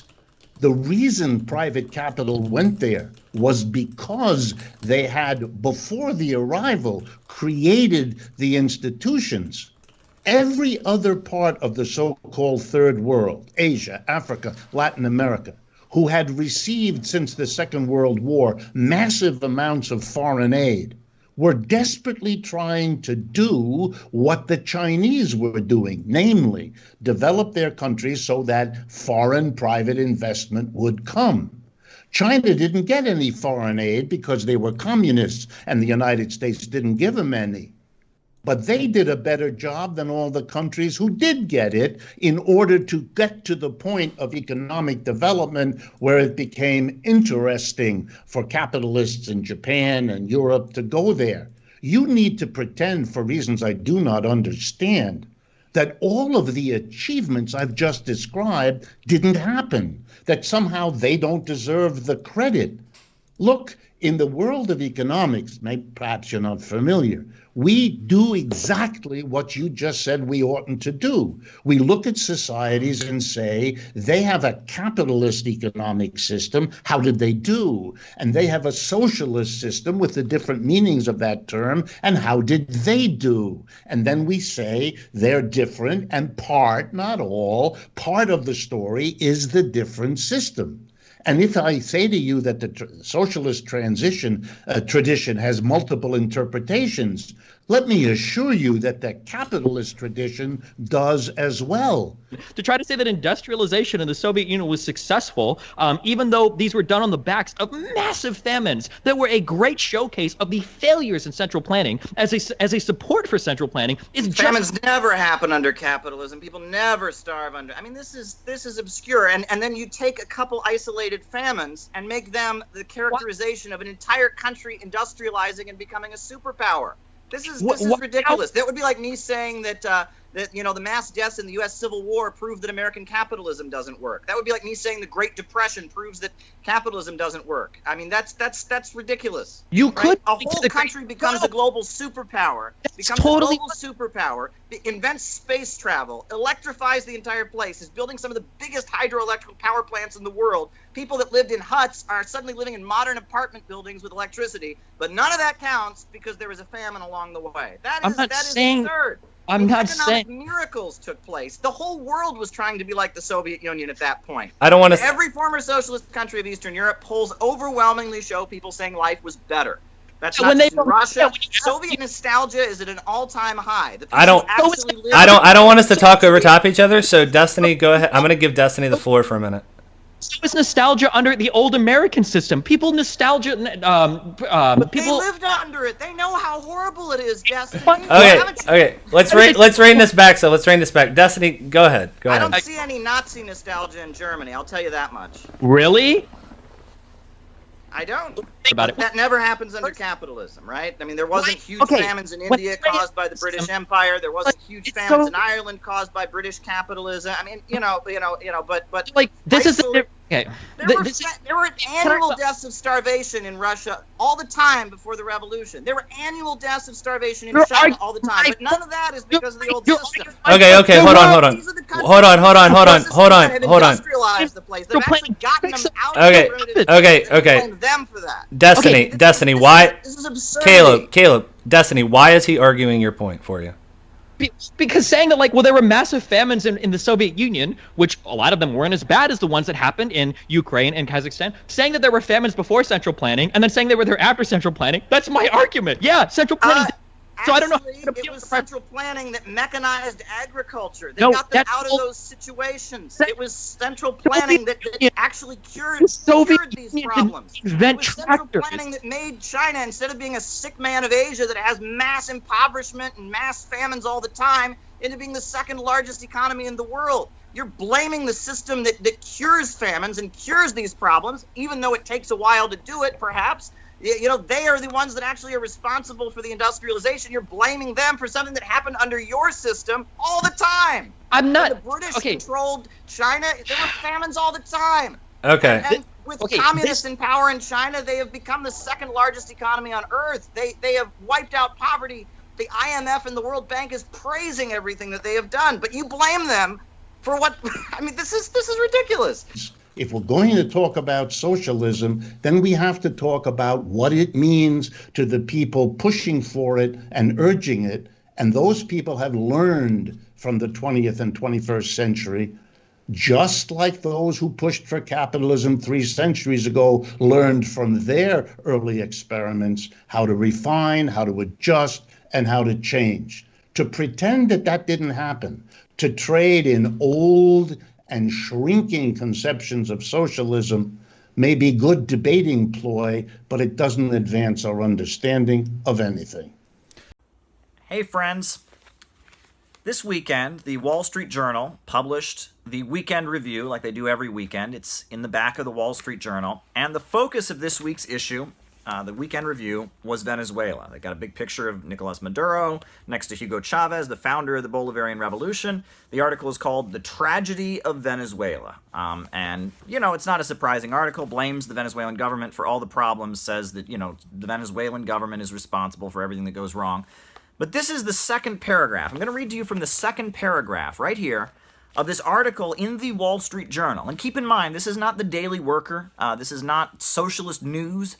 This is the Wall Street Journal, a right-wing publication that does not approve of the Venezuelan government. And this is what they have to say in their anti-Venezuelan article. This is the second paragraph. Quote, "When I arrived in Venezuela in 2013, the party was still on.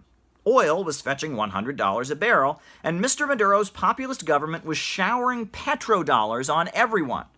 The Caracas skyline was dotted with grandiose construction projects. Steakhouses were buying vintage scotch by the container loads, and hotels had to be reserved for weeks in advance."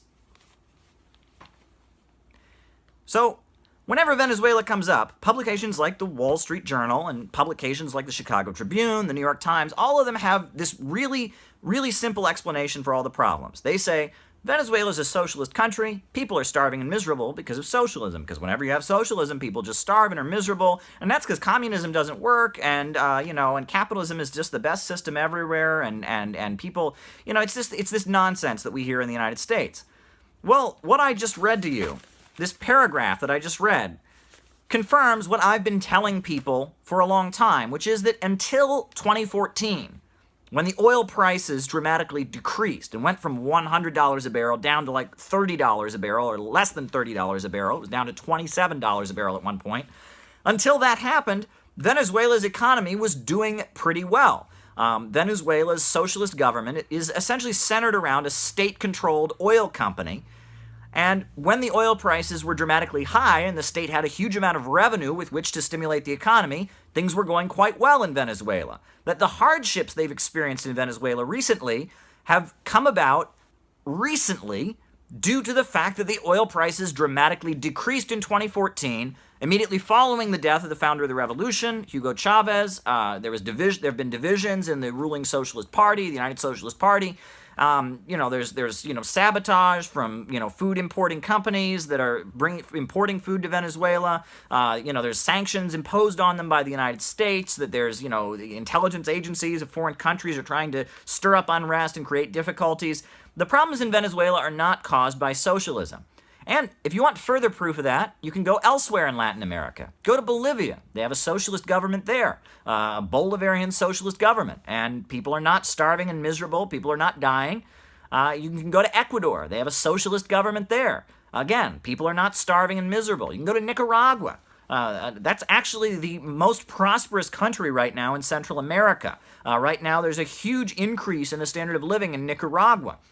And go to Cuba. Right now, Cuba, which has just, had some economic adjustments, and they've adjusted their socialist system to be closer to the Chinese model. They're doing very well, too. A lot of Cubans are opening their own businesses, and the socialist society is bringing in more foreign investment. If it weren't for socialism, Russia and China would be third world countries right now, but instead they're world superpowers. What Stalin did with his 5-year plans, industrializing Russia, building steel mills and building hydroelectric power plants and bringing Russia into the future with central planning, what was done by the Chinese Revolution, in which they took what was the sick man of Asia and made it what it is today, the second largest economy in the world, all of that was done with socialism. This idea that socialism starves people to death, socialism causes poverty, socialism has failed everywhere it's ever been tried, is complete and utter nonsense. The crisis in Venezuela is about oil. It's about the fact that the oil price dramatically decreased. It's about the fact that there was political turmoil at the time the oil prices decreased. It's about the fact that there's been foreign sabotage. but it's not caused by socialism. And this idea that socialism creates poverty is complete and utter nonsense. Capitalism has kept so many countries throughout the third world in utter poverty, but it's socialism that has enabled countries to raise themselves up. And Russia and China are probably the best case studies of that. This idea that socialism, it just doesn't work, it leads to poverty, this is a lot of propaganda. And it's look at the Caribbean, right? Compare the way Cubans live to the way people live in Haiti, or the Dominican Republic, or Jamaica, or any of those capitalist countries all throughout the Caribbean. You think capitalism is so great. Ask someone from Mexico why they're fleeing their country. Ask people from Africa. Go to Nigeria. Nigeria's got loads of oil, just like Venezuela, except it has huge rates of poverty, huge rates of illiteracy, child labor. Nigeria has been doing business with American oil companies. They've got free market capitalism there. They let American and British oil companies do whatever they want, and their people are absolutely miserable. But what the countries around the world that have adopted socialism have achieved in terms of raising people out of poverty, providing people jobs and education and healthcare, and in terms of industrializing is really unprecedented. So anyone who tells you that the crisis in Venezuela is caused by socialism and they've just been poor and starving ever since they got on the socialist road, no, they are false. They are giving you false information. Venezuela's revolution began in 1999. Chavez announced that it was moving toward 21st century socialism in 2003. And up until 2013, even the Wall Street Journal, right here, admits that their economy was actually doing very well. The problems began in 2014 when the oil prices dropped. So anyone who tells you that socialism is the reason people are hungry in Venezuela, is the reason that there's problems in Venezuela, is lying to you. And furthermore, why don't I add that the United Nations has confirmed that there is not a humanitarian crisis in Venezuela. The term humanitarian crisis is a specific legal term, and we have, prominent leaders of the UN have gone to the country and inspected it and said, yes, there are difficulties here. They're having trouble with their food imports. They're having difficulties, but humanitarian crisis? No, that's not what's taking place. So everything you've been told is a lie, right? The idea that socialism is causing all of Venezuela's problems is just a falsehood. And anyone who tells that to you is either intentionally lying to you or doesn't know what they are speaking about. Sir Flounders mentioned Yemen. The last time I saw this brother, we were in a hotel in Bandar Abbas. He was about to get on a boat to risk his life to take aid, humanitarian aid to the starving people of Yemen. He's here representing the organization FIST. Fight imperialism, stand together. Please join me in welcoming Caleb Maupin. Please come to the stage. Free, free Palestine! Free, free Palestine! Well, the last time I saw Cyrus, I was in a hotel in Bandar Abbas, and I was getting on a boat, and we were trying to go to Yemen. Our boat was full of medical supplies, humanitarian aid, food, flour, things that people in Yemen desperately need. And we weren't able to complete our mission. We never got to Yemen. And why was that we did not complete our mission? On the day that we were supposed to arrive in Yemen, the Saudis bombed the port of Hodeidah, not once, not twice, not 3 times, but 8 times in a single day. They bombed the port of Hodeidah. We were unable to complete our mission. We were unable to deliver flour and medical supplies to the people of Yemen because Saudi terrorism prevented us from delivering the supplies. You wouldn't know it now. You wouldn't know it if you were watching TV. You can watch CNN, MSNBC, Fox for hours, and they don't even say Yemen. But around the clock, every single day, Yemen is being bombed. It's being bombed by the Saudi military. But every single one of those bombs is given to them and sold to them by the United States. Pentagon generals are on the scene directing the Saudi attack on Yemen. This attack on Yemen, it shouldn't just be understood as a Saudi attack on Yemen. The bombing of Yemen that is destroying hospitals, destroying schools, destroying power plants and civilian infrastructure that's already killed at least 4,000 people. The bombing of Yemen that's taking place is a U.S. military operation. It's an Israeli military operation. It's being done to serve imperialism and Zionism. Why are they bombing Yemen right now? They're bombing Yemen because Yemen wants to be free. Yemen used to have a dictator, a president who was a dictator, a puppet of the Saudis. But the people in Yemen decided they wanted democracy. They wanted independence of their country. And they overthrew the U.S. and Saudi-backed dictator. And that's when the Saudi bombing campaign started, with U.S. support. They're bombing Yemen in order to stop them from developing democracy and independence. And why else? It's a well-kept secret that Yemen has vast untapped oil resources, one of the biggest oil deposits in the region. And they know that an independent Yemen could utilize these oil resources to start developing their economy and exporting. The U.S. and Saudi Arabia and Israel are teaming up against Yemen because they want to keep it poor. They don't want it to become an independent country like Iran or Venezuela with public control of natural resources. What is going on in Yemen, this crime that we hear nothing about, it is horrendous, and it is a crime against humanity. We don't know anything about it. You know, people might see our rally here today, see the Day of Al-Quds and think, what's he up here talking about Yemen? That's a completely different country. But it's not. It's all connected. Every major religion, Christianity, Judaism, Islam, they all forbid what's called ribald or usury, which is the way of making money by doing nothing, making money off investments. But what is Wall Street? Wall Street sits at the top of a global system based on ribald and usury. Yeah. They make money from nothing. They make money from nothing. They make money from impoverishing the world.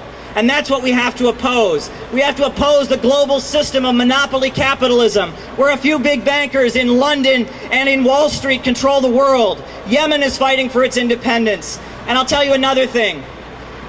Obama and the leaders of the U.S., they say that they want to stop ISIS, and they say they want to stop terrorism, and they say they want to spread democracy. But there's nothing democratic about Saudi Arabia. And what countries are actually defeating Daesh and ISIS? It's Iran and Syria. They're scoring real victories against them, and we can't even sign a peace treaty to end the sanctions on Iran. It's Iran and Syria that are fighting terrorism. It's the United States and Saudi Arabia that are spreading terrorism all over the world. So, as we talk here today, we got to organize and fight back. And I'll tell you one thing. Some people say that if you oppose Zionism, you're an anti-Semite. But one piece of evidence that shows that's not true, the majority of Zionists in the United States, the majority of Zionists are not Jews. They're Christians. All across the Midwestern United States, there are people who've had their homes foreclosed and have had the good-paying industrial jobs taken away, and they're living in an economy and they're miserable. And they're going to church to pray, to try and find some consolation. And when they pray, their ministers who are getting money from Wall Street are telling them to pray for Israel, and that's a crime.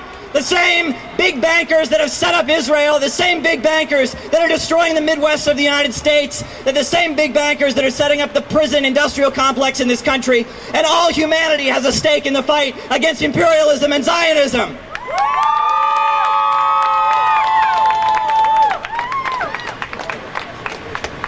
All right. For several years.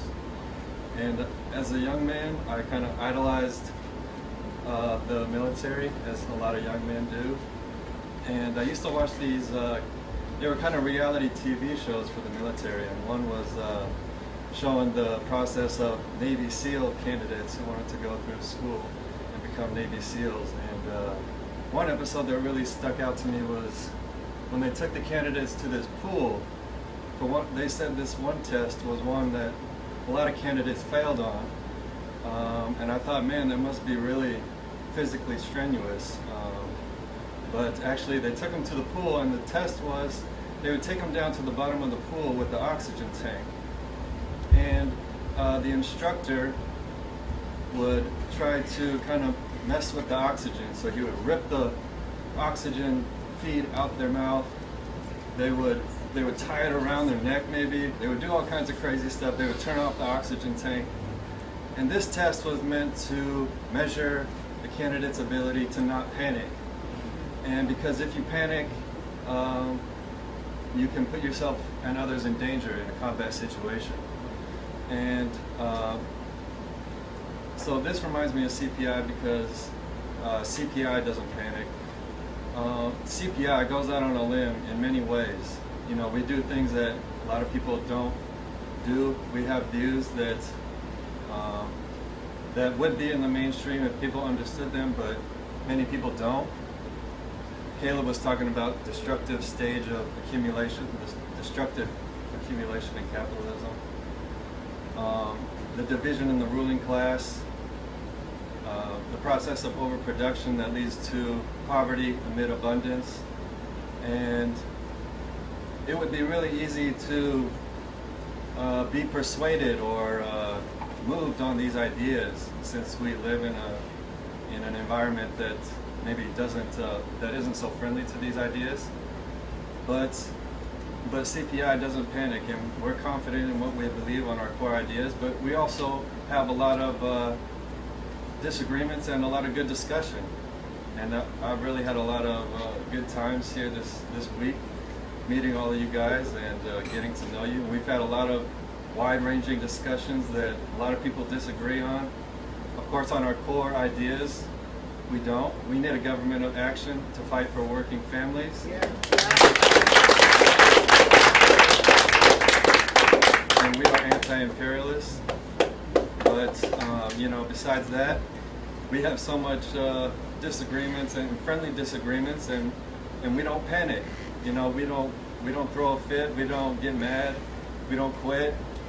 And so I've just really been admired. I've been inspired, and I admire CPI in that regard. So yeah, I guess that's all I wanted to say. Thank you. We've been realizing there are no shortcuts, there are no get-rich-quick schemes, and that we're playing a long game.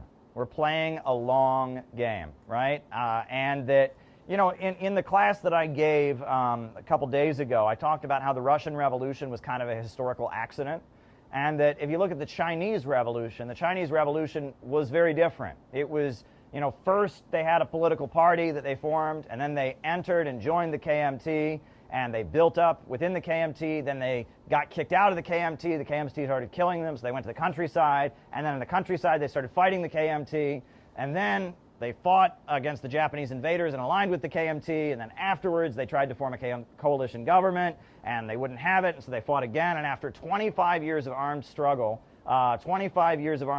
they finally became the ruling party of China. And if you think about that, the amount of like zigs and zags and flips and the amount of like patience that must have taken, that's a much more realistic, you know, understanding of the kind of work that we do, right? It is a long game. And another thing is that, you know, one criticism that Trotsky always leveled at the Soviet Union is he said, well, they zigzag. One day they say this, and then the next day they do that. And yeah, that's how this kind of thing works. And what's right on Tuesday is not always right on Wednesday. And what's right on Wednesday is not always right on Thursday. And in order to get the job done, sometimes you have to go this way, and then you have to go that way, and it can be very confusing. But if you're playing a long game, then you can understand that we should be constantly reinventing ourselves. If we were saying the same thing that we said 2 years ago, if we were saying the same thing we did 3 years ago, that wouldn't be good. That would be a sign that we weren't learning anything and we weren't adapting. You got to change in order to win, and that's part of the thing. And part of the reason that the Communist Party of China has been in power for so long is if you look at what they were in the 50s, it wasn't what they were in the 60s. If you look at what they were in the 70s, it wasn't what they were in the 80s. And they've been constantly reinventing themselves in order to rise to the challenges of the moment. But yet at the same time, there are certain things like making a new, strong country that they've remained committed to. And there are certain principles that we are very, very committed to. And I've said before many times that one, if we were some kind of deep state operation, if we were some kind of plant, they would be making it a lot easier for us to do what we do. It would be a lot less of an uphill battle. But on the other hand, if we were going to give up, if it was going to be too hard, we would have done that a long time ago, what we've been through as an organization.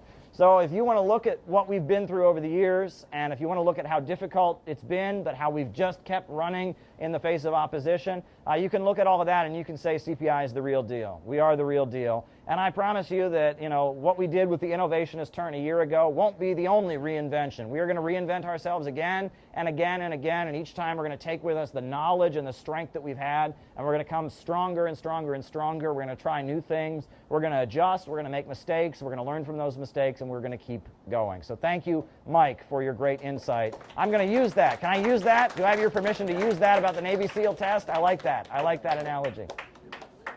Yeah, I think that some of the points that have been raised about how we don't want to tear American society down are very important, because I know for years, you know, I've been around, as I mentioned last night, a lot of, you know, niche radical groups, and you have some people who have this point of view that some kind of is called collapsitarian. And that is, they're looking forward to the collapse of civilization or society or the United States or something like that. If the United States were to suffer a genuine collapse, it would take the rest of the world down with it. Yes. We've seen that happen before. We saw what happened in 2008 and the international ripple effect of the Great Recession. We saw that happen way back in the Great Depression, back 100 years or so ago.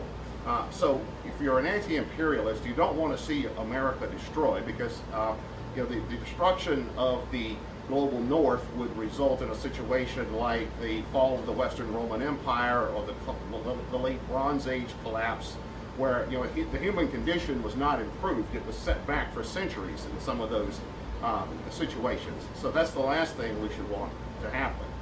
And what I've noticed from being a part of different movements over the course of several decades is that there are certain approaches that do work.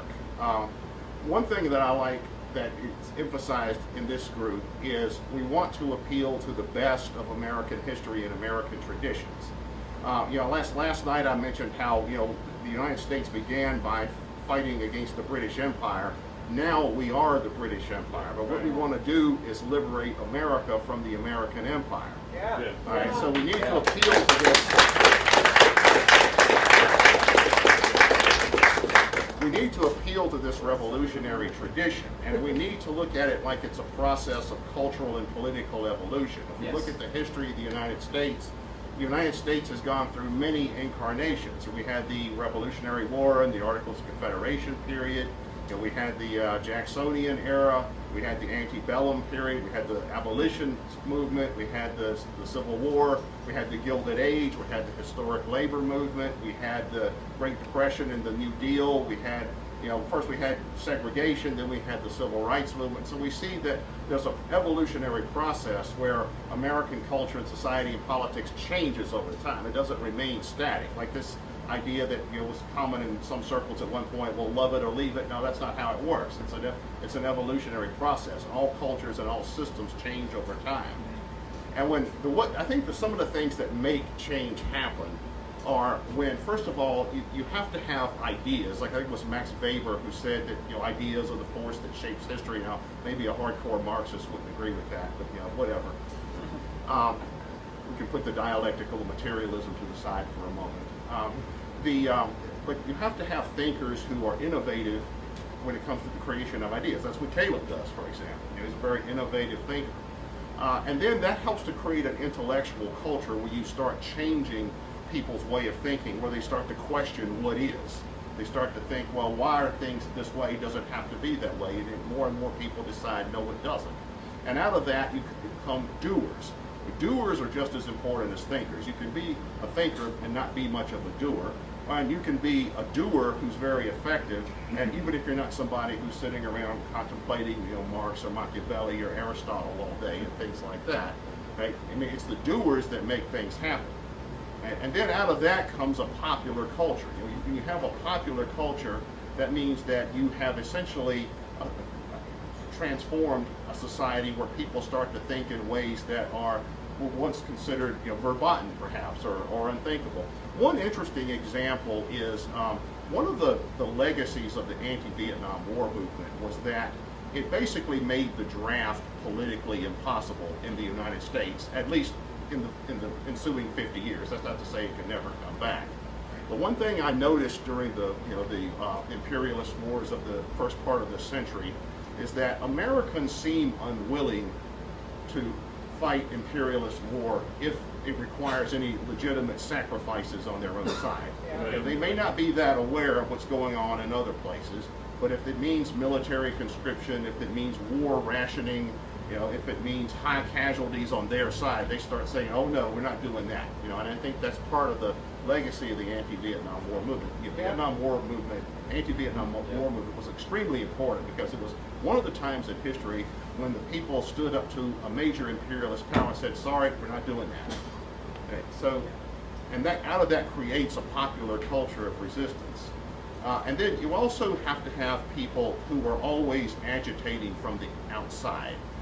When it comes to electoral politics, I know people who have all kinds of opinions on that. And, and I respect everybody's viewpoint. I know people who believe in voting for the lesser evil. I know people who believe in always voting for third parties.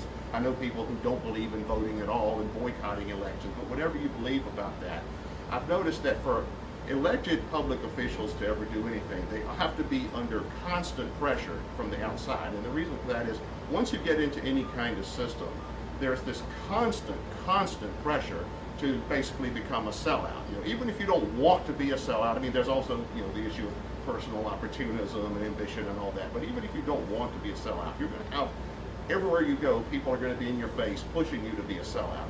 And you have to always have somebody behind you pushing you from the other direction saying, oh no. But one thing that I found very gratifying and surprising is the way that a lot of people on the right, a lot of the MAGA people, have been very upset by the fact that the Trump administration will not reveal the facts about the Epstein case. I've seen a lot of hardcore MAGA people who had Trump's picture as their avatar on their social media, saying, hey, wait a minute, that's not what we voted for. We want to know what that was about. That's what it takes. You have to always hold people in power to accountable. You have to hold their feet to the fire and say, no, we're not going to accept that. That's not good enough. We're not going to accept just any excuse. That's not what we put you in power for. And these are the things that make change happen. Like the anti-Vietnam War movement was successful because it got to the point where large numbers of people just said, no, we're not going there. I'm not going to be drafted. I'll go to jail first. I'll leave the country first, whatever. And that's true of any kind of movement that we could think of from history that's been successful. The labor movement, civil rights, the American Revolution, revolutions in other countries. That's what it takes. So, what I see in groups like this is I see seeds being planted for something that's going to be much, much bigger in the future. Because I've seen in my own lifetime, over a period of decades, I've seen people. More and more people become aware of what's going on in the world, and I've seen more and more. I've seen a lot of niche political subcultures and countercultures develop here and there, but I've also started to see a lot more cross-pollination, a lot of inter-ideological dialogue, as I call it. In religion, you have interfaith dialogue. In politics, there's inter-ideological dialogue. I've started to see more and more of that. I know in my own social media, I've got all kinds of people in my other social circles. I have all kinds of people, sometimes with all kinds of ideas, and some of them are kind of out there. But at the same time, I'm starting to see a lot of awareness of things that people, just 5 years ago, 10 years ago, certainly 20, 30 years ago, were not aware of. Like Palestine is one. I mean, I found the level of awareness that I've seen develop with what's going on in Palestine, I have found astounding. I used to talk about that all the time for decades with people all over the place, and people would say, yeah, that whatever, that is what it is. That's just what they do. They fight, right? I've seen a level of change in public opinion I never would have expected to see in my lifetime, just on that one issue. I mean, it's a big issue, but just on that one issue alone. And that's what happens. And over time, as people's attitudes and opinions change, then institutions start to change, laws start to change, policies start to change. And that's what we have to do. We just have to keep pushing and keep pushing and keep pushing. Thank you. We have another problem here in the United States. We have a problem on our border. If you've been looking at what's been happening, especially in the last few months, there have been all kinds of people trying to flee across our borders. And in Texas, Arizona, New Mexico, so many people in Guatemala and Honduras and El Salvador can't live in their own country. Drug cartels have destroyed their lives. They don't have access to running water and electricity. And what does the right wing offer in response? Bigotry, a hate, a wall, demonizing immigrant communities. Yeah. And is that the solution? Is that going to help? Of course not.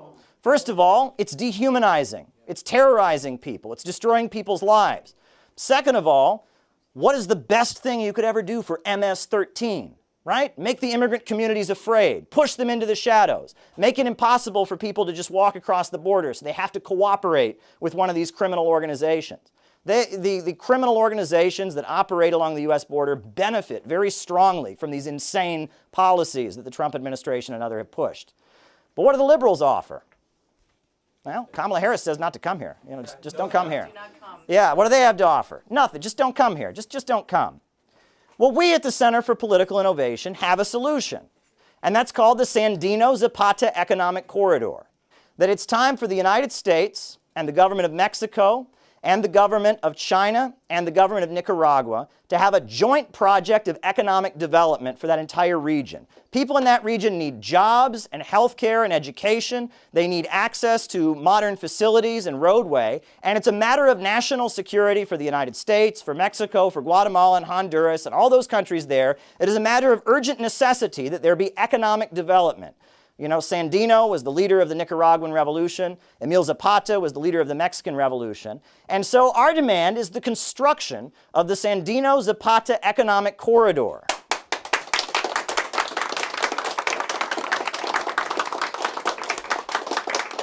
And again, when some politician gets up and says he's going to build a big giant wall and he's going to solve the problem of immigration, we can get up and we can say, now, are you for the Zapata-Sandino Economic Corridor, or are you against it?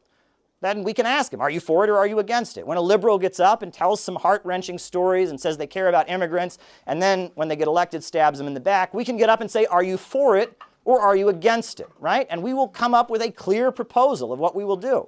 Right? That China, that builds the fastest trains in the world and builds infrastructure all over the world, the Sandinistas of Nicaragua, the government of Mexico, they're going to be very good at it. This is just waiting to happen.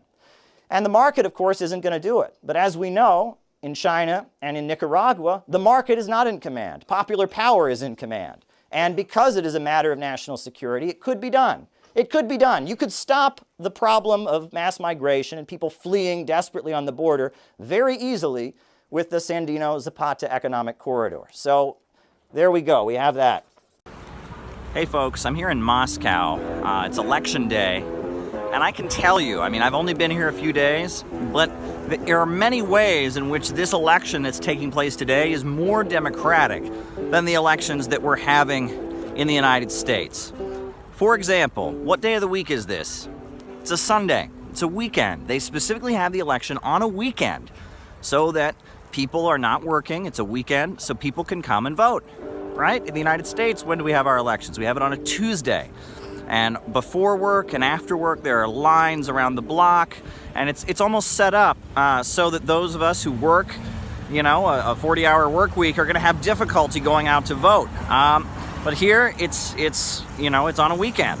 Furthermore, this election that's taking place, in the lead up to it, they have what's called a day of silence, in which the media at this point is not permitted to say anything about any candidate.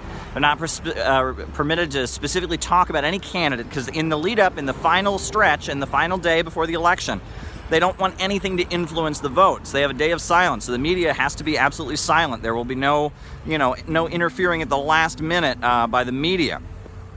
Furthermore, all kinds of international observers are here to oversee the election process, to make sure that it's fair.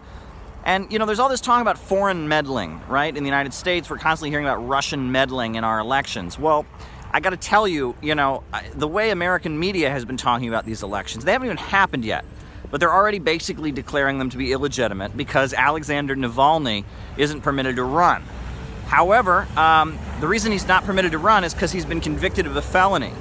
And he was not permitted to run for that reason. And there was nothing special. Anyone convicted of a felony in Russia is not permitted to run in the elections.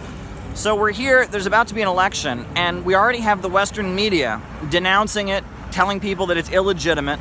Furthermore, we have the United States that put new sanctions on Russia in the lead up to the election. So, if you want to talk about foreign meddling, the USA and the Western media is making it very, very clear that they do not approve of Putin as the leader of Russia. And they're making that very, very clear. And they're trying to send a message to Russia's voters about that. So, this election is going to take place. I'm actually going to be covering the campaign of the communist candidate, Pavel Grudunin. I'm here near his headquarters in this Moscow residential neighborhood. And, it's going to be an interesting night. But in terms of, legitimate elections, I mean, they've had debates in these elections. And these debates aren't just for one or two candidates. They have all kinds of candidates at the debates. And these debates get really heated. There have been people throwing water on each other, and it's been really, really heated debates.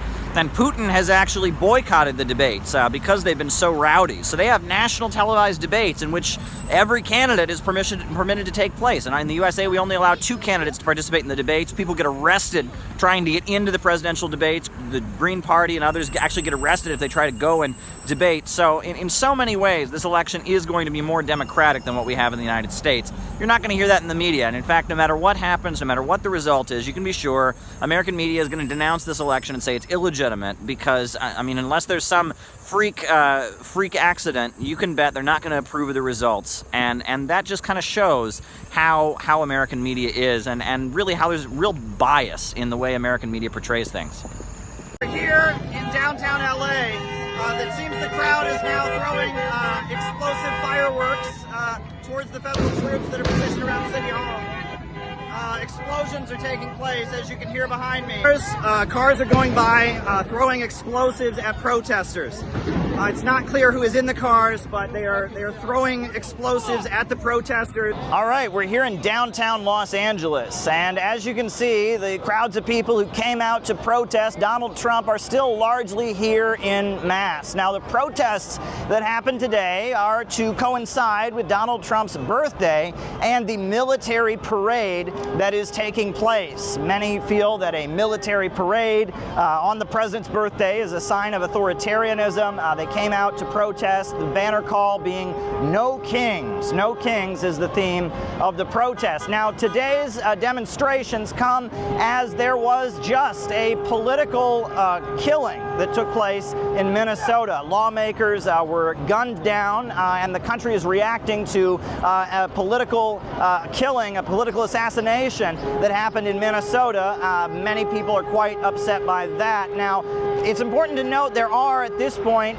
federal troops here that have been deployed. President Donald Trump deployed federal troops to California in response to protests earlier this week that got violent. Protests that were sparked by the Immigration Customs Enforcement and their aggressive raids.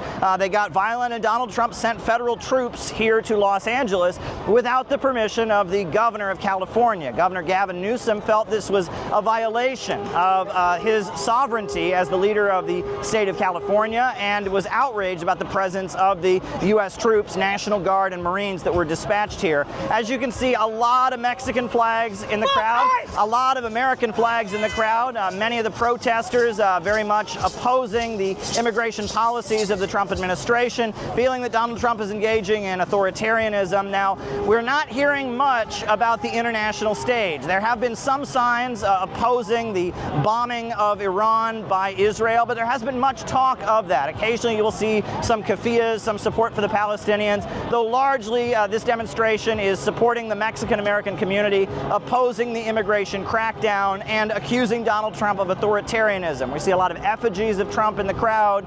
We see a lot of denunciations of Donald Trump as a dictator, as a king. It's quite a mobilization. It's been going all day. The protests began in the morning, and there were thousands and thousands of people. And hours later, you know, this is getting into late afternoon. There's still a big crowd of people here expressing their opposition to the President of the United States. All right.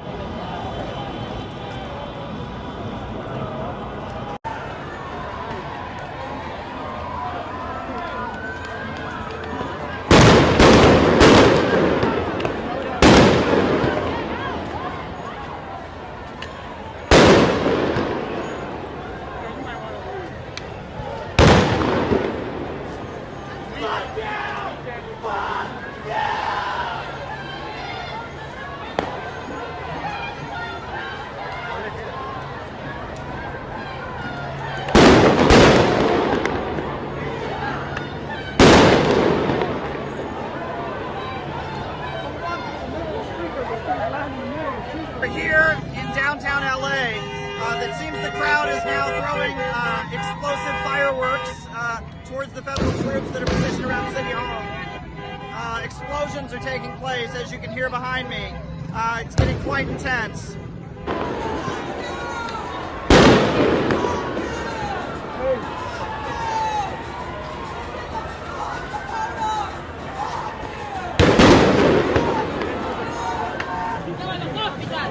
¡Hospital! ¡Grande! ¡Cuerpo grande! ¡Hospital! Seeing quite a bit of smoke coming from down by City Hall where the crowd is. So one protester was seen covered in blood. It looks like he was hit with a police rubber bullet.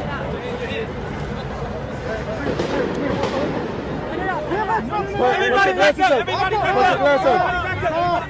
Everybody back up! He's a medic! He's a medic! He's a medic! Get back! Get back! Get back! Get back! Everybody get back here!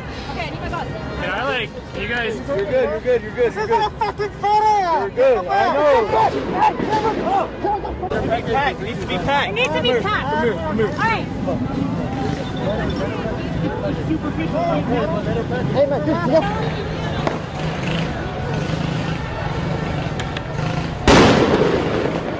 The crowd is bracing for what's happening next. It's not clear exactly what is taking place, but we continue to hear those loud banging noises. There's an intense crowd that seems to be standing off with the federal troops in front of City Hall just down the street, as you can see. All right, so it appears that the federal troops have assembled and they are going to try and clear the street near City Hall. They've amassed military vehicles and horses, and they appear to be trying to clear out the street. That looks like tear gas.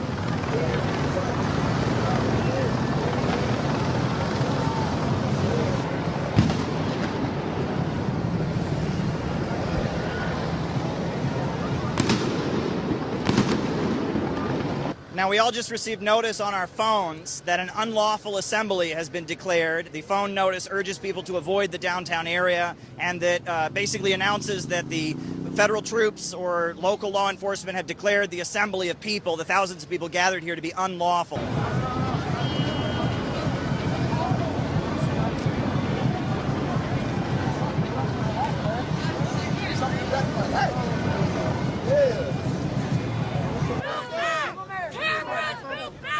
It's a full tip fracture. Complete.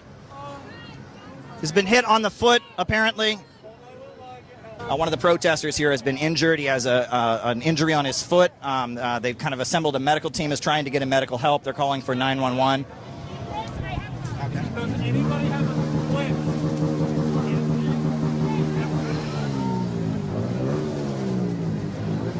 Was he hit by a rubber bullet? I assume so. See that sheet?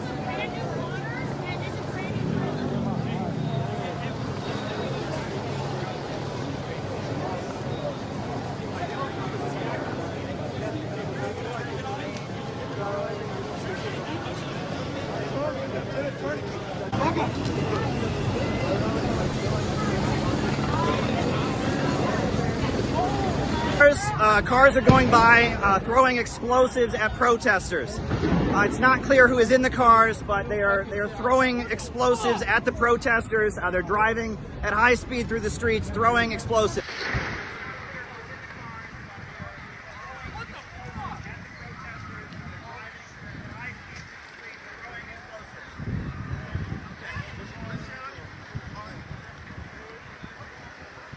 breathe. Go. All right, so civilian vehicles have just gone by, driving by very quickly, throwing explosives at protesters. There's a car here that is leaking gas heat. As you can see, there's a burning car right over there. It's not clear what's coming out of the car, smoke, something to that effect. Yeah, as you can see, this car, there was smoke pouring out of it. There have been cars, vans driving by with explosives being thrown out into the crowd. Look at this car here that was pouring smoke. A lot of explosive kind of fireworks have been thrown into the crowd.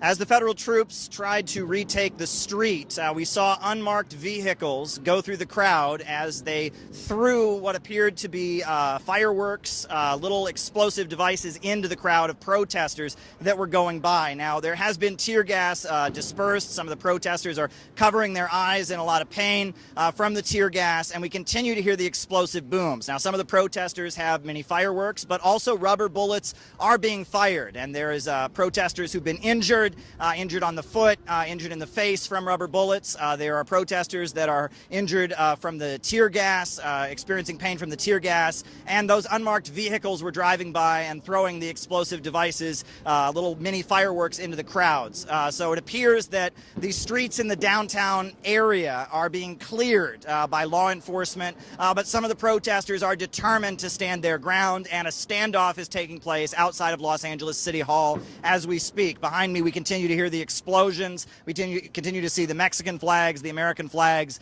protesters with masks on, protesters, some of them prepared with gas masks and helmets. Quite a scene in downtown Los Angeles.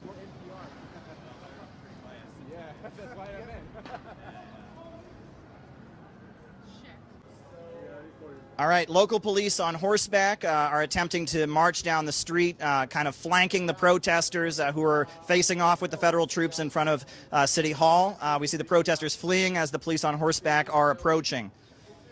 All right.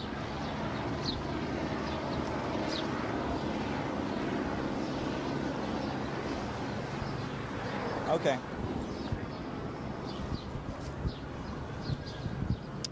Can you hear me? All right, so it seems that an amassing of police is kind of trapping the protesters who are still near City Hall. The streets are blocked off. A number of police in riot gear and a number of police vehicles are kind of closing in on the downtown area and City Hall. From every angle, police on horseback, police marching with riot gear, police vehicles, to make sure there's no escape.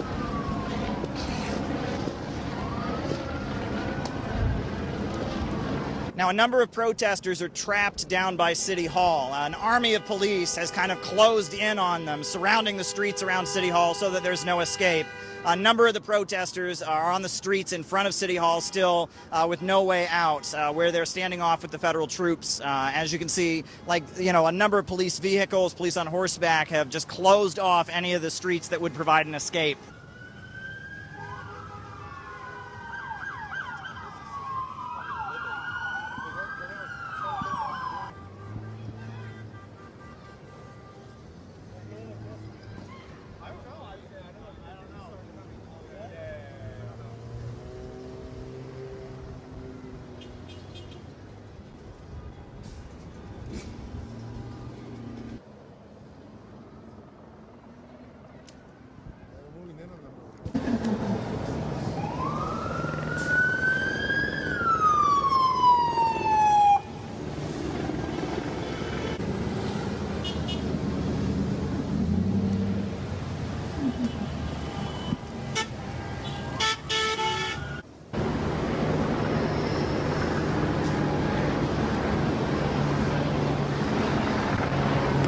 Sometimes in life you need a push.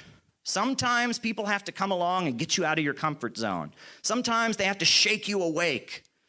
It's something that has to happen sometimes. Now, you can argue about different ways it might happen, but sometimes you have to get people out of their comfort zone to get them to do what needs to be done. Those two guys certainly knew that.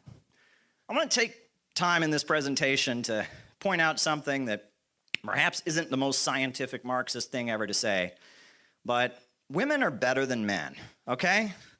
And we don't believe in biological determinism. We don't believe in the inherent superiority of any genders and sexes, but women are better than men. Women are better organizers than men, okay? Let's be real. We men, we like to get up here and give speeches, and we're always competing with the other guys, but women know how to hold groups together. They know how to get stuff done. But women are so much better than men. Men have problems. We do, okay? And especially now, it's a very hard time to be a young man. Obviously the oppression of women, sexual assault and battery and all the things that women go through, doesn't compare. But this is a hard time to be a young man also. And, I see so many young men out there, and it's like every day they feel like they're on trial. Right? And they're desperate to prove themselves because there's so much judgment poured on young men right now. Why don't you have a good paying job, that pays for everything? Why aren't you married? Why don't you have a house? So many young men, they've been told all their life that they have all this obligation. And then the society around them is crumbling and they don't find a place in it. And I meet so many young men, and we are an overwhelmingly male organization. We are. There's no way to deny that. Look at this room, We are an overwhelmingly male organization, and I love all the men here. And I want all the men here to know that you're not on trial in CPI. No one's judging you. No one is judging you here in this organization. We're happy to have you here, and we love you. We love you, and we support you, and we want you to make the best contribution you can ever make, and we want to empower you to make that contribution. That's what we want to do. And I say that because I want you to let your guard down. I want you to just let your guard down and give yourself to this, because it's hard. In a world where everyone seems to be attacking you, where no one seems to ever give you a break, where everyone seems to be judging you and rating you, I want you to take a deep breath and say, this is the group I'm in. I'm committed to it. I want you to go all in, and I want you to let your guard down, and I want you to do your best. And it's hard. It's hard to trust in these kinds of times. Social media is so good at making everyone terrified of everyone else. Everyone's afraid. Everyone feels like they're being judged and put on trial every single minute. I want CPI to be a place where people don't feel like that's the case. I want CPI to be a place where people feel like they are free to be who they are, and they can let their guard down, because it's hard. It is so hard in these times. So absolutely hard. And I'll say this. I know why Maduro is still in power. You know, it was this country. Maduro was the leader of Venezuela, and the United States, especially right after Chavez died, they did everything to take Maduro out of power. I know why Maduro is still in power. I know why the United Socialist Party hasn't been defeated. Because when I went to Venezuela in 2015, when the opposition in Venezuela had a sweep and won the elections, after that election, they took us to a commune in central Caracas.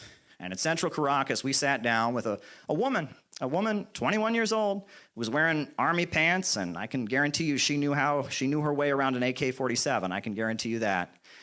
And she said to us, they will never come back.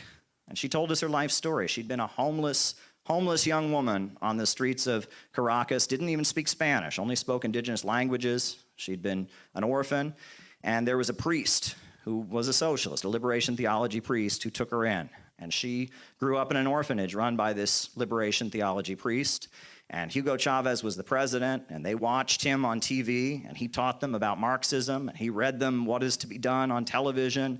And she learned about socialism and revolution. And she told me, she said, I'm a communist, but I'm also a Christian. And she said, I believe God put me on this earth to die for communism. And that is what I intend to do. They will never come back. That's what she told me.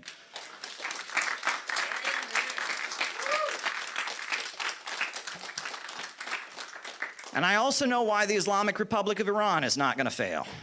Because I've been there, and I had the opportunity of being one of the only Americans, or not one of the only, but one of the few Americans to ever be in the presence of Iran's supreme leader, which is quite an experience. It was the supreme leader of Iran. He speaks every year on the anniversary of the death of Imam Khomeini, the founder of the Islamic Republic. And I was in this auditorium with 20,000 people, and he walks out, and he can only use one of his arms because of a bombing, and he puts his arm up, and that room just goes crazy. They just go crazy, crying and screaming, and the men extend their hands, and they say, the blood in my vessels belongs to the supreme leader. The blood in my vessels belongs to the supreme leader.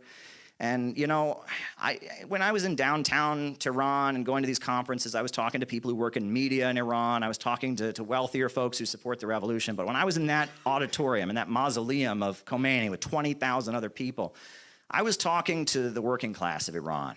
I was talking to people who wouldn't have running water and electricity if it weren't for the Islamic Revolution. That's who I was talking about. And there's a reason they were screaming in adoration for Khamenei, the supreme leader, because he was the one who could stand for them against the rich and powerful. He was their champion, to stand with the oppressed. That's what they talk about. It's part of the Shia revolutionary tradition. And that was real politics. That wasn't leftism. That wasn't LARPing. That wasn't internet debating. That was real politics, that auditorium of 20,000 people. And in that speech, I was standing there. I was wearing my suit, no ties, because in Iran you don't wear a tie, but I was wearing a suit, and I'm standing there with a lot of Chinese diplomats and diplomats from African countries. And we're standing there, and he's making different remarks about different things. And at the time that I was there, in Iran, there was a controversy about whether or not to call America the Great Satan. And some people were saying, well, maybe we should stop calling America the Great Satan.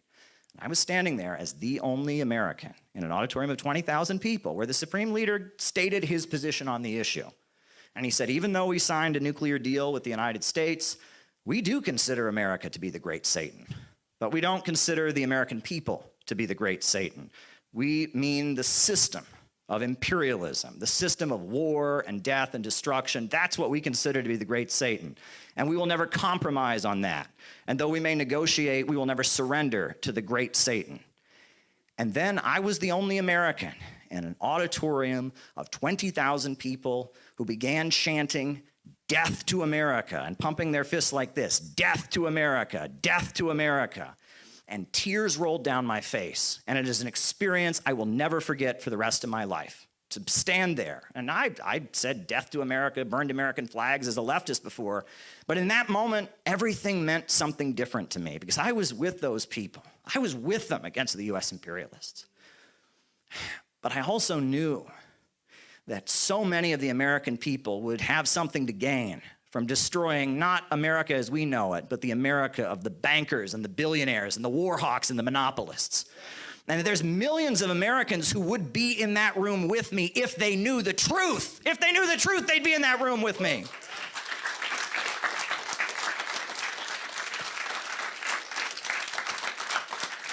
And that we have a responsibility to take this seriously.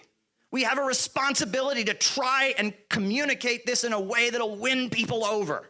We have a responsibility to not burn the American flag, but to wave the American flag. We have a responsibility to not advocate death, destruction, and chaos, but a 4-point economic plan that would improve people's lives.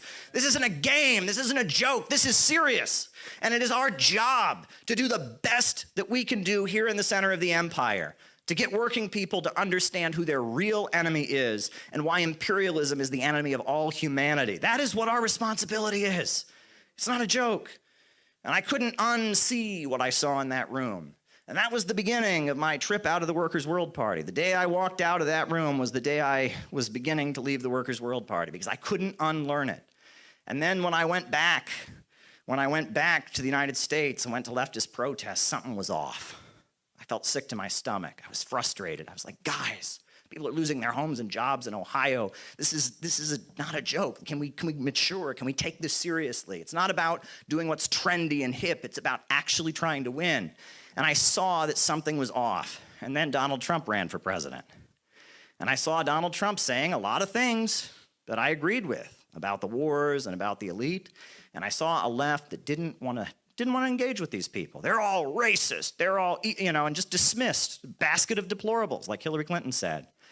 And I said, we got to do something about this. CPI is a result. CPI is a result of my revelations internationally and my understanding and my frustration and my desire to take this seriously. And that's why CPI is still here. And that's why I will continue to do this. I will say, I won't say who, but I got multiple messages that really all traced back to one particular leftist personality who said to me, Caleb, you should stop organizing.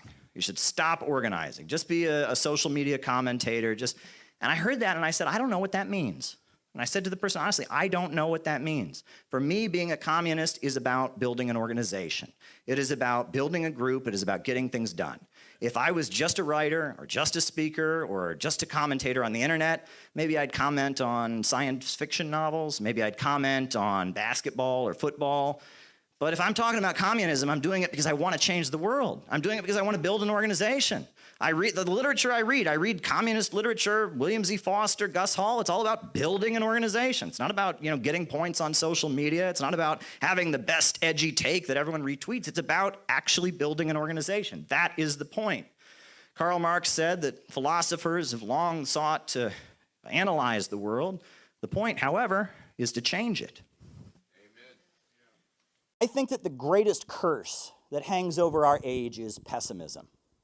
Pessimism is far more dangerous than anything, right? Ideologically, right? You can talk about people thinking capitalism is a great system, or you can talk about people, having illusions about how the world works. But when people are pessimistic, when they don't believe that tomorrow is going to be better than the previous day, when they don't think that waking up in the morning is going to give them something hopeful to look forward to, that is the most dangerous feeling. I think pessimism is hanging over the United States of America right now like you wouldn't believe. People are so afraid. You know, you look at the suicide rate in the United States right now. You look at the opioid addiction rate in the United States. This is pessimism hanging over U.S. society. And, you know, I've talked a lot about ancient Rome. I've talked about, you know, the Roman Empire. I've talked about how the Roman Empire was based on the economic system of slavery. Slavery is a system where people own other people. And it's a pretty inefficient system, right? And the reason for it is simple. What motivation does a slave have to do any work? Not much. The master says, work harder or I will beat you, or work harder or I'll deprive you of food. But other than avoiding punishment, the slave really has no incentive to do anything. And the more slaves you get, the harder it is to keep making them work, right? Pretty soon you're going to have a slave who tells the other slave what to do. Then pretty soon you're going to have a slave who tells the slave what to do. It's a very, very inefficient way of doing things. And the Roman Empire, the bigger it got with its slave economic system, it became more and more inefficient. Their ability to grow crops vastly decreased. Their ability to produce goods and metal vastly decreased. Their ability to extract minerals from the ground, it vastly went down. The bigger the Roman Empire got, the more and more inefficient it became, because this system of slavery was outmoded. And there were a lot of countries that were popping up that had a more efficient system called feudalism. In feudalism, every peasant gets their little piece of land, and then they pay their obligation to the landlord, but then they get to keep what's left over. Far more efficient. They want to produce as much as they can so they can keep as much as they can. But the Romans, of course, were keeping their slave system, and the only way they could maintain it was going around to other peoples and other nations, plundering them and stealing what they had, and keeping it for themselves. And so they were a reactionary empire. They were holding back historical progress. They were keeping intact an economic order that was no longer progressive. They were holding back history. It was a pessimistic empire.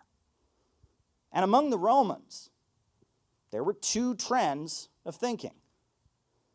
Most Romans were what you could call hedonists.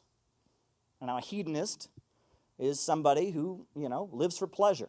Most Romans, they would go to gladiatorial shows and bet, you know, on the fighters. Most Romans would, they took pleasure in watching people being eaten by lions in the Colosseum. It was really common. They would have parties and stuff their faces full of food, and then they would have slaves with really long feathers to stuff them down their throats so they could vomit it all up and then go eat some more. You know, this is at a time when most people around the world, you know, were malnourished. So do you think people acting that way? That was most Romans. Most Romans were hedonists. But you got another trend of Romans they called the Stoicists. And the Stoicists did the opposite. The Stoicists, for example, they tended to starve themselves because they wanted to have less, and they wanted to have a spiritual experience by starving themselves. The Stoicists would take hallucinogenic drugs and mushrooms and try to space out. The Stoicists, they were famous for paying lots of money to see lectures by these philosophers who telling them that they should live less and have less. The Stoicists, they were known to whip and flog themselves. They were known to worship different gods from around the empire.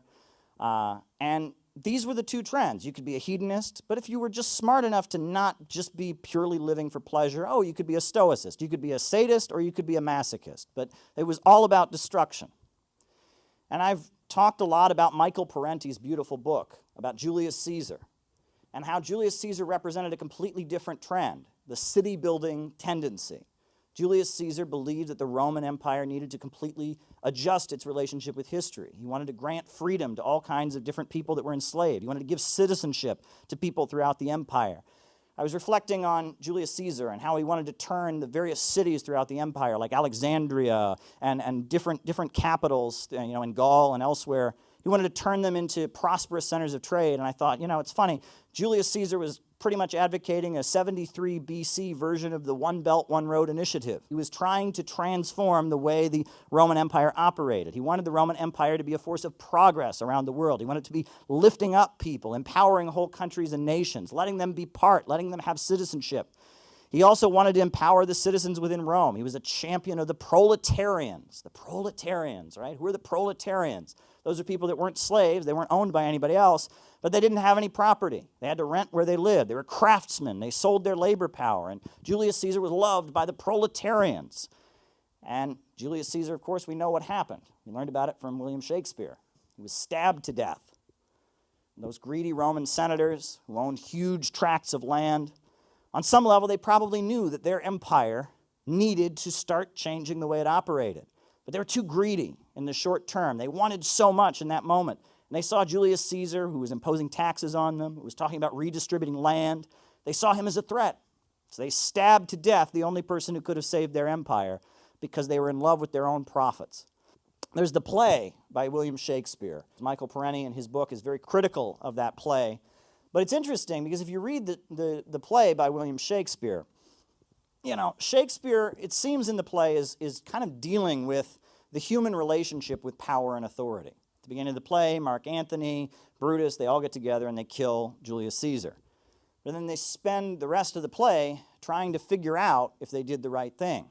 They spend the play trying to figure out if it was worth it or not to kill Julius Caesar. And they're debating it among themselves. They have the line about the fault is not in our stars, but in ourselves, who are underlings. And how on some level, Julius Caesar, despite the fact that they perceived him as a tyrant, was probably a good man. That's underlying it. And Shakespeare, of course, never went to Italy. He never lived in ancient Rome.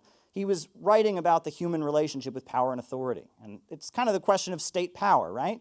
We know we need a government on some level, but we all hate the government, right? A child knows they need their parents, but on some level hates their parents. You know, this is a natural part of the human condition that Shakespeare was writing about. I also thought it's worth mentioning, you know, that the book, The City of God, one of the key texts of the Christian religion, is written from a very defensive standpoint because the early Christian church was a little bit embarrassed about the fact that almost simultaneously, when the Roman Empire converted to Christianity, it collapsed.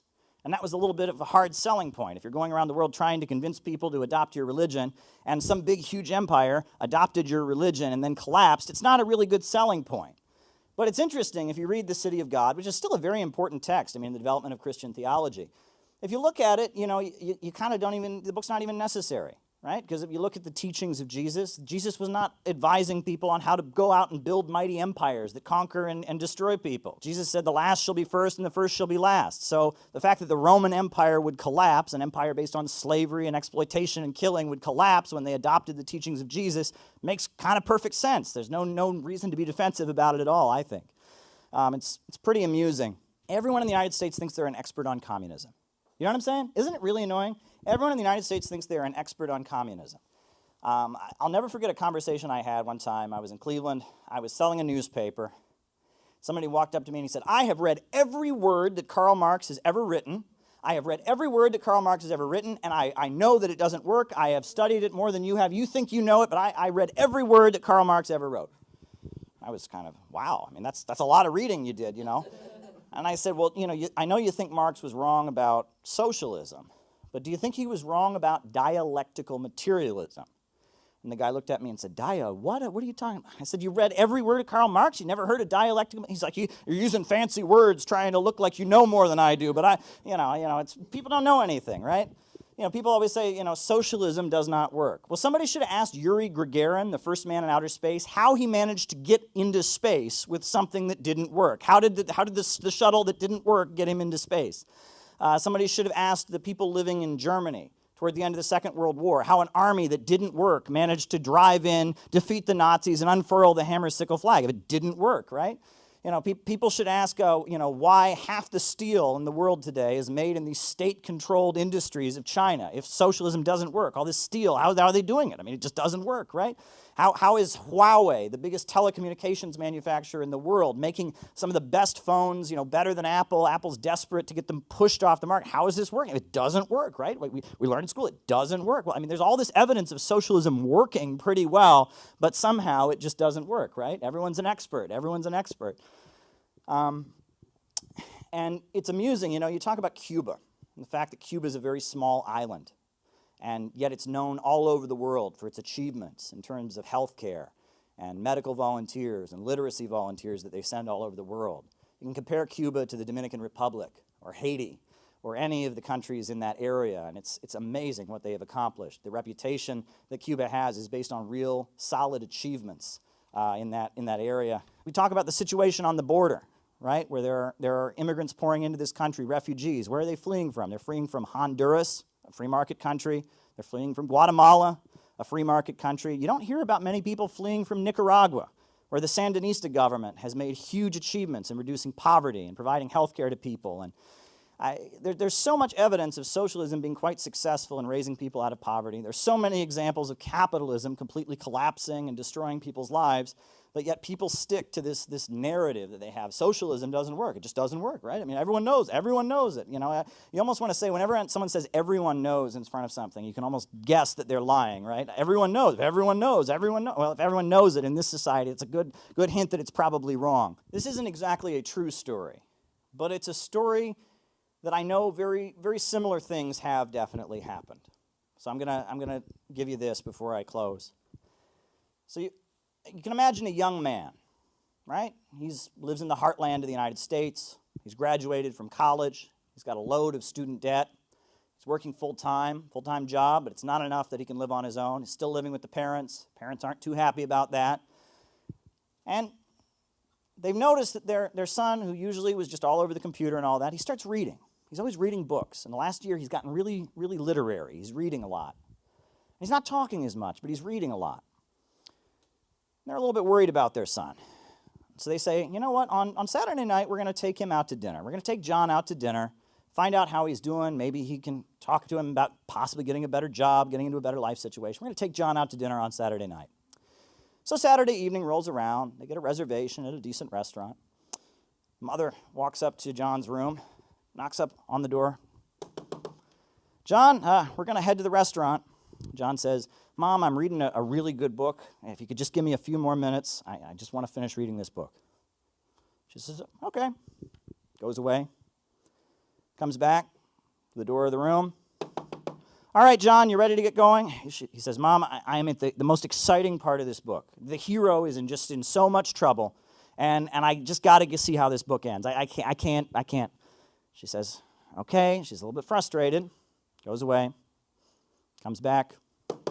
All right, John, you finished with your book. We got to get going. You know, we got a reservation. They've got an evening plan. He's like, I'm almost done. Just one more page. It's a short book. I'm almost done. She said, okay. Comes back.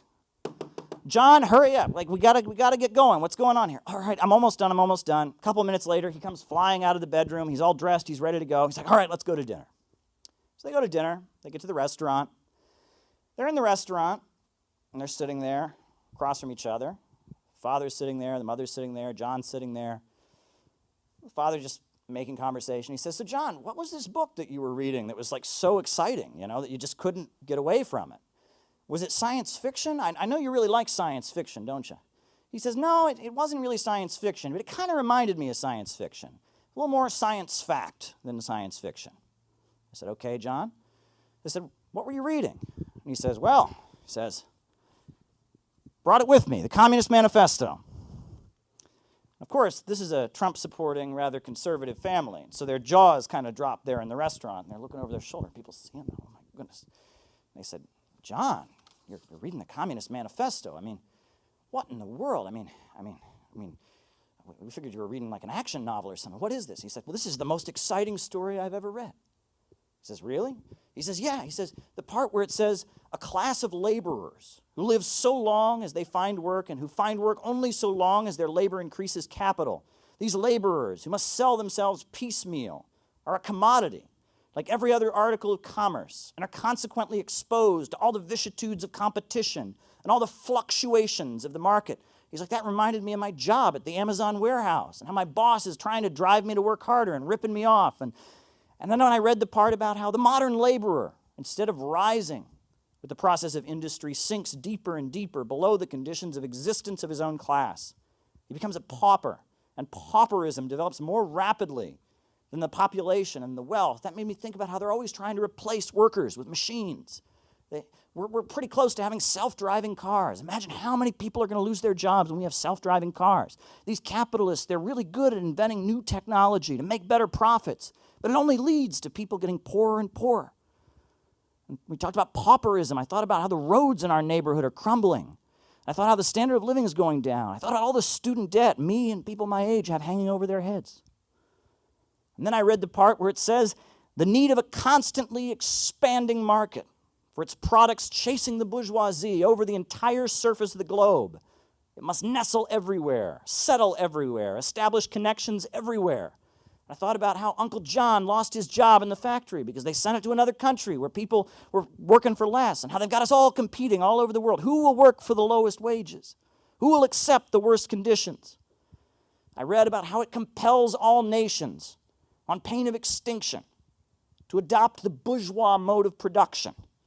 It compels them to introduce what it calls civilization into their midst, to become bourgeois themselves. In one word, it creates the world after its own image. And when I read that part, I thought about how people are pouring into this country from Honduras. People are pouring into this country from Guatemala. People are pouring in from Haiti. Why? Because the same thing that they're doing to us now, impoverishing and deindustrializing our country, they've been doing to people all over the world for years, driving people into poverty to create one giant global economy. And that's why I couldn't put the book down. This is a book about us. This is a book about our community. I couldn't put it down. I had to get to the part where it said the first step in the revolution by the working class, the proletariat, is to raise itself to the position of the ruling class and win the battle for democracy. And that meant that we're going to have a government someday that fights for us and not for the billionaires. We're going to have people in Washington, D.C. who fight against the billionaire bankers and fight for working people like us. And I read the part where it said the proletariat will use its political supremacy to wrest by degree all capital from the bourgeoisie, to centralize the instruments of production in the hands of the state, of the organized proletariat as the ruling class, and to increase the total productive forces in society as rapidly as possible. I thought about what that could mean. Finding all the young men like me that are stuck in low-wage jobs, stuck in, living like a teenager into your adulthood, humiliated by student debt, degraded all the time. Talked about what it meant to mobilize us and get us working, get us making new breakthroughs in science, get us building high-speed railways. In China, they got these trains that are amazingly fast. They can go from Los Angeles to New York City in a couple hours. We could have that here if it weren't for the capitalists, right? I read about how we shall have an association in which the free development of each is the condition for the free development of all. I will have a government that will not see us simply as tools to make profits for corporations, but see every single person in the country as an asset, someone who could be unleashed to build a better country. Every person could be put to work to build a better society. And that's why I couldn't stop until I got to the last paragraph, where it said the communists disdain to conceal their views and aims. They openly declare that their ends can be attained only by the forcible overthrow of all existing social conditions. Let the ruling classes tremble at the communist revolution. The proletarians have nothing to lose but their chains, and they have a world to win. And it might be a long shot. It seems like a long shot, right? People in the United States have heard nothing from the time they were little kids up until adulthood that communism is evil, communism doesn't work. But Joe McCarthy drank himself to death. And Mao came down from the mountain. And A does not equal A. And you never step into the same river twice. And this is the best book I have ever read. And maybe I'm putting it down for now, but I will never put this book down. This is the most beautiful story I've ever read, and I am going to fight and die to make it come true. So we went out to Minneapolis to do just kind of a routine, small workshop that we do in a number of cities. We've done them before, where we get together, have some classes, get to know different members, different friends. Anyhow, we get out there and we see all these crazy signs posted up all over the neighborhood. Let's not alert the membership as of yet, right? Because they want a reaction. If they see they're getting a reaction, that'll embolden them, right? We'll just be extra careful with security at the door. But honestly, I don't think we should not do the event. No, I think we should do it. I guess we'll just proceed with our meeting as usual. Okay, so the first thing is that the break time is the most important, right? The break time when we're actually talking to people is the most important time. right? Actually, when I'm speaking and all that, it's not that important. What's important is when we're talking with the people. On Saturday morning, our main concern was the lack of heat. The Airbnb had not turned the heat on, and it was record low temperatures. It was a very, very cold night, so we're inside the house, and we're figuring we can't really start the workshop until the heat comes on. So then we see them outside. Burger King! Burger King! Burger King! Burger King! Burger King! It is 8:30 in the morning. And it's like 20 below zero. You're gonna wake up the whole neighborhood. Yeah. Everyone's in the neighborhood's gonna hate them. The house across the street looks abandoned or dilapidated. I don't think they're worried about fascism. They're worried about putting food on the table. We're worried about getting the heat turned on. Yes, It's a little cold here. The heat hasn't been turned on in our Airbnb. And these guys start preemptively gloating that nobody is showing up. No, we expected you like turning the attendees away. This is amazing. It seems like no one is coming. Wow. Not knowing that we literally don't have heat and we're not gonna start the thing without heat. It was actually like a solid hour after they left before we got the heat, and then we had people start coming. Well, actually, I take that back. There was one gentleman they did get to try to intimidate out of attending, a disabled gentleman, which, you know, that's cool. They shouted at him, "Don't go in there, they'll rape you." He attended, though. He was not scared of them. Gabby. I've seen you. I've seen you. Can we see what they gave you? Hello. Can we see what they gave you? Morning, this is a cult. Press TV. Oh, wow. It's Dugan. Press TV. Oh, man. Linda LaRouche. And your name's on here, too. Really? Yeah. What? Famous. Right? You're a failed political candidate and dedicated follower of Caleb Maupin's.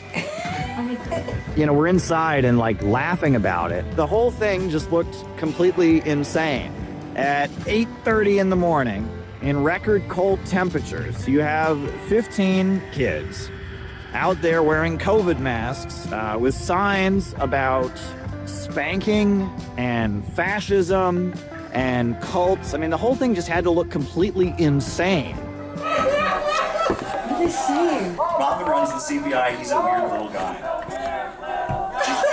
One of the chants that they had, which I absolutely loved, was Caleb owns CPI. He's a weird little guy. Caleb runs the CPI. He's a weird little guy. They're calling you weird, dancing around with signs that no one understands. Now, I thought that was very funny. And by the way, don't you find some of their stuff to just be plain weird? At one point, Peter Coffin walked out among the protesters. I immediately thought of the scene in The Wizard of Oz where Dorothy wakes up and she's walking among the munchkins. Come out, wherever you are. Because they were all like really short in comparison to him. And it made me think that the guy on the bullhorn or one of the people that had thought of that chant, they must have been called a weird little guy at some point in their life. You're so out of touch. You think CPUSA would be a viable force to put together a picket like this? It's amazing. They were on the bullhorn talking about communist inside baseball. Colt, I mean, you started in the RCP, so it's used to Colt. Gospels or a joke, even to trots. No, we're trying to show you we care enough to tell you guys what's going on here. We want you guys to get out of the cult. We're trying to show you we care enough. No, we're trying to show you we care enough to tell you guys what's going on here. We want you guys to get out of the cult. We are gonna have some fun with them, but we don't want to be too mean to them because there's a lot of people in this organization around the country, and I'm not gonna violate anyone's private business, but more than a handful of people that have joined CPI that have told me why they joined CPI. And they said, Caleb, you know, I was in these communist circles, I was in my 20s, and I was using drugs. I rock bottomed. You know, I screwed up, I did something wrong, and, you know, I had to go into recovery. And I realized that if I was going to get over my addiction, I couldn't keep thinking in the pessimistic, dark, hopeless way that seems to accompany communist politics in America. I had to be optimistic. And I suddenly started hearing you, and you were the only communist I could stand to listen to anymore. You were the only one that was putting out a hopeful, optimistic message that wasn't tearing people down, that wasn't preaching resentment. I believe there were people out there that are in that same category. Do you know what I honestly believe deep in my soul? I believe that there were people out there today that will eventually join CPI. Let me just put it this way. You can never say that the Center for Political Innovation or myself or Peter, you can never say that we're irrelevant. The fact that we had a small meetup was so important to some people that they woke up on Saturday morning, went out in freezing cold temperatures, and made a huge ruckus to tell everyone just how upset they were about the fact that we exist and we continue to do our work. We were ready to defend ourselves, but they weren't a threat to us at all. They were kind of embarrassing, and they were kind of clowns. And I'm embarrassed for whatever organization let this happen, was involved in making it happen. And I'm also embarrassed for the people that did this protest, because you were out there making fools out of yourselves while we were inside talking about the serious issues and how to change the future of our country, how to fight against imperialism, globalism, how to fight for working families. So yeah, certainly an interesting trip to Minneapolis. I'm glad we were there, and we're gonna do a lot more workshops, let me put it that way.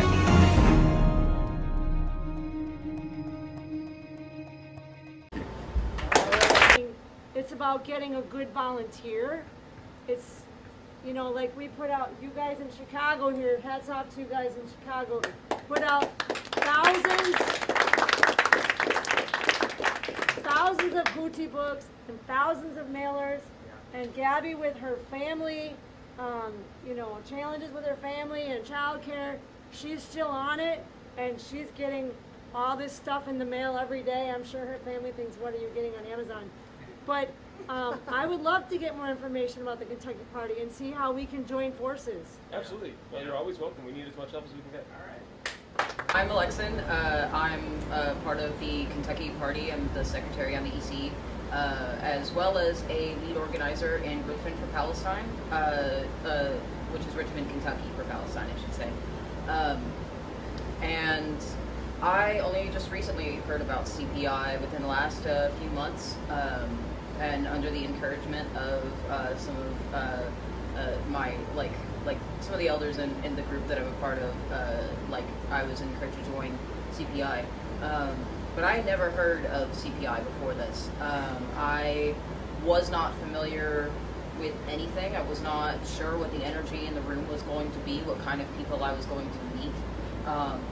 And the last day that I've been here meeting everybody, I have been, first I was a little unsure, scared, because, one of the first things I see when I walk in is somebody walking with a MAGA hat, and that doesn't make me personally feel comfortable. And but of course I ask first. I ask around hey, what is this person about? Why is this person here? Why did they feel safe here? Why should I feel safe here? Kind of learning the environment. And of course, on the opposite end, I'm seeing people from all kinds of places, from marginalized groups, being given, amazing chances to speak about what they're doing, and they're feeling comfortable in the room. And so I was just kind of wondering, what is CPI doing that so many other places aren't doing? How is it that you're able to get conservatives to sit in the same room as people who wear the MAGA hats, sit in the room with people who don't really follow what, I don't want you to feel like I'm calling you out. I know, how do you create such an environment where people just feel like humans talking about how to do better, and self-identify conservatives with people who people like me who are technically an anarchist on the left. My political belief is human rights, but there's always a divide. You always feel like there's a divide, and from when I started asking questions, it didn't feel like there was a divide. Everybody just felt human. So how does CPI create that environment? How are you trying to continue to create that environment? Of course, people have already mentioned kind of similar stuff, so I feel like I'm kind of beating a dead horse here, but it's, you know, how have you managed to create that environment? And also, how is CPI trying to get more people involved, more people to know about what CPI is? Because I was just outside at a pop-up market telling people about CPI because they'd never heard about it before. And it was just really cool to just tell them why I was here, and everybody was super interested, but nobody ever really hears about it. So, you know, how are you creating that good energy, and how are you reaching out to people?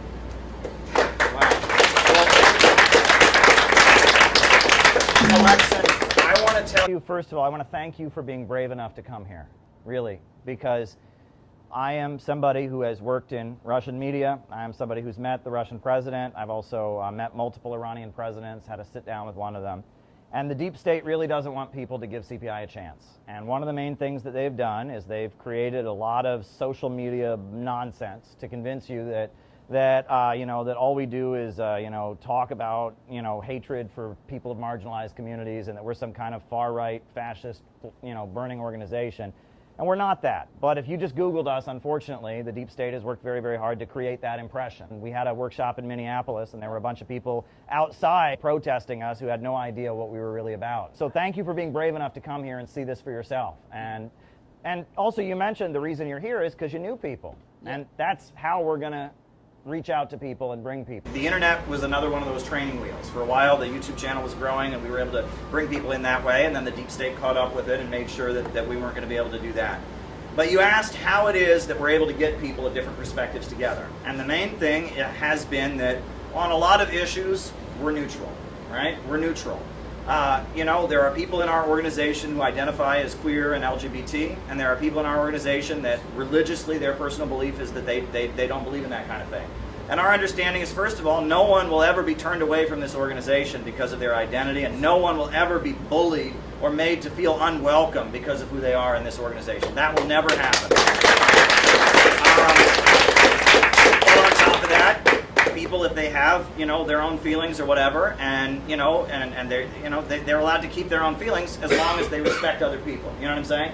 And I will say that I will be honest. I made a mistake one time in the past, and one of the mistakes I made in the history of CPI is that there was somebody in our organization who was an anti-Semite, who was straight up hateful of Jewish people, and they were constantly making comments to another member of the organization who was Jewish that they passed off as a joke, but it wasn't a joke. It wasn't a joke. They were being a bully, and I should have stepped in and put a stop to it immediately, and I didn't, and I regret doing that. And I that won't happen again. That will not happen again. I will make sure that no one has ever made people uncomfortable in this organization because of their identity.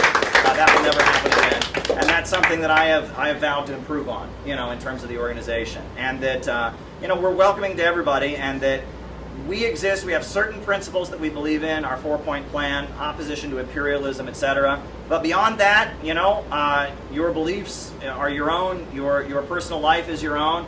We're not here to tell anyone how to live their personal life. We're not here to make judgment on anybody. And we're here to lift people up and let people feel like they belong, and let people feel empowered, and help people find the strength within themselves to be the great activist and organizer we know that they are capable of being. So thank you for being here and giving us a chance, and we're really honored to have you here. It's really been great. Thank you, Alexa. Hi, everybody. Hi. Speak up. Okay. Anyway, I wanted to thank Caleb for everything that he does. And I've been watching him a long time. The one thing that I really appreciate about him is that he's such a good teacher. That's when I really can't look away or go to another site, is when he's teaching about politics, about Marxism, about Leninism. All these books that he's read are, I don't have to read a lot of it because he just gives these great lectures, like his Khrushchevism book is just something else. So I get a lot of the books, and I love that. But what I really want to say, just shortly, because I don't want to take all the time. Please take as much time as you want. Is that what I see in the future of CPI is an organization that, like you were saying, accepts people where they are. Now, as far as I'm concerned, I'm about 50% here, okay, with a lot of the things. What I'd like to see is not saying CPI is this. In CPI, we are this, we are this, we are this, we are this, because as you do that, you're leaving out a lot of people. It's like, oh, CPI is that, but I'm not like that, so I'm out. You know, so that's really what I want to say is we need more inclusion. And I keep thinking about the IWW because when I was young, a guy named Utah Phillips got all of us into a workers' co-op, musician co-op in Saratoga Springs, New York, and he never once talked about socialism or communism or anything. So in that sense, it was a lot like CPI is moving in that direction, which is very inclusive. And the other thing I'm thinking about is that we had categories in the IWW. We had categories. So we were musicians. I think you can get a lot more people involved if you ask for different types of workers or people in different areas of their life instead of saying we need you to be, you know, we're spiritual, we're not communists, we're not this, we are this, you know, because I think that excludes a lot of people. So I think I made my point. Okay, very good. One thing that really shook me to the core was my son had recently turned 18 and the Ukraine war was in full swing, and I saw a kid in Ukraine, a blonde-haired, blue-eyed kid in Ukraine that looked the spitting image of my son. And I thought, my God, this freaking president of ours is going to draft my kid and send him to a Nazi camp. And I really struggled to find some answers. Like, what are these Nazi camps in Ukraine, and why are we? So, you know, through the algorithms and trying to search for answers, and I found Gray Zone, and then I found CPI, and I started hearing something that nobody else talked about the economics and the history and communism and Russia and what? All I knew was communism bad and Russia bad.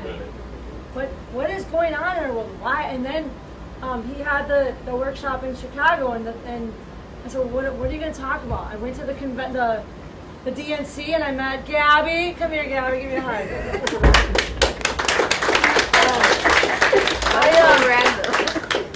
I hooked up with Gabby at the Mexican Art Museum. She was passing out Kamala books. Yeah. And, oh, wow. Yeah. And, you know, half my family is Mexican. So we connected. We speak Spanish together sometimes. And I'm actively pursuing her to chat with me about things.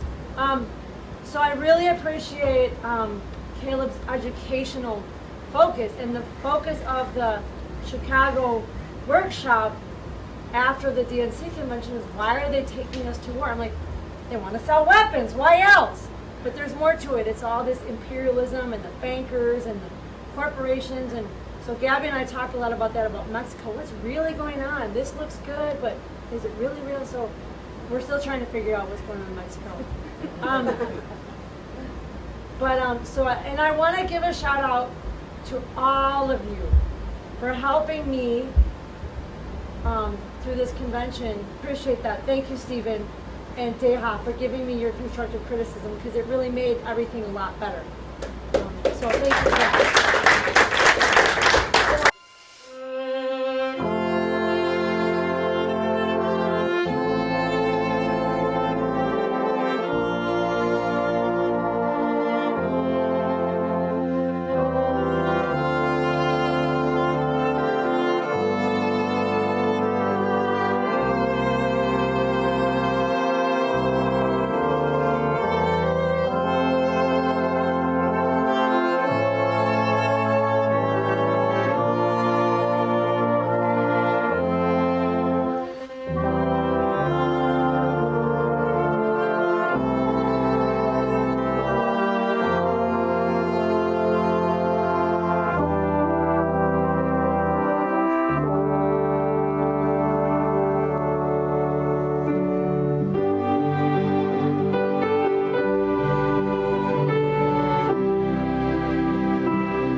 My wife and I went to go see the Best Christmas Pageant Ever, the movie that came out recently, the children's movie.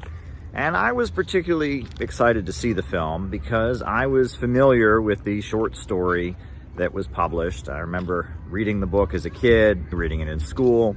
It's a classic children's text. I believe it was originally published in 1972.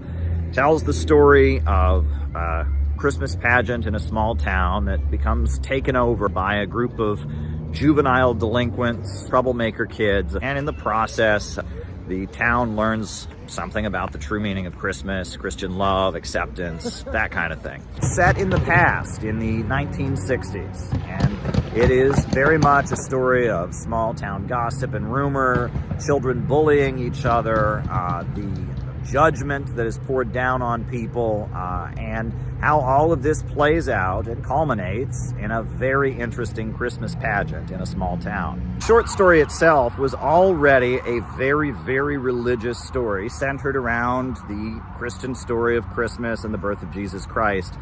However, what I noticed about the film was that they amped up the religious aspects even more than the original short story did. They really seemed to emphasize not only the religious aspects and Christian acceptance, but also the notion of a community and how important it is to be in a community, how the needs of these juvenile delinquent children could be fulfilled by joining the local church, how the local church could be an accepting place and how it should learn to be accepting of them. Now, this comes as Netflix is obsessed with the notion of a cult, authoritarianism, dictators, illiberalism, and we're constantly being inoculated against any notion of an illiberal movement, a movement that pushes collectivism, could push to reinvent U.S. society beyond the irrationality of the market and the irrationality of the liberal order. It's certainly no secret that our society is becoming less religious than before. Church attendance is dramatically low across America, especially since the pandemic. Americans are just not involved in religious communities as they once were. And yet, it seems that at this point, Hollywood is churning out a number of films that are not simply aimed at Christian viewers, but almost kind of advertisements saying, get involved in a religious community. Unlike the book version of The Best Christmas Pageant Ever, in the film version, the children, the juvenile delinquents, end up joining the church, and it emphasizes that they needed a community. This reminded me of the film Jesus Revolution that came out a few years ago that seemed to have a similar vibe to it. It was not simply telling a story, and it was not simply entertaining people that were already primed to appreciate the message. It was almost a go-to-church advertisement, get involved in a religious community advertisement. Now, my feeling about what's going on here is this. I think across America, there are a number of people that are very dissatisfied with their conditions, also very upset and unhappy about the economy and the state of affairs, and also feeling very isolated from other people. They want to be part of an organization, and that there is a fear on the part of big sections of the U.S. foreign policy establishment that they may join some kind of illiberal movement. We saw what happened with January 6th and QAnon. We see how negatively they're reacting to the re-election of Donald Trump. And I feel like these films that all have a kind of join a religious community, join a mainstream church message to them, these films are more or less saying this is a safe outlet for your anti-establishment sentiments. If you're feeling alienated from society, if you're feeling angry at the government, if you're looking for a community to belong to, the safe thing to do is to join a mainstream church, a mainstream religious community.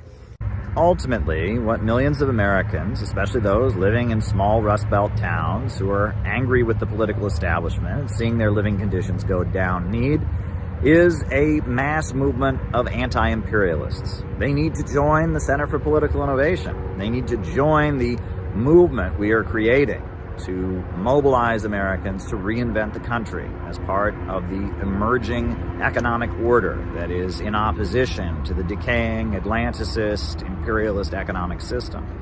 We need a new America with a government of action that fights for working families. And I don't think liberal churches are going to fulfill the deep frustration, needs, and desires of so many Americans. But that seems to be what the establishment is currently trying to do. And a wave of films that are pointing Americans toward the liberal churches, the mainstream churches that they have largely turned away from in recent years, seem to be coming out from Hollywood. This enjoyable children's film was yet the latest example. Before you all leave, make sure you get a bag, one of the white bags on the table, because in that bag you'll find a couple free books as well as a nice t-shirt with this image on it. Brought to you by my wife. She filmed it.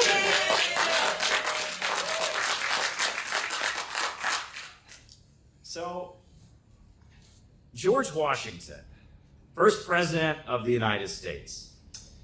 When I was in school, what they taught us about George Washington was that he had wooden teeth. He had wooden teeth. He was the guy with wooden teeth. And then I had a 6th grade teacher, and she said, well, actually, he didn't have wooden teeth. His teeth were made out of ivory. And so then I remember when I was in high school, I was on a church mission trip to Eagle Butte Native American Reservation in North Dakota. And I spent 2 weeks out in Eagle Butte, and we ran like a daycare in the neighborhood, and we also cleaned up some of their graveyards. And then the final night of the mission trip, we actually went to Mount Rushmore. And so we were all gathered in front of Mount Rushmore, and they turned the lights on, and they had the presents up there. And the park ranger said, is there anyone here who knows any interesting facts about any of the presidents? And there was dead silence. I thought, no one here knows any facts. I raised my hand. They called on me. He said, what do you know? And I said, well, George Washington, they said his teeth were made out of wood, but they were actually made out of ivory. And so I won a prize. They gave me like a coffee mug or something like that. I thought, wow, okay, I'm the only one who remembered that. And from what I understand, that's contested. Now there's even other stories about where his teeth may have come from and such. So it's kind of stupid, and that kind of shows you how American education really kind of obscures things. I mean, you think the founder of the country, that's what we remember about him, is whether his teeth were made of wood or ivory or, that's the important thing. But, when he was leaving office, George Washington actually gave a farewell address that was a bit more poetic and important and deep than what we just heard from Joe Biden when he was leaving office. And there was a line in that speech. He said, it is our true policy to steer clear of permanent alliance with any portion of the foreign world. That's what he said. And many people reference George Washington's farewell address when he's speaking about how we should avoid foreign entanglements and we should not have any permanent alliance. And that's interesting because NATO has certainly been a permanent alliance. U.S. support for Israel has certainly been a permanent alliance. Certainly flies in the face of U.S. policy. But it actually points to something a lot deeper, because the real question in the American Revolution was an economic question. We have the right to life, liberty, and the pursuit of happiness, we're told. What is the pursuit of happiness? It's the right to expand your economic condition, to get a better life, to have your children have a higher living standard than you have, to have economic opportunity. Pursuit of happiness meant economic growth and economic empowerment. And what's interesting is at the same time that we had our revolution in the United States, there was another country in our hemisphere that had a revolution, and that was Haiti. The Haitian slaves who were colonized by the French broke their chains. And some of the founding fathers were slaveholders, and they did not like the Haitian Revolution. But some of them did. And Alexander Hamilton was very outspoken in his support of the Haitian slave revolution. And he wanted the United States to diplomatically recognize the revolutionary slave government of Haiti. Alexander Hamilton. And Alexander Hamilton, he gave birth to an economic school of thought that was continued by one of the top advisors to Abraham Lincoln, Henry Charles Carey, which, according to some sources, is the originator of that plan to build a bridge over the Bering Sea. And Henry Charles Carey, he wrote a very, very important pamphlet opposing slavery and opposing the economics of slavery and explaining what he believed was the basis of slavery and a slave system in the United States. And that pamphlet was read by Karl Marx, and he actually recommended it. He said that Henry Charles Carey was the only American economist of any worth, of any importance. And that pamphlet, the end of it says this: two systems are before the world. One looks to exporting men to occupy desert tracts, the sovereignty of which is obtained by aid of diplomacy or war. The other to increasing the value of an immense extent of vacant land by importing men by millions for their occupation.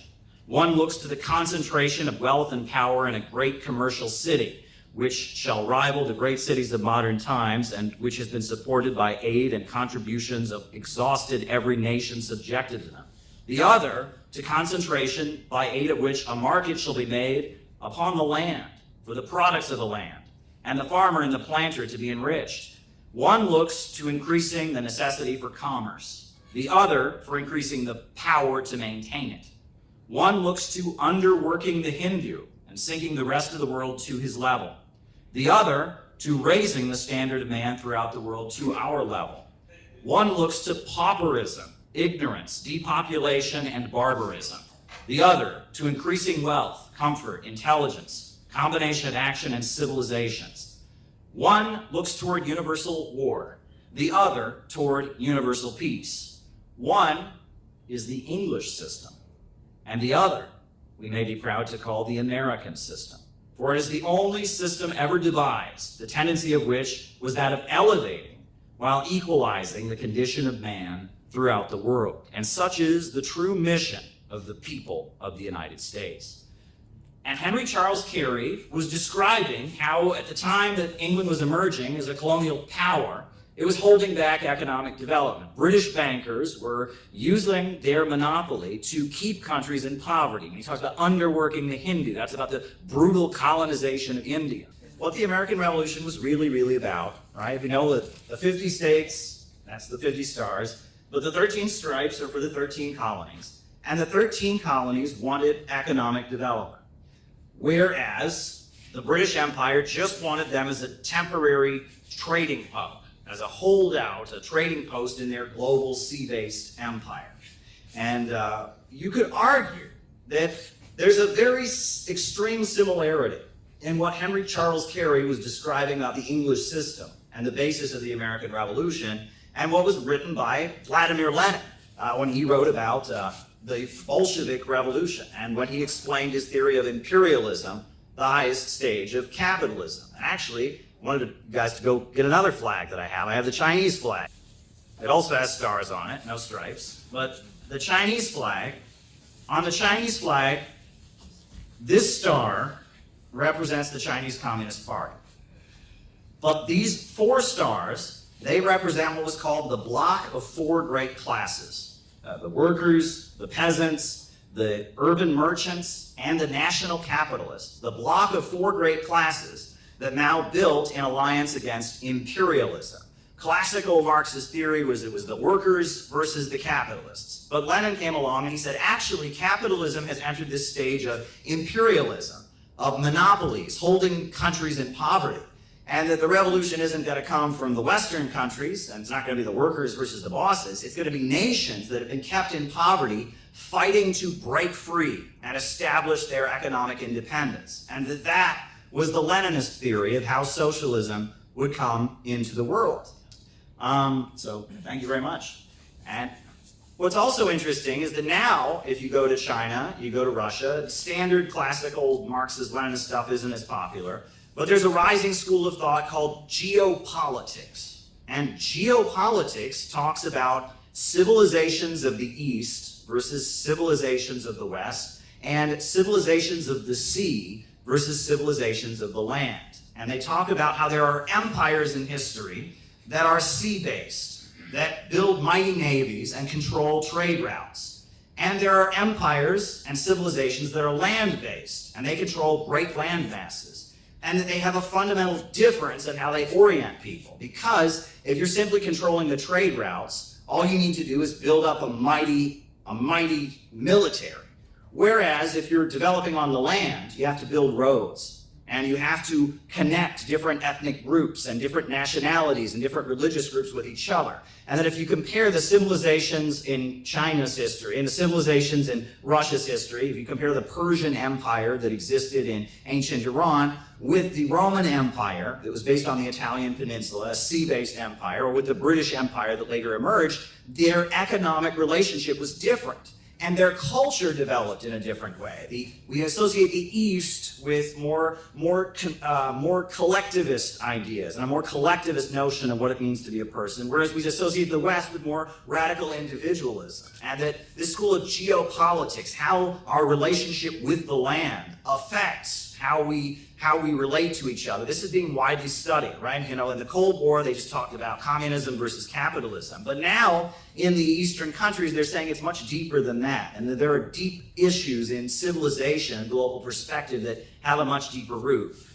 Now, at the time the Vietnam War was happening, Dr. Martin Luther King Jr., this is the holiday in his memory, Dr. Martin Luther King Jr., he came out against it in 1967. And he was condemned by the NAACP for coming out against it. They told him not to come out against it. It was hurting the civil rights movement. He should just focus on civil rights. Estimated that we spend $322,000 for each enemy we kill in Vietnam, while we spend in the so-called war on poverty in America only about $53 for each person classified as poor. The promises of the Great Society have been shot down on the battlefield of Vietnam, making the poor, white and Negro, bear the heaviest burdens both at the front and at home.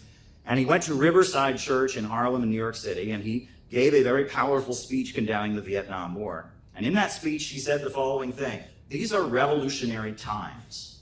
All over the globe, men are revolting against old systems of exploitation and oppression. And out of the wounds of a frail world, new systems of justice and equality are being born. The shirtless and barefoot people of the land are rising up as never before.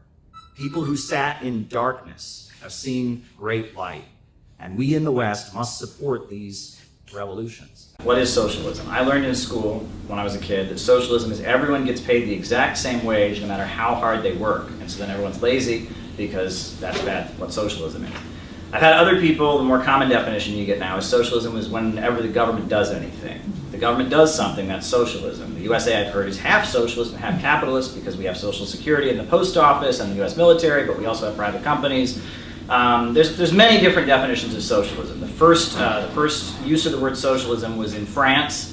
It was Henry Saint-Simon, and he was a French, religious man who was worried. And after the French Revolution, all these people were unemployed, and factory owners at that point were like raping women who worked in their factories and mistreating them. And it was a feeling there was something wrong with liberalism, which was the ideology of the French Revolution. They didn't say they believed in capitalism; they said they believed in liberalism. Individual rights. And Henry Saint-Simon said, well, maybe in contrast to this liberalism, we need socialism. But he never really explained what it was, but he did a lot of charity work, and he opened some cooperative businesses, and that was Henry Saint-Simon, and he used the word socialism in French. The first person to use the word socialism in English was Robert Owen, and Robert Owen was a Welsh factory owner, and he started a colony called New Lanark, and it was a cooperative, commune that existed in Scotland for a while, and he eventually moved it to Indiana and set it up in the U.S. state of Indiana. It was called New Harmony, and it's still there. You can see it. It's a nice little, they got a museum there, and it was this cooperative that Robert Owen built, and he actually addressed a session of the U.S. Congress and gave a lecture on socialism, and he was the first guy to coin the term socialism. But Karl Marx distinguished scientific socialism from utopian socialism. Henry Saint-Simon, Robert Owen, others, they were utopian socialists. But Karl Marx described himself as a scientific socialist. And he described socialism this way. He said, "We have seen above that the first step in the revolution by the working class is to raise the proletariat to the position of the ruling class and to win the battle for democracy. The proletariat will use its political supremacy to wrest by degree all capital from the bourgeoisie, to centralize all instruments of production into the hands of the state, and of the proletariat organized as the ruling class, and to increase the productive forces as rapidly as possible." That's what Karl Marx laid out as his vision of socialism. Now, Friedrich Engels, he described socialism. He said, "The proletariat seizes the public power, and by means of this transforms the socialized means of production, slipping from the hands of the bourgeoisie into public property. By this act, the proletariat frees the means of production from the character of capital they have borne thus far, and gives their socialized character complete freedom to work itself out. Socialized production upon a predetermined plan becomes possible. The development of production makes the existence of different classes of society henceforth an anachronism. In proportion as anarchy and social production vanishes, the political authority of the state eventually dies out. Man at last is the master of his own form of social organization, and he becomes at the same time the lord over nature, his own master, free. To accomplish this act of universal emancipation is the historical mission of the proletariat, to thoroughly comprehend the historical conditions and this very nature of this act, to impart to the now oppressed proletarian class a full knowledge of the conditions and of the meaning of this momentous act is called upon to accomplish. This is the task or the theoretical expression of the proletarian movement of scientific socialism. So what is the idea? Well, the idea is in capitalism you have these means of production that are privately owned, and under capitalism profit is the basis of the economy. Houses and buildings like this don't get built because people need a nice place to have classes. They're built so that landlords and bankers can make profit. Food isn't produced so that people can eat it. Food is produced so that agribusiness and big box stores can make money by selling it. Profit is the basis of the economy. And socialism is when the proletariat, the working class, the majority of society, takes control of the government, and then through the government seizes control of the means of production. The economy is then forced to work in the interests of society overall. You have production upon a predetermined plan rather than production for profit. And that's the difference between capitalism and socialism. And it's pretty vague. I recently debated an advocate of more liberal social democratic capitalism, and he kept insisting that in my defense of socialism that I lay out and explain exactly what things would be nationalized and what things would not be nationalized. Well, that's Robert Owen. Robert Owen would do that, right? Henry Saint-Simon might do that. But that's utopianism. Socialism comes about due to this contradiction between the worker and the capitalist, and eventually driving the workers to rise up and seize control of the means of production. And socialism looks very, very different. And Marx predicted that socialism would happen first in the first world. He was existing in the period of industrial capitalism, and he assumed eventually the workers would just rise up and seize control of their factories. That's not what happened, because capitalism moved on to its period of imperialism, where you had the labor aristocracy and the rising standard of living in the first world. And it was countries in the developing world breaking out of the control of Western bankers. That was what socialism was. It was countries around the world that had been kept in feudal or semi-feudal conditions and been unable to develop because of imperialism. And it was them rising up, seizing control of their economies, and building socialism. The Russian Revolution, the Bolsheviks take power, and at that point you had 15 different countries invade Russia, what became the Soviet Union. And you had a country that was blockaded. You had a country that was in very feudal. It was mainly a feudal country. There was industry in the cities, but it was mainly a feudal, impoverished country. And out of the Russian Revolution and the Bolsheviks' struggle to hold on to power, you had a political model that kind of defined socialism in the 20th century. And it's generally referred to in academia as real socialism or really existing socialism. People who don't like it will call it Stalinism. But that political model developed. And that was the socialism of the Cold War. You have the state controlling the major industries. You have 5-year economic plans in which the population is mobilized to build. People who work in factories and work extra hard, they get a reward. In Soviet Union, they call it Stakhanovism. You have one party, the Communist Party tends to be the ruling party. And you have almost a political structure that in a way almost kind of mimics feudalism. You have the leader and his face is everywhere. You have the state almost kind of taking on the role of the church and putting out ideology with a single party, and the economy is planned. And this model of really existing socialism was very successful in raising countries out of poverty. And you wouldn't know that if you watch American media or you attend American universities. But real huge economic achievements were carried out due to really existing socialism, right? There's a good book called The Soviet Economy Since 1917 by Maurice Daub, and he describes how they launched their 5-year plans in 1928, and by 1938 they had multiplied the rate of electricity 10 times. Coal production had increased 3.5 times, there were 20 new tramway systems, there were 80 new bus systems, the number of hospital beds in rural areas doubled, and by 1938 the Soviet Union actually had a larger tractor production apparatus than any other country in the entire world. They also led the world in locomotive and train manufacturing. You have to remember, at that time, the rest of the world was having the Great Depression. And Louis Fisher, who was writing for The Nation, he said, The Soviet frontier is like a charmed circle in which the world economic crisis cannot cross. While banks crash, while production falls, and trade languishes abroad, the Soviet Union continues in an orgy of construction and national development. The scale and speed of its progress is unprecedented. First mobile phone was patented in 1957. They actually, by 1985, they had developed their own home computer system, the VK0010. And all these economic achievements happened, and the whole world was kind of in awe of what the Soviet Union was doing. There was a NATO treaty that made it illegal to share any technology with them. But despite that, they had amazing breakthroughs. The Encyclopedia Britannica, when they wrote the entry for Joseph Stalin in 1956, this is a sentence from their entry. It says, "He found Russia working with wooden plows and left it equipped with atomic piles." Now, W.E.B. Du Bois, the beloved African-American intellectual, he says, quote, "What I saw in the Soviet Union was more than the triumph of physics. It was the growth of a nation's soul, the confidence of a great people, and its plan and the future. We begun to recognize the Soviet Republic as giving its people the best education of any in the world, excelling in sciences, and organizing industry at the highest levels." The New York Times in 1931 marveled at the Soviet Union's educational achievements. This is from the New York Times, 1931, December 1st.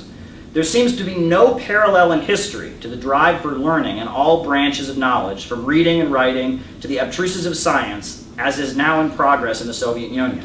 Before the revolution, only 7 million children attended school. Now there are 23 million.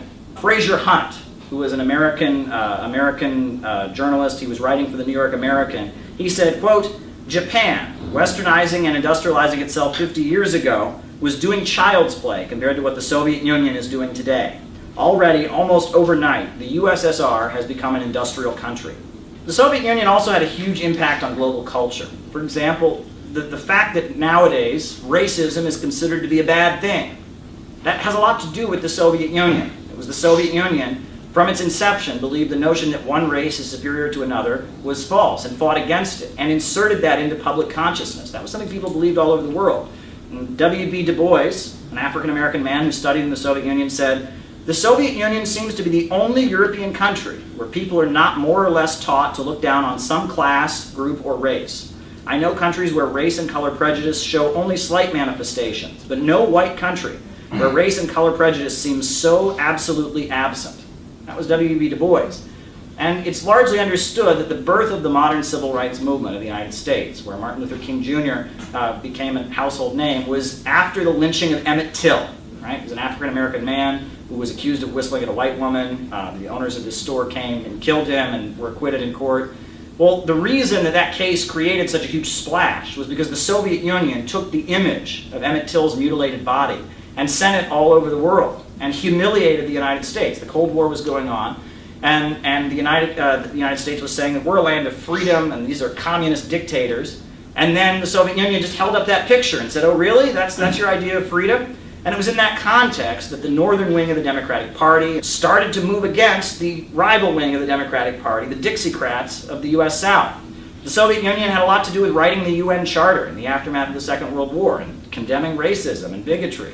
The Soviet Union also gave huge amounts of support to people in Africa that were fighting against colonialism and imperialism. And that also forced the United States to address the issue of racism. And everywhere that really existing socialism came into being, it had huge economic breakthroughs. I mean, and you don't have to listen to them. You don't have to take their word for it. I mean, a great resource is the U.S. Library of Congress. The Federal Research Division of the Library of Congress has published a study of every country in the world. And this is their study of Romania, a very poor country in Eastern Europe. This is what it says. It says between 1950 and 1971, the number of hospital beds per 1,000 people more than doubled in Romania. The number of doctors per 1,000 people increased by 25%. The infant mortality rate was reduced by 75% from 1950 to 1984. In 1945, only 27% of the people were able to read and write. However, by 1966, illiteracy was eradicated. By 1970, the number of teachers had tripled, and the number of university professors in Romania had gone from only 2,000 before the Second World War to 13,000. Right? For a very small, impoverished country, these are big, dramatic changes. Right? If you take a country and you expand access to health care, you wipe out illiteracy, you expand universities, I mean, this is huge. This is very, very big. People who say socialism has failed everywhere it's ever been tried, it's never accomplished anything, just doesn't match the facts. Cuba is very famous for its accomplishments, especially in the field of healthcare. I'm reading from The Guardian. Cuba's literacy rate is at 100%, and its life expectancy parallels first world nations, despite limited funding and supplies. The country's high ratio of doctors to patients and its proactive, community-centered approach to healthcare has long been the envy of many first world countries, not the least the United Kingdom. Cuba, UN General Secretary Ban Ki-moon said that their medical school is the most advanced medical school in the world. So that's their achievements. And I mean, even after the fall of the Soviet Union and the economic hardships, you can look at the CIA World Factbook and compare the life expectancies between Cuba and the surrounding countries. Cuba's life expectancy is 78.9 years, about the same as the United States. Dominican Republic, 71 years. Jamaica, 74 years. Honduras, 71 years. Guyana, 68 years. Mexico, 76 years. Guatemala, 71 years. Haiti, 64 years. Right? I mean, it's pretty dramatic that the socialist system has done a lot to improve people's lives in Cuba. Of course, we're not going to hear about that in the United States. It's also funny that, we'll often hear about North Korea and the economic hardships that North Korea has had since the 1990s, the fall of the Soviet Union, the food shortages. But this is actually from an article from the BBC, published in 2008. This is what they said about North Korea's economic development. At one time, North Korea's centrally planned economy seemed to work well. Indeed, in the initial years after the creation of North Korea following World War II, with spectacular results. The mass mobilization of the population, along with Soviet and Chinese technical assistance and financial aid, resulted in annual growth rates estimated to have reached 20 and 30% in the years following the devastating Korean War. As late as the 1970s, South Korea languished in the shadow of the, quote, economic miracle north of the border. Now, obviously, they've had problems during the 1990s and the fall of the Soviet Union, but the fact that there were huge achievements in industrialization, that they built hospitals all over the country, they wiped out illiteracy in the country, they industrialized the country, again, gets kind of glossed over. Remember, socialism just fails everywhere it's ever been tried. And that was really existing socialism, and that was the model that kind of defined the Cold War. And obviously that model had big problems in terms of human rights and the way people were treated, and it had big problems in terms of not having a market sector and people that were intellectuals and academics kind of being stifled and stuck. But we've had other forms of socialism that have come into existence. For example, in the Arab world, right, you had Ba'athist Arab socialism, and that was a political movement. Ba'ath means rebirth in Arabic. And there was a guy named Michel Aflaq, and he was a Syrian, and he was in the Communist Party. But when the Second World War broke out, the Communist Party of Syria was basically saying that that there had to be peace with the French occupiers. And he, being a Syrian who didn't like French colonialism, broke with the Communist Party and formed his own party, the Ba'athist Party. And the Ba'athist Party eventually took power in Iraq. It eventually took power in Syria. We've also seen other forms of Arab socialism. There was Arab socialism in Egypt with Abdel Nasser. There was Islamic socialism in Libya. Let's talk about what Ba'athist Arab socialism has done in Syria. The Soviet Union provided Syria with $100 million to build the Takba Dam on the Euphrates River. It's considered to be the backbone of all economic development in Syria. For the first time in Syria's history, the country achieved full primary school enrollment for males, and 85% of females also enrolled in school. In 1981, 42% of Syria's adult population was illiterate. By 1991, according to the United Nations, they had wiped out illiteracy in the country. Between 1970 and 2009, the life expectancy in Syria increased by 17 years. During this time, the infant mortality rate dramatically dropped from 132 deaths per 1,000 live births to only 17. And that's according to the Evincia Journal of Medicine. And they just kind of marveled at what the Syrian Ba'athist Arab Socialist government did in terms of bringing access to healthcare to the population. The U.S. Library of Congress country study describes the Ba'athist government of Syria, saying it was known for massive expenditures for the development of irrigation, electricity, water, road building projects, and the expansion of health services and education to rural areas. The increases in the standard of living in Syria under the Ba'athist Arab Socialist government have been dramatic. You see all these articles coming out, and they can't understand why all these people in Syria would fight against the extremists and religious fanatics that want to overthrow the Syrian government. Well, maybe it has something to do with the fact that the Syrian government has so dramatically improved people's living standards. It also has a lot to do with the fact that the Syrian government protects religious minorities like Christians, like Alawites, and others who would be persecuted if the extremists that are trying to overthrow the Syrian government came to power. But the Western media just can't understand why Syrians would want to defend the Ba'athist Arab Socialist government. Well, they should read what the Library of Congress says. It pretty dramatically explains it. You know, in the 2000s, we've seen the rise of Bolivarian socialism in Latin America. That's a different model. It's governments that are elected, and the elections are kind of referendums on Western neoliberalism. These Bolivarian governments have come to power, and they've had dramatic achievements. In Nicaragua, the construction projects have overall reduced poverty by roughly 30%. The GDP of Nicaragua, since the Sandinistas came to power, back into power in 2006, the GDP has gone up by 36%. The World Happiness Report, published by the United Nations, lists Nicaragua as having the greatest increase in happiness of any country in 2017.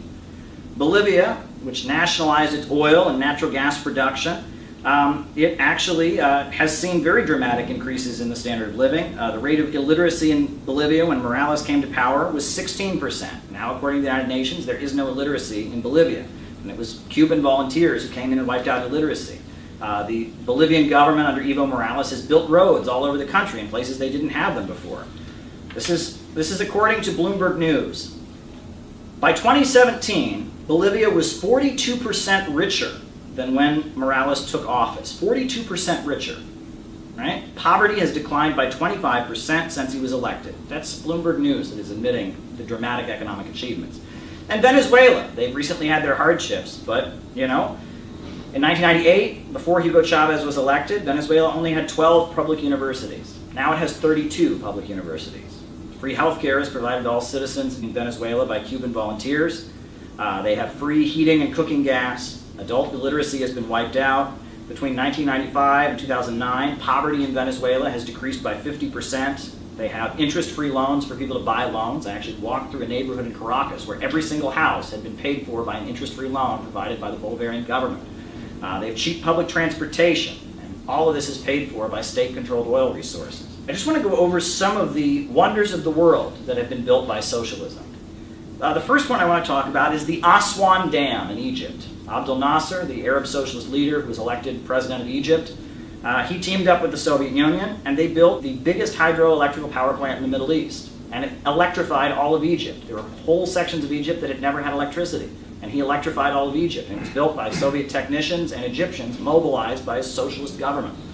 The China-Pakistan Friendship Highway. It's one of the highest and longest paved roads in the world. 810 miles long. And it's very high elevated. It was built in an alliance between China and Pakistan in 1966. The Great Man-Made River of Libya. That's the world's largest irrigation system. It is the largest irrigation system in the world. It was very damaged in 2011 during the Libyan war, but it's still functional. It was built by the Islamic Socialist government of Gaddafi. They built the world's largest irrigation system, enabled Libya to start growing their own food on a much bigger scale. It was very dramatic. The Soviet space program. No one ever talks about the fact the Soviet Union had the first satellite. The Soviet Union had the first person in outer space. During the 1930s, the Soviet Union built the Dnieper Dam, which was at that point the biggest hydroelectric power plant in the world. Well, it's not the biggest hydroelectric power plant in the world anymore. Today, the biggest hydroelectric power plant in the world is actually the Three Gorges Dam in China, a government-controlled hydroelectric power plant that was built by the socialist government. And the China Railway Corporation is at this point making the fastest trains in the world. And I just wanted to end this section by talking about an example that I think clearly illustrates the difference between capitalism and socialism. And that's what happened in China in July of 2015. July 8th and 9th of 2015, the Chinese stock market dropped by roughly 30%. 1,400 companies filed for a trading halt. Imagine if that happened in the United States. 55% of the population of the United States is directly tied into the stock market. A 30% drop on the stock market. There would be riots in the streets. Food would not be delivered to stores. It would result in an utter societal collapse. And that didn't happen in China. In fact, less than 6% of the Chinese population is in any way tied into the stock market. And On July 8th and 9th, the Chinese government stepped in with what they called anti-selling measures. The Communist Party announced that anyone caught short selling or betting that a stock would go down would be immediately arrested. They also banned all major shareholders from selling any of their stocks for 6 months. The state-owned enterprises followed government direction and were carefully managed. And like 2 weeks later, the Chinese stock market had dramatically gone up again, right? Because the Chinese economy is not centered around the profits of the people on the stock market. It's centered around the state. The state controls the means of production. The stock market simply exists as a vehicle for bringing in foreign investment. And because of that, they were able to just dramatically recover from an event that would have wiped us out in the United States. Why? Because profits are not in command. You know, there are difficulties in socialist countries. There have been many bad things that have been done. But this notion that you can't have socialism and have growth, socialism has created a huge, huge amount of economic growth in the world. It has proved that a society without profits in command can make dramatic improvements, raising people out of poverty, electrifying, wiping out illiteracy. I mean, huge achievements have happened under the leadership of socialist government. Okay, books by Marxists of color. One of the most educational books I ever read on the history of communism in the United States was Black Radical by Nelson Peary. Nelson Peary is an amazing writer. African-American man, was in the Communist Party USA. He fought in World War II. After World War II, he came home and he joined the Communist Party. He was kicked out of the Communist Party because he refused to abandon the Black Belt thesis. And so he eventually ended up starting a Maoist group called the Communist Labor Party. Nelson Peary is one of my favorite writers. Nelson Peary wrote a very good book called The Future is Up to Us, which is about the computer revolution and the implications of the computer revolution for socialism. Amazing guy. So if you're looking for an amazing African-American writer from a communist perspective, Nelson Peary is very good. Now, there's another writer, a little bit older than Nelson Peary, but from a similar background. It's a guy named Harry Haywood. And Harry Haywood was a leader of something called the African Blood Brotherhood. And this was an armed self-defense group during the 1920s of African Americans who fought against the Klan. And the African Blood Brotherhood eventually merged into the Communist Party. And so Harry Haywood published an autobiography. It's called Black Bolshevik. And it is his memoir of being a leader of the Communist Party in the 1930s, eventually getting kicked out of the Communist Party, and becoming a Maoist in the 1970s. It's very good. It's a very, very good memoir. Also, there's a very good book by, Ben Davis. Benjamin Davis was a Communist Party member who was on the New York City Council in the 1940s. He was on the New York City Council, Benjamin Davis, and after he was on the New York City Council, he went to federal prison for being a communist. They put him in prison for being a member of the Communist Party. And he wrote a very, very good autobiography called Communist Councilman from Harlem. So I would check that out as well. There are a number of great African-American communist writers. There are many, many. I mean, William L. Patterson, who was the man who wrote We Charge Genocide, which was a document presented at the United Nations accusing the United States of committing genocide against the African-American community. The Soviet Union gave a platform to this American communist writer to charge the United States with genocide. We Charge Genocide. And I knew old communists who would sell We Charge Genocide, this pamphlet. It was like a pamphlet written by William L. Patterson, a leader of the Communist Party, presented at the UN, would sell it on street corners. And all over the United States, Communist Party members walked up and down the streets of black neighborhoods selling this pamphlet, We Charge Genocide. And they would sell it for a nickel or a dime. And it was all over the United States. This document presented at the United Nations, written by an African-American communist accusing the U.S. government of genocide. Amazing stuff. I love the speeches of Kwame Ture, right? Kwame Ture is very ideological, very ideological. He was Stokely Carmichael, later joined the Black Panthers, became Kwame Ture, started the All-African People's Revolutionary Party. Kwame Ture, the scientific socialist, I really have a lot of admiration for him. Very much a critic of imperialism, an anti-Zionist, a critic of Israel. I have a lot of admiration. I've learned a lot from Kwame Ture. Huey Newton's writings are very, very good, especially his theoretical writings. So there are many African-American communist leaders who've done amazing writing that I've learned from over the years. So thank you for asking. Very good stuff. I mean, there's actually a very interesting historian who writes on the history of American communism, Robin D.G. Kelly. And he wrote a book called Hammer and Hoe, and it was about the Communist Party of Alabama. in the 1930s, and how the Communist Party recruited very heavily among African Americans in the 1930s. And this book, Hammer and Hoe, is very, very good. And it's a very detailed academic history of the Communist Party's role in the black community in the 1930s in Alabama. Very good stuff. You know, there's a very important leader of the Communist Party in the 1930s. He has one very good pamphlet that's available, You Cannot Kill the Working Class. You know, he was actually sentenced to death for preaching communism to the black community.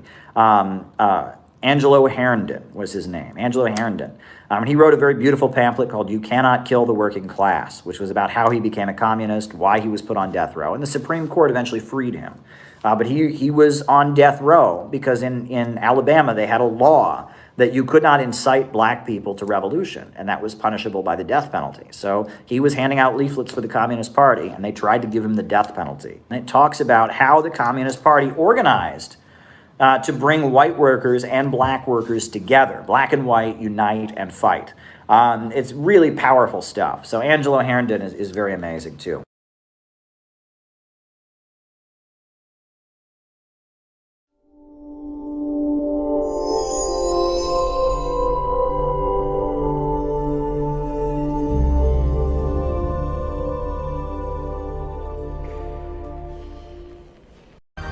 It's really a privilege to be here at this very important conference, and I thank you for giving me a few minutes to just make some brief remarks.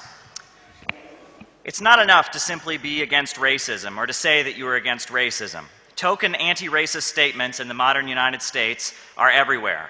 Though Martin Luther King Jr. was shot down and killed for his brave, dedicated work, after his death, he has been reduced to a harmless, patriotic icon.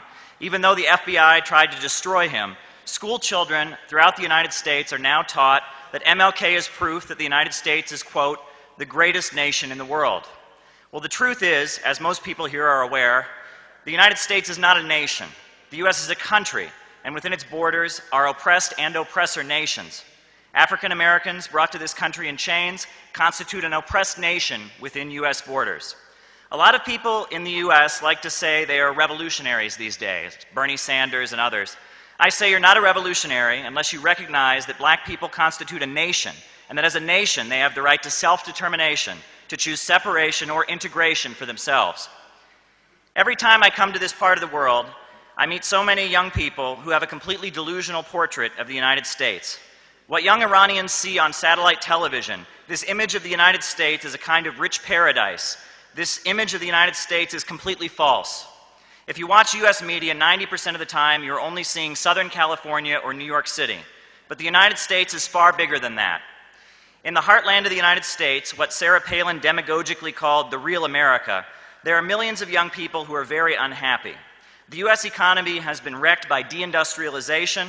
The steel mills, auto plants, and other good-paying industrial jobs have been eliminated. The public sector in teaching, libraries, post offices, and such has also been gradually eliminated. Young Americans in service sector jobs are stuck in a low-wage economy, making a mere fraction of what their parents made in the much-heralded American middle class that once existed. Young Americans watch the same garbage propaganda that is as what is broadcast into Iran, and they see how Kim Kardashian, the Real Housewives of New Jersey, and other wealthy people on American television live, and they then contrast it with their own lives. The rates of suicide, mental illness, and drug addiction among young Americans are rising. Young people in the United States are told that unless they are rich, they are worthless. And then they look into the future and see that they're going to spend their lives with a much lower income level than their parents and possibly spending it poorer than they expected. U.S. society, born in racism, slavery, and the slaughter of the indigenous people, is now entering a deep political and economic crisis. Now, what's true is not always obvious, but in some instances it is. And this is very obvious.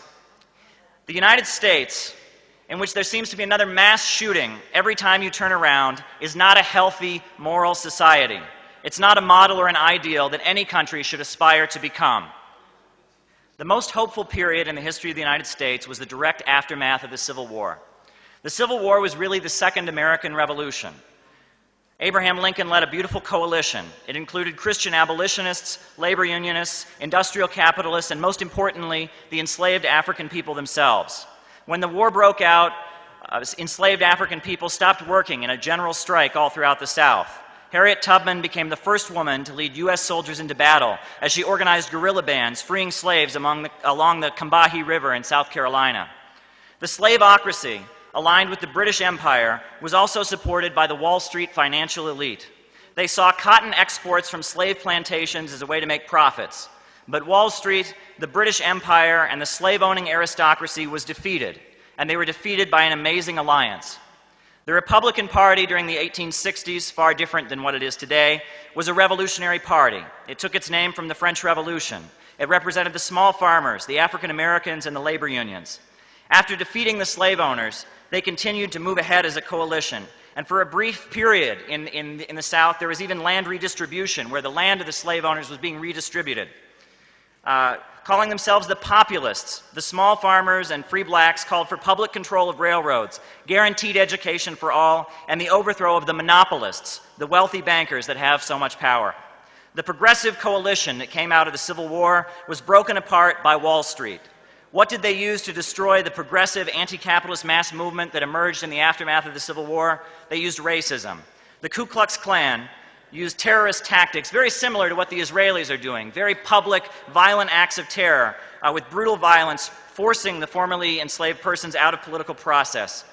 U.S. troops were pulled out of the South, and it was handed over to the racists. Since that time, the white people of the United States made a deal with Satan. As the big bankers have plundered the world, using bombs, sanctions, and cruise missiles to beat down those who assert their independence, we went along with it. We waved flags, we were loyal and obedient, and in exchange we got houses, cars, and TVs. We were taught to identify with Wall Street and to look at the people of the world, as well as the black and brown people within the United States, as our enemies. But the devil does not keep his promises. The middle class, the bribe given to white Americans to buy their obedience and loyalty to empire, is gradually being eliminated. The standard of living in the United States is rapidly dropping. The civil liberties often bragged about by U.S. leaders are being stripped away as the U.S. is gradually transitioning to becoming a low-wage police state. The U.S. economy has become centered on destruction. Prisons for profit, police on every corner, empty foreclosed homes, rampant aggression, and war around the world. As we face the ruins of U.S. society, now it is time for white people to change how they see themselves. We need to understand that the satanic cabal of bankers that has committed so many crimes around the world is also our enemy. The people of Iran, Venezuela, Russia, China, Palestine, Yemen, and anywhere else who are standing up and trying to break free from their system of global usury are our friends. A new revolutionary coalition must be forged, an alliance of those within U.S. borders who reject the rule of the globalist bankers and can function almost as a U.S. division of the global, gradually emerging axis of resistance. Every day, the U.S. government provides $18 million to the Israelis as they escalate their genocidal crimes and provocations. A mass people's movement could demand that the money instead be spent on providing health care, education, and jobs for the next generation of youth within the United States. The U.S. currently has thousands of troops stationed in military bases throughout this region. A mass people's movement could demand that instead these soldiers be brought home and put to work rebuilding the crumbling bridges and roads throughout the United States. The United States is currently facing very hard times. However, as has often been said in the past, hard times are fighting times. The moment is approaching when a real people's movement against the racist Wall Street financial elite, their wars, their racism, their police state, and their global system of usury and poverty can broadly expand within U.S. society. Such a people's movement will require unity of political forces, concrete political demands, and a clear vision of an entirely new society on the continent of North America. And as I end, I just wanted to touch on, we're constantly told in the U.S. to think of people who are fighting for their independence around the world as terrorists. But there's a real difference between a revolutionary and a terrorist. If you want to know what a terrorist is, go see the next Hollywood superhero movie. Right? What is the most American movie genres? These ideas of superheroes. What is it? It's a white man usually who thinks the police aren't doing enough. So what does he do? He puts on a mask and he goes out to fight the bad guys with isolated acts of violence. What is this? This is the Ku Klux Klan. That's what that is. That's the mentality that comes out of it. What the Israelis are doing, their violent attacks the settlers are carrying out, what ISIS is doing, what the police of the United States are doing, this is the terrorist method. Extreme acts of violence designed to terrify people. The Supreme Leader, Khamenei, when he says that they oppose the crimes of both Daesh and the police of the United States, that they're both the same, he's pointing to the fact that they're both using the terrorist method. But what's a revolutionary? A revolutionary is completely different than a terrorist. If you look at revolutionaries like Imam Khomeini, like Malcolm X, like Eugene Debs, these are people who weren't great because they committed isolated acts of violence and terrified people. They were great because they pushed people forward. They empowered people to do things they never believed that they were capable of doing. That's what the essence of revolutionaries are. The U.S. is facing a crisis, but it's also a time of great opportunity. I think the world is rapidly changing. The rule of the big bankers, the global elite that runs the United States is changing. There's an emerging axis of resistance in the world, and I think we're entering a period of great opportunity for those who seek justice, peace, and equality. Thank you.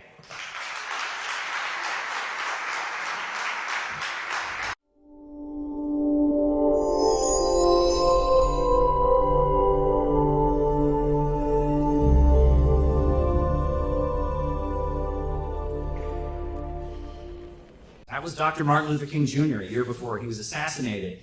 And what he was really saying there was that the Vietnam War wasn't about capitalism versus communism.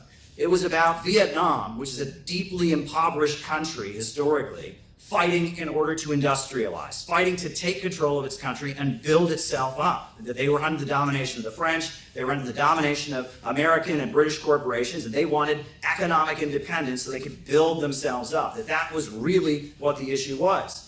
And Noah and I, we got to attend the World Youth Festival in Sochi, Russia. And we actually got to meet people from Vietnam, representatives of the mass youth organizations of Vietnam. And right now, Vietnam is experiencing what the World Business Forum has called an economic miracle. They have given their country a high-tech upgrade, internet access all across the country. They have provided education on massive scale. Since the end of the Vietnam War, they've seen their life expectancy go up by 17 years, and it just continues rising. The Vietnamese government has proceeded to raise people up from poverty. And it's not just Vietnam. I mean, you go to another part of the world, part of the reason we're pushing this bridge is because there is an economic expansion happening very, very rapidly. The rise of the BRICS countries. There's whole sections of the globe that we were taught about in school that they just kind of glossed over. It was like they weren't even important. Big sections, big land masses in Russian Far East, Mongolia, Central Asia, all these places that they just didn't used to matter. They're becoming electrified. And there's railway going through them. And there's people rising up from poverty and getting running water and electricity and modern technology. And what is happening in the Far East is very, very exciting. Meanwhile, here in the West, our economy is getting worse and worse and worse. I tell people that they're unpaving roads in the United States while they're paving roads in the most rural, isolated parts of China. They're literally unpaving the roads here in the United States. 27 different states have situations where local municipalities can't afford to maintain paved roads. They pull up the asphalt. We saw the Francis Scott Key Bridge that collapsed. Remember that? That was in this part of the country. More recently, we saw the wildfires raging in Los Angeles. And then we found out part of the reason that the wildfires got so bad is because the local Democratic Party, Samantha Power and Joe Biden and Kamala Harris sent a bunch of the fire protection equipment to Ukraine. And so rather than having it there to provide and protect people, the fires were raging because they didn't have the proper equipment. Absolutely outrageous. And it seems that our leaders in the United States are not loyal to the United States. They're loyal to an international financial system. They're loyal to defending this British Empire, globalist, imperialist way of doing things. They're loyal to Atlanticism and the international financial system that concentrates wealth in great cities like Wall Street, New York, like the London Stock Exchange. And not only does it suck the life out of the countries under its domination, but it's sucking the life out of the heartland of America. And we're getting poorer and poorer, and an internationalist elite is getting richer and richer and richer. And at this point, we have to ask ourselves what kind of country we want to be. When World War I broke out all over Europe, there was a woman living in Germany who was very, very opposed to World War I. She was eventually thrown in prison for her anti-war activism. Her name was Rosa Luxemburg. And Rosa Luxemburg, she wrote a pamphlet that she had to put out under a fake name because she didn't want to be arrested. And in that pamphlet, she said something very eerie. This was 1914, when World War I had just started. She said, "This world war is a regression into barbarism. The triumph of imperialism leads to the annihilation of civilization. At first, this happens sporadically for the duration of a modern war. But then, when the period of unlimited wars begins," think about unlimited wars, when the period of unlimited wars begins, it progresses towards its inevitable consequences. The triumph of imperialism and the collapse of all civilization, as in ancient Rome. Depopulation, desolation, degeneration, a great cemetery. She was saying that if the trends that began at the time of World War I were allowed to continue, the West itself would come apart, and Western civilization and Western society would deteriorate. And she compared it to the Roman Empire. As this war-based society became more and more individualistic and more committed to this global international financial system, eventually it just collapsed from within and deteriorated.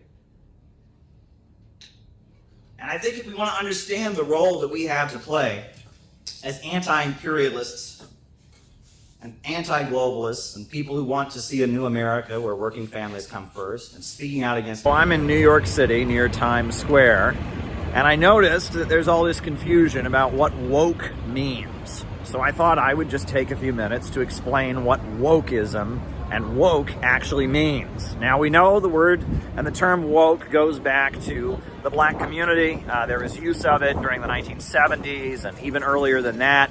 But that's not what the word means any longer. It's taken on a new meaning. And basically, when I talk about wokeism and when people in the United States in general talk about wokeism, what they're referring to is a cultural and political movement that is a complete distortion of leftist politics. It is a hijacking of left-wing aesthetics to serve the ultra-rich. Essentially, during the Cold War, there was something created by the U.S. Central Intelligence Agency. It was called the Congress for Cultural Freedom. And it was about hijacking left-wing aesthetics and manipulating them and using them against the Soviet Union. They wanted to take the feelings of rebellion, the feelings of anger at the status quo and the ruling elite that communists generally used, and they wanted to hijack them to serve U.S. intelligence and to serve the interests of American capitalism. And the culmination of that, what was started with the Congress for Cultural Freedom, with Partisan Review magazine, and a lot of the different operations, they funded the work of Theodore Adorno and others. The culmination of it was the color revolutions, where George Soros, a Hungarian billionaire, was used to essentially fine-tune the art of overthrowing governments that the United States didn't like, staging uprisings against governments that the United States didn't like. They brought down the various Marxist-Leninist governments of the former Soviet Union. They brought down various governments around the world by staging, with manipulation of media, staging protests to overthrow governments. Basically, socialism has always been a movement of the working class struggling to seize control of the banks and the factories and the industries and organize the economy to serve public good. Wokeism is simply tapping into people's desire to harm other people, people's desire to rebel, people's desire to push back against authority, people's desire to punish people they perceive as having more privilege or power than them. And wokeism is stripping the economics and politics away from leftism and reducing leftism to simply the libidinal sexual release, the drive of rage and anger, the rage of children against their parents, the rage of people against authority, the inner sex drive, which is connected with rage. It is a psychological manipulation that strips left-wing politics of its economics, of its understanding of capitalism and imperialism, and reduces it simply to the release of impulses. It is the sexualization and pornographication of politics, and it's being used now by the ultra-rich. The richest and most powerful people are trying to save capitalism by grinding the world into poverty. And so they've created this psychological manipulation, this hijacking of left-wing aesthetics to serve their own ends. And basically that's what wokeism is. Wokeism has nothing to do with socialism. Socialism, Marxism, communism, these are movements of working people striving to build a world where there is not instability, but there is order. They're striving to build a society where the means of production function to serve the public, where people are lifted out of poverty, where wealth can be created, where people can live in prosperity. Wokeism seeks to create chaos, death, and destruction in order to save capitalism. Imperialism. I would like us to look at something very, very old, a very, very old text. Some of you might be wondering what this painting is. Well, this is a painting from 1844, and this is from Horace Vernet, the American painter, and it's his depiction of the Hebrew prophet Jeremiah from the Old Testament of the Bible. This is Jeremiah, the weeping prophet. And this is his depiction of this Hebrew prophet Jeremiah. And if you read the book of Jeremiah, Jeremiah was born in the year 650 BC in the kingdom of Judea. And at that time, the kingdom of Judea was experiencing a lot of injustice, I guess you could say. At the time, the gap between the rich and poor in the kingdom of Judea was rising very significantly. And the rich people were becoming more and more ruthless. They were finding loopholes in the Hebrew law through which they could utilize poor people as slave laborers to build their great mansions. They also, according to the Hebrew law, they had provisions to care for widows and orphans, but those were being ignored, and widows and orphans were being left destitute and hungry. And at the same time, the rich were also engaging in human sacrifices, and they were burning infant babies, and they were engaging in all kinds of rituals and such. And Jeremiah was not from the priesthood. He was just an ordinary person.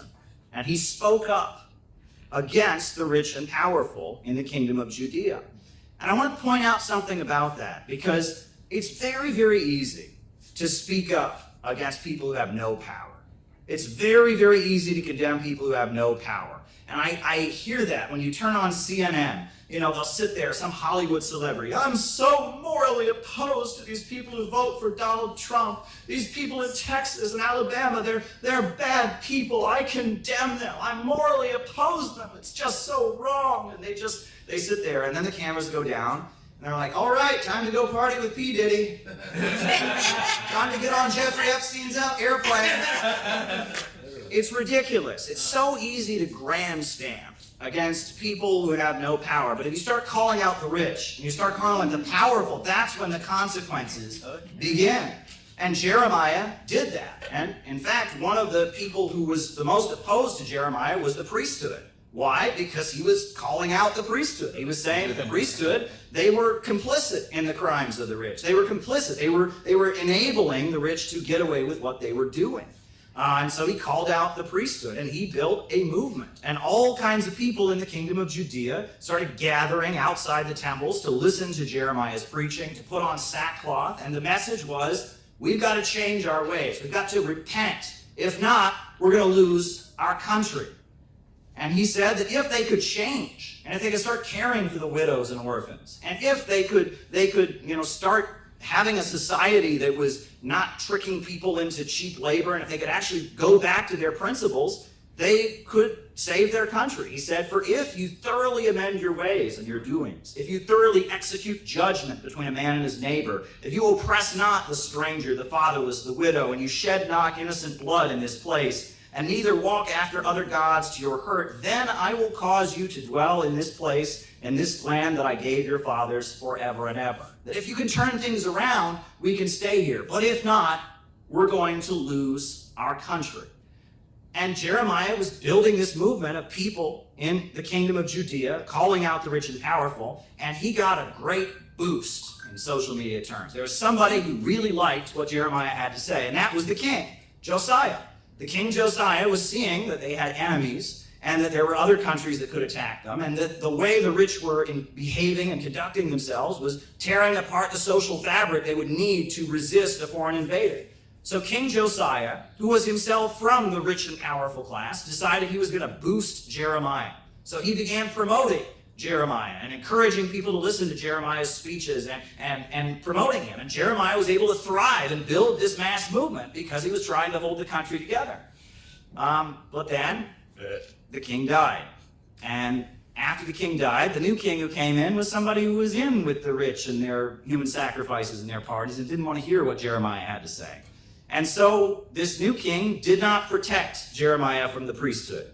And the priesthood moved in to very ruthlessly begin to persecute Jeremiah.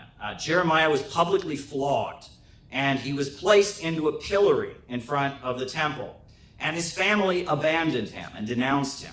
And the priests even forbid him from ever getting married because they wanted to just stick it to him, right? Imagine such an awful thing to do to somebody, to deny them the right to get married. And if you read the book of Jeremiah, chapter 20, he's crying out to God as he's in the pillory, as he's being humiliated, as he's being persecuted. He's crying out to God and saying, I wish I didn't have to say this. I wish I didn't have to speak the truth. And he says, I wish that I could just have held it in and not said these things that would get me in so much trouble. He says, then I said, I will not mention him nor speak any more his name. But his word was in mine heart as a burning fire shut up within my bones. And I was wearying of forbearing, and I could not stay. He couldn't hold in the truth. He knew what was going on. He knew how unjust it was, and he just couldn't hold back. He had to keep speaking despite all the persecution he was facing, despite losing his family, despite being put in a pillory, despite not being allowed to marry. He had to keep speaking up. And he's saying to God, why can't you just let me not say it? Why are you not letting me just hold back? That's Jeremiah. And what happened? Well, after Jeremiah was subjected to all this persecution and was isolated, was made into a social pariah, what happened? Well, Babylon invaded the kingdom of Judea. And the Israelites were subjected to 70 years of enslavement. And everybody knew that Jeremiah was right. And the whole reason we have the book of Jeremiah is because somebody, it's funny, this painting is inaccurate. Jeremiah was illiterate, so there's no way he could have been writing. This is an inaccurate painting. Back then, most people couldn't read or write. But Jeremiah, at that point, everyone realized he was right, and he fled to Egypt, and a scribe named Baruch transcribed his very poetic sermons so they can be preserved. And for the 70 years that the Israelites were held in captivity, they were all saying, Jeremiah was right. If only we had listened to Jeremiah. He was right. He was warning. Do everything. Pete Seeger, who died Monday at the age of 94, was one of the most famous musicians in the history of the United States. His career began in the 1930s when he started recording traditional American folk songs while studying at Harvard University. In his music, Seeger never shied away from politics. New York City folk musician Michael Weiss described him as an iconic figure in the civil rights, anti-war, and labor movements. So much of what we think about as the civil rights movement is really his voice, his songs like We Shall Overcome or, If I Had a Hammer. In 1955, Pete Seeger was called to Congress and asked to testify about his and other artists' association with the Communist Party and other left-wing organizations. He famously declared, quote, I am not going to answer any questions as to my association, my philosophical or religious beliefs, or my political beliefs. I think these are improper questions for any American to be asked, especially under such compulsion as this. For speaking these words, Seeger was charged with contempt of Congress. Despite being convicted and facing a large amount of harassment by the FBI, Seeger continued his political activism in music. Because of his controversial political stands, for over 10 years, Pete Seeger was blacklisted and not allowed to appear on any television program, despite his overwhelming popularity. Certainly with Seeger, we had a leader, someone who really was able to stand as a leader and inspire others. As I went walking that ribbon of highway. Seeger was a leader of the movement against the U.S. wars in Vietnam, Iraq, and elsewhere, and against the proliferation of nuclear weapons. He performed at countless rallies denouncing militarism and aggression and calling for peace. Caleb Maupin, Press TV, New York. This land was made for you and me.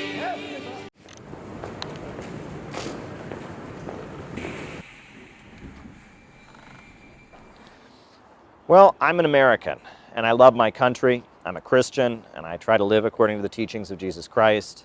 But if you look at the way our government is operating right now, it's not in the interest of the American people. They're working to protect an international financial system. They're looking to dominate the global economy and hold back development around the world. Meanwhile, the United States is crumbling. Our bridges, our highways, our roads are falling apart. Our education system is a joke internationally. We don't have the engineers and the scientists we need. We don't educate our people properly. And our leaders are more concerned with protecting an international financial system based on speculation and banking than they are with actually making sure that the United States develops, making sure that people in the United States have the resources and the services that they need. And that is certainly disturbing to me. And if you look at Russia, Russia's a country that broke out of the Western financial system. I think Lenin called it imperialism, the highest stage of capitalism. Some people talk about Atlanticism and thalassocracy, the empires of the sea that are about dominating global trade. That international system is a threat to the entire world. And the countries that are targeted, whether it's Russia, Iran, Venezuela, Cuba, these are countries that have broken out of that system. And because they have broken out and tried to build up their own economy and develop and industrialize, they become targeted. Everyone knows the future of the world economy is in the BRICS countries. These are countries where economic growth is being carried out. It's not speculation, it's not some financial rip-off scheme of derivatives. It's based on real solid economic growth. Oil and gas, steel, and manufacturing. And the BRICS countries are growing and they're expanding, and the Western financial system is dying. And it is a big mistake on the part of our leaders to just continue to attack the BRICS countries and separate the United States from them, because as they expand, we're not going to gain from that expansion. And our country is going to deteriorate along with this dying Western financial system. I tell people that America began with a revolution against the British Empire and free trade, and it was a revolution demanding our right to develop and have our own economy. The British wanted the United States to just be a trading hub in their global empire, but we wanted development. And Alexander Hamilton built a national bank and constructed, and the idea of America was that we could have independent economic development and build up our own economy, and that's what Russia wants. Russia wants independent economic development. It wants to build up its own industries, and that's what many countries around the world are striving for. So I think the future of the United States is breaking with this international financial system that comes out of the British Empire, that comes out of the World Bank, the IMF, the SWIFT system. We need to join the new emerging economy around the world so that we don't get left behind. One thing I was curious about is the use of icons in religion by the Russian Orthodox Church and by Russian spirituality, because I see that icons are very important, and I know this goes back thousands of years. They have icons of the saints, and then after the Russian Revolution, you saw icons of leaders. You saw the face of Lenin, the face of Stalin, and this is repeated in many communist countries. You see the pictures of the leaders of the revolution, etc. And I'm curious about the roots of this tradition. I don't know much about it, but I do know it is something that our Western leaders really don't like. We are taught that, cult of personality, this is a dangerous thing. In the United States, we're always warned against anything like this. They want us to be very, very afraid of it. We're almost indoctrinated to be very, very afraid of anyone who holds up a picture of a leader, a picture of someone they admire. And it seems like this is a very big part of the Eastern culture, in particular in Russia.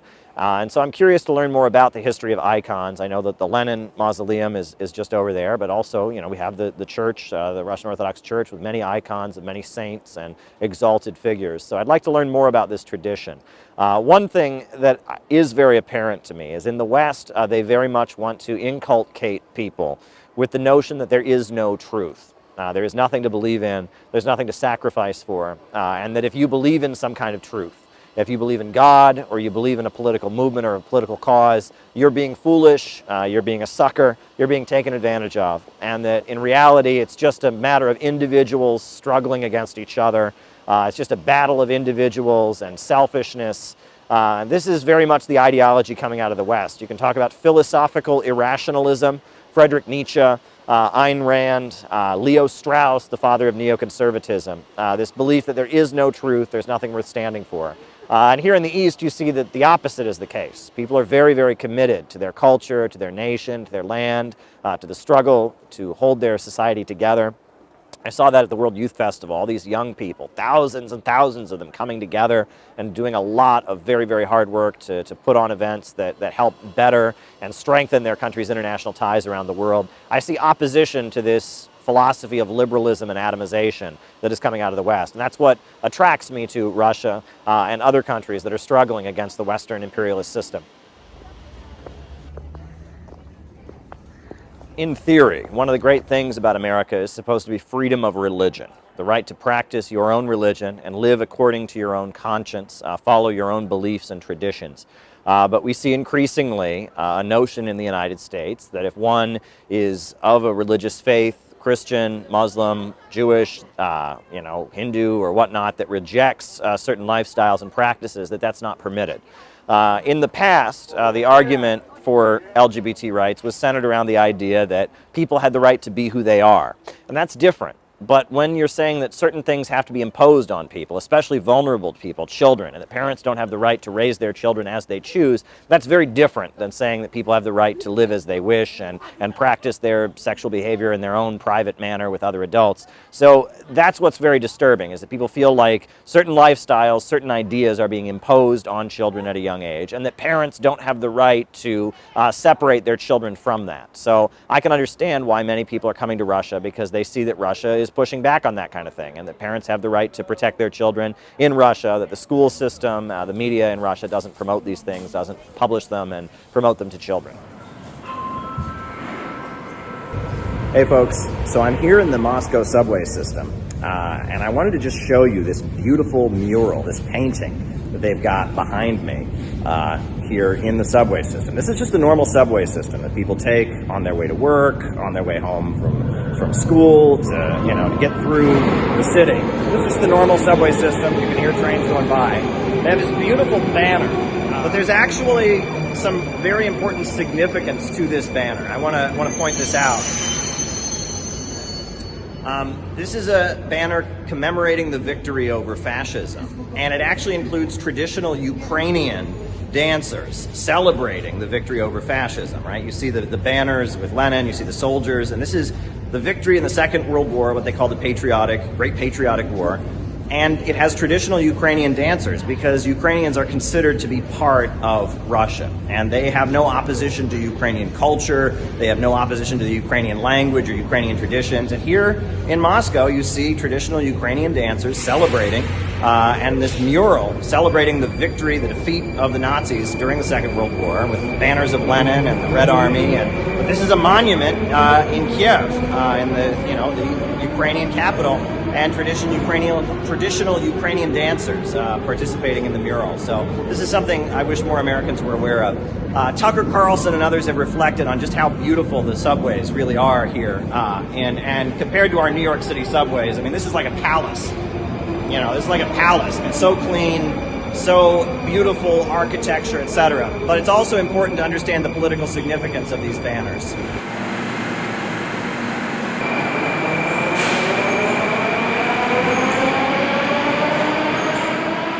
So all around me here in the Moscow subways, you see these statues of working people, right? Of soldiers, of construction workers, all around me, right? And that's one of the beautiful things about social realism or socialist realism, is it makes ordinary people into heroes, right? This is a sailor over here, right? This is a guy with a disc in his hand, and he's a machinist, right? And it makes ordinary people who do the work of the world, it makes them into heroes, and it kind of beautifies and celebrates just kind of the glory of ordinary people. I'll show you another one here. This guy's got a disc. And apparently all of these statues are actually based on real individuals. But the reason this is important, right? This is a woman, feeding a chicken, right? A woman feeding a chicken. The reason this is important is because this kind of art, social realism or socialist realism, this was not only the art that was popular in the Soviet Union, it was also popular in the United States. When President Roosevelt hired millions of unemployed workers to build hospitals and schools and post offices and libraries across America, they put social realist paintings and social realist murals and statues in these new buildings that were being built in the United States. And it was in the 1950s that the Central Intelligence Agency of the United States, the CIA, decided that they didn't like this kind of art.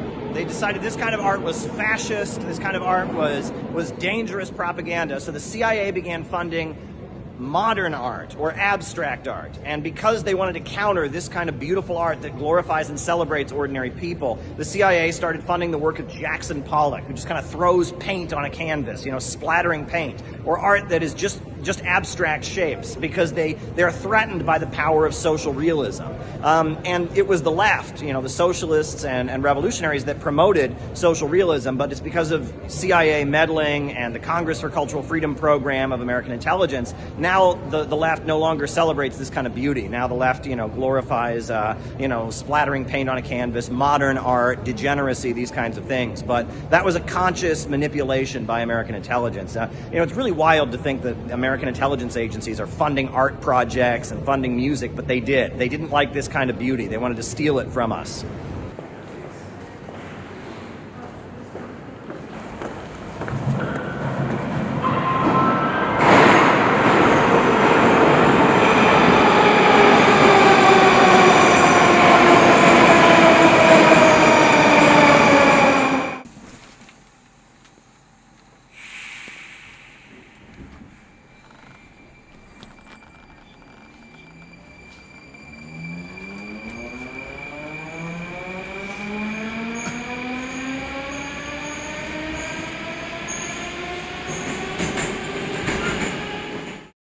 And without further ado, I would like to welcome to the stage the 45th President of the United States, Donald J. Trump.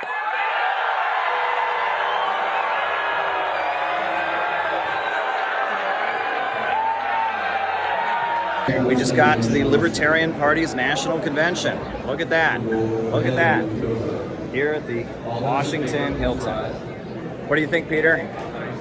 This is pretty swell. So far, it's been pretty awesome. Met a lot of great libertarians. Trying to find a home here, seeing if there's a place in this party for me. If a guy like myself who's kind of like a libertarian socialist of sorts, who believes in central planning, that it can work, who believes that Medicare for all is a human right, where do we have a home here? Do we have a place here? And there are some people in the old guard who don't like me, don't like my ideology. They still say that stupid stuff like, you want to kill us. Like, no, we don't. I got a lot of friends, you'll meet them. My good friend Caleb will be by. We don't want to kill you. We just want to find a way we can come together to fight back against this machine. Hi, everybody. My name is Nick, and I am a libertarian because I am pro-peace. I am pro-whistleblower. That is people like Julian Assange, Edward Snowden, the Boeing whistleblowers. Julian Assange should be freed, being locked up for heinous reasons. He has released information that has led to the discovery of atrocities in the Middle East and corruption all over the world. If we can't have good, actual information like that, there's no reason that we should have any free speech in the first place. Free speech is under attack. He did nothing wrong. Reporting shouldn't be a crime. Free Assange. Free Assange. So your button says abolish the FBI, abolish the CIA. Tell me about that. Well, I just think we need less federal government and less federal agencies. They're driving for World War III. They're attacking our civil liberties. They're allowing the United States to crumble economically. They're you know, January 6th, they should all be free. Blanket amnesty at this point. The FBI made that happen. Sure, a lot of them may have done things they shouldn't have done or whatever, but when we know the government set that up, at that point there should be a blanket amnesty for all January 6th people. So your buttons say abolish NATO and abolish the UN. Tell me about that. Well, both NATO and the UN work for the military-industrial complex. They're both about spreading wars. They were established and they lie and say that it's about keeping peace, but have we seen peace? We have. There's not been a year of my life where the United States has not been at war. I agree with the libertarians. Our freedoms are being taken away, right? I mean, the government is tapping our phones and listening to reading our emails and violating our freedoms left and right. You know, they had stop and frisk in New York City. That was a gun control policy. Yeah, right. Now they have these no-knock raids and all of that. No kids in cages. They have abolished the NIAID, which you know a lot about, all these CIA covert wars. They even had a pin that said, no human is illegal. So there are leftist libertarians here, and it's kind of awesome meeting there, and this thing is just growing over here. This is the third party. What are the disagreements within the Libertarian Party? Because I know there's a lot of internal strife and stuff. What's going on? It's whether to embrace Donald Trump or not. Oh. Some lots of people don't like Donald Trump. Fine. Some people like Donald Trump. That's fine. It's on a high level. It's a strategic difference. Lots of people say that Donald Trump, his brand is eventually it's going to crash and burn. And where does that leave the Libertarian Party? So we're in the hall where Donald Trump is going to be speaking in a few minutes. He's going to give his speech in a few minutes. So big crowd of people here. Not all of them Trump supporters, I'll tell you that much. It's going to be interesting to see how the crowd reacts to Trump. Trump has done a lot for the United States. I think he's probably the best president we've had, in my opinion, since Ronald Reagan. Do you think he can stop World War III? I think he could stop World War III. And I think when he was in there, I mean, you saw other countries respect the United States. Now the United States is a laughingstock. Angela McArdle, chair of the Libertarian National Convention.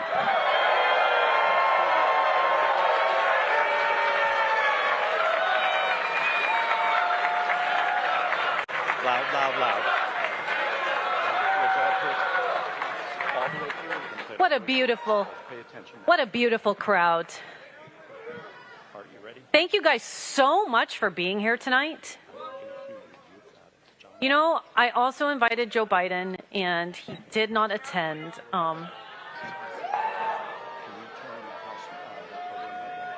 We have an incredible opportunity tonight, and I'm really grateful for it.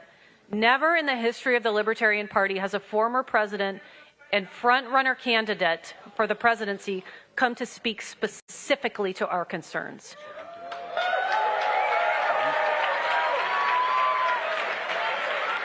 Thank you all for making history with us.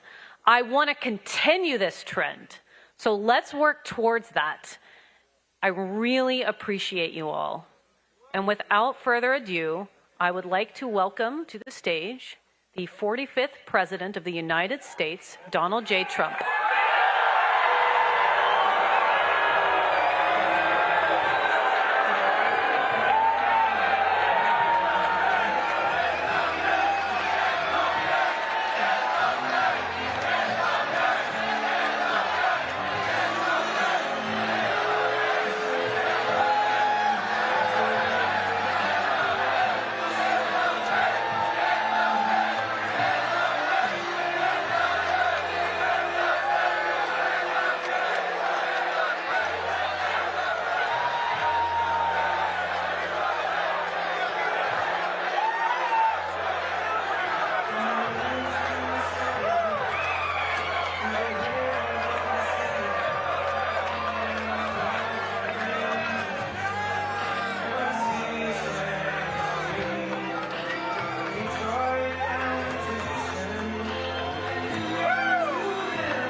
Well, thank you very much, everybody, and thank you, Angela, for that introduction. And I am truly honored to be invited here tonight as the first president in American history to address the Libertarian National Convention. We believe that the job of the United States military is not to wage endless regime change wars around the globe, senseless wars. Biden's radical left Democrat Party is a fascist movement that wants to throw you in jail if you post a meme they don't like. They want to throw you in jail if you do something that isn't quite to their liking. And I am proud to be the only president in 70 years who started no new wars. I took on the military-industrial complex. I broke the stranglehold on neocons and warmongers on the Republican Party. And instead of war, I made peace in the Middle East, something nobody thought was possible, and dealt with Kim Jong-un of North Korea, where a nuclear war was guaranteed to start in a very short period of time if Hillary Clinton became president. I will have the horrible war between Russia and Ukraine settled, so we quit spending hundreds of billions of dollars to fight other people's wars, and so that we start immediately saving thousands and thousands of lives. And I am committed to restoring peace and restoring stability. And if you vote for me on day one, I will commute the sentence of Ross Ulbricht to a sentence of time served.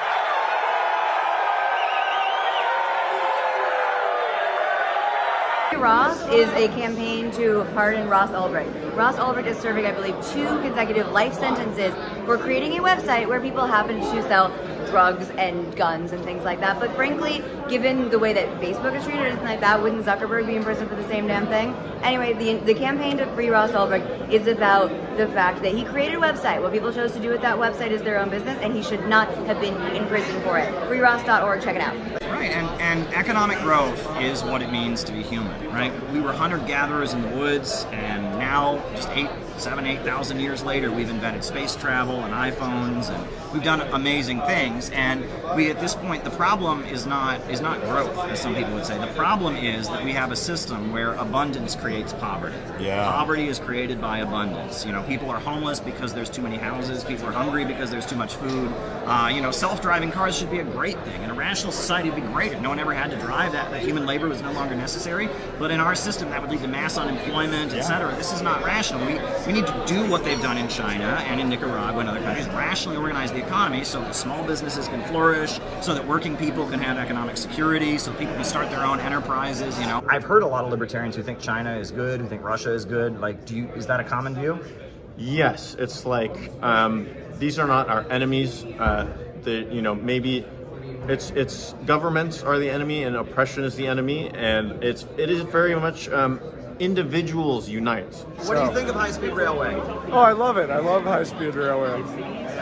I would love to ride a high-speed rail from LA to Las Vegas. Very good. Yeah. All right. Be good for our economy, right? Yeah. Amen. You like fusion energy? Yeah, I love it as well. I've dipped my hand in the cooling tower reactor of 3 Mile Island. It's interesting because, years ago I wrote an article really criticizing libertarians. And I said, how can libertarians like Russia and China so much when both those countries have a very state-run economy? And I got a very astute response from a libertarian. And they said, well, Caleb, yes, Russia, their economy is centered around state-controlled oil and gas. China has 5-year plans and state-run industries. But you have to admit, both Russia and China have a way bigger middle class and way more small business owners than America does. And they treat their middle class and their small business owners way better than America does. And I thought that's actually a really good point. All right, so we're out of all the pamphlets we have. We got the last stack of them in the car. It's been going really, really well out there. A lot of sympathy. What did you guys hear? Really great things. I know people are very interested. I thought people were really enthusiastic about this idea that growth is good, that we need to stop spending so much damn money fueling this forever war that rages all across the world. The response to the leaflets and the pamphlets has been phenomenal. I have never talked to so many people who support Julian Assange, who want to end the wars. This is the place to be. Yeah. Actually, that's one indication. That's one. They're pretty good. I mean, they're very interested. A lot of them like growth. And then a lot of people that are libertarian, they see the government as a tool of the big monopolies to crush small business owners, right? And so I don't blame them for wanting to get the government off our backs, right? Unfortunately, I think that they're going to have to come to the conclusion that just kind of getting the government out is not going to cut it. They need a government that punches up, right? A government of action that will fight for working families. That's ultimately what they're going to need, and they're going to have to learn that through the course of seeing, what's in store and as the crisis intensifies.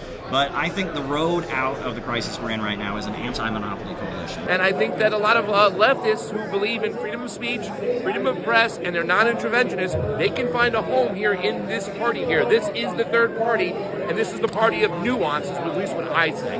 Angela, I think that these are the people that are worthy of a certain level of, hey, can we allow ourselves to give these folks that are working very, very diligently a little bit more grace, empathy, energy, and support. I want to run that back. You're an adult male that is grabbing the mic and telling a woman in a public space, that's just low class shit. And I'm not saying you can't think it, and I'm not saying you can't even say it, but I can say if you're gonna say that, it's art. You're putting your art up, and the world can critique your art. and we're going to critique your art, and you may not like the outcome. So those people are kind of special to me. It does kind of confound me that you consider yourself a communist, and I really want to try to understand you, and I'm going to do my best not to put words in your mouth. I really want us to be an example for other people on how to have a productive dialogue, and I hope that if the communist revolution ever happens, you'll remember that, and I'll be one of the last ones up against the wall. Sure. But why don't you tell me a little bit about yourself and your background, and let's kind of like dig into just like kind of the basics. Well, I guess I'll start out by saying I don't think it's just opposing war that we agree on. I'm also against the vaccine mandates. I'm also against tech censorship. I'm against the surveillance that's going on and the violation of our civil liberties. I'm against the emerging police state. I'm against a lot of these trade deals that hurt American jobs, et cetera. So I think that there is quite a bit of overlap beyond simply the issue of anti-war. But I'm an Irish American. I'm from a small town in Ohio. Are you Irish as well? I am. Yeah. I years ago, I met an Irish cop in Cleveland, and he said that he heard an expression that when an Irishman gets off the boat in a new country, the first question he asks is, does this country have a government? And if the answer is yes, he says, well, I'm against it. So I think we're both true to our heritage in our own way. Us that if we didn't turn around, we were going to be destroyed. We were going to lose our country. But we didn't listen. And look what happened. Now, it's kind of a sad story. But the reason it's important is because Jeremiah became kind of the archetype, right? Fast forward 600 years to when John the Baptist was going around, the voice crying out in the wilderness, wearing camel skin and eating locusts. Well, everybody knew he was modeling himself on Jeremiah. Jeremiah was the archetype that all the Hebrew scholars studied. And later, we've all heard that one of the famous deeds of Jesus Christ is driving the money changers out of the temple. Well, what did Jesus Christ say as he was driving the money changers out of the temple? He says, "You have converted my Father's house into a den of thieves." Well, he was quoting Jeremiah. And to the people that were listening to him in the temple, the scribes, the Pharisees, that word ringed well because Jeremiah had said those very same words in that very same place. So Jesus was quoting Jeremiah. But what does this all have to do with America, right? We're thousands of years in the future. Well, I think that has quite a lot to say about our time. But why do we have the Second Amendment in the United States? Why do we have the right to bear arms? We have the right to bear arms because our country was started by English religious dissenters. In England in 1649, there was a war between the Parliament and the King. And the King aligned himself with the Church of England. And so the Parliament, which represented the emerging capitalist system overthrowing feudalism, aligned itself with the Puritans and the Roundheads and the Muggletonians and the Ranters and the Quakers and all kinds of radical street preachers who didn't go along with the Church of England. And they rallied and they protested and they built an army and they defeated the King of England and they cut his head off in 1649. They cut the head of the King of England off. Oliver Cromwell led the English Civil War in which the King of England was beheaded. The English Civil War was quite wild. There was one of these religious dissenters was the Diggers. And they seized control of St. George's Hill. And they created an agricultural socialist commune in England. Very temporarily. And it was just a radical uprising. And at the time, information technology had really changed because this thing called the printing press. And there were thousands of pamphlets being distributed all over England as people were reading the Bible for themselves and reading pamphlets about politics and arguing about who should have the right to vote. It was an upsurge of democracy that these radical preachers, these English religious dissenters were part of. So after all of that was over, and after Oliver Cromwell died, they wanted to kind of cool things down in England. So what did they do?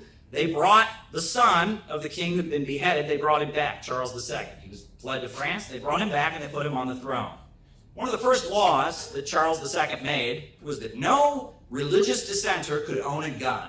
No religious dissenter may own a gun. Why? He didn't want to get his head cut off, just like his father.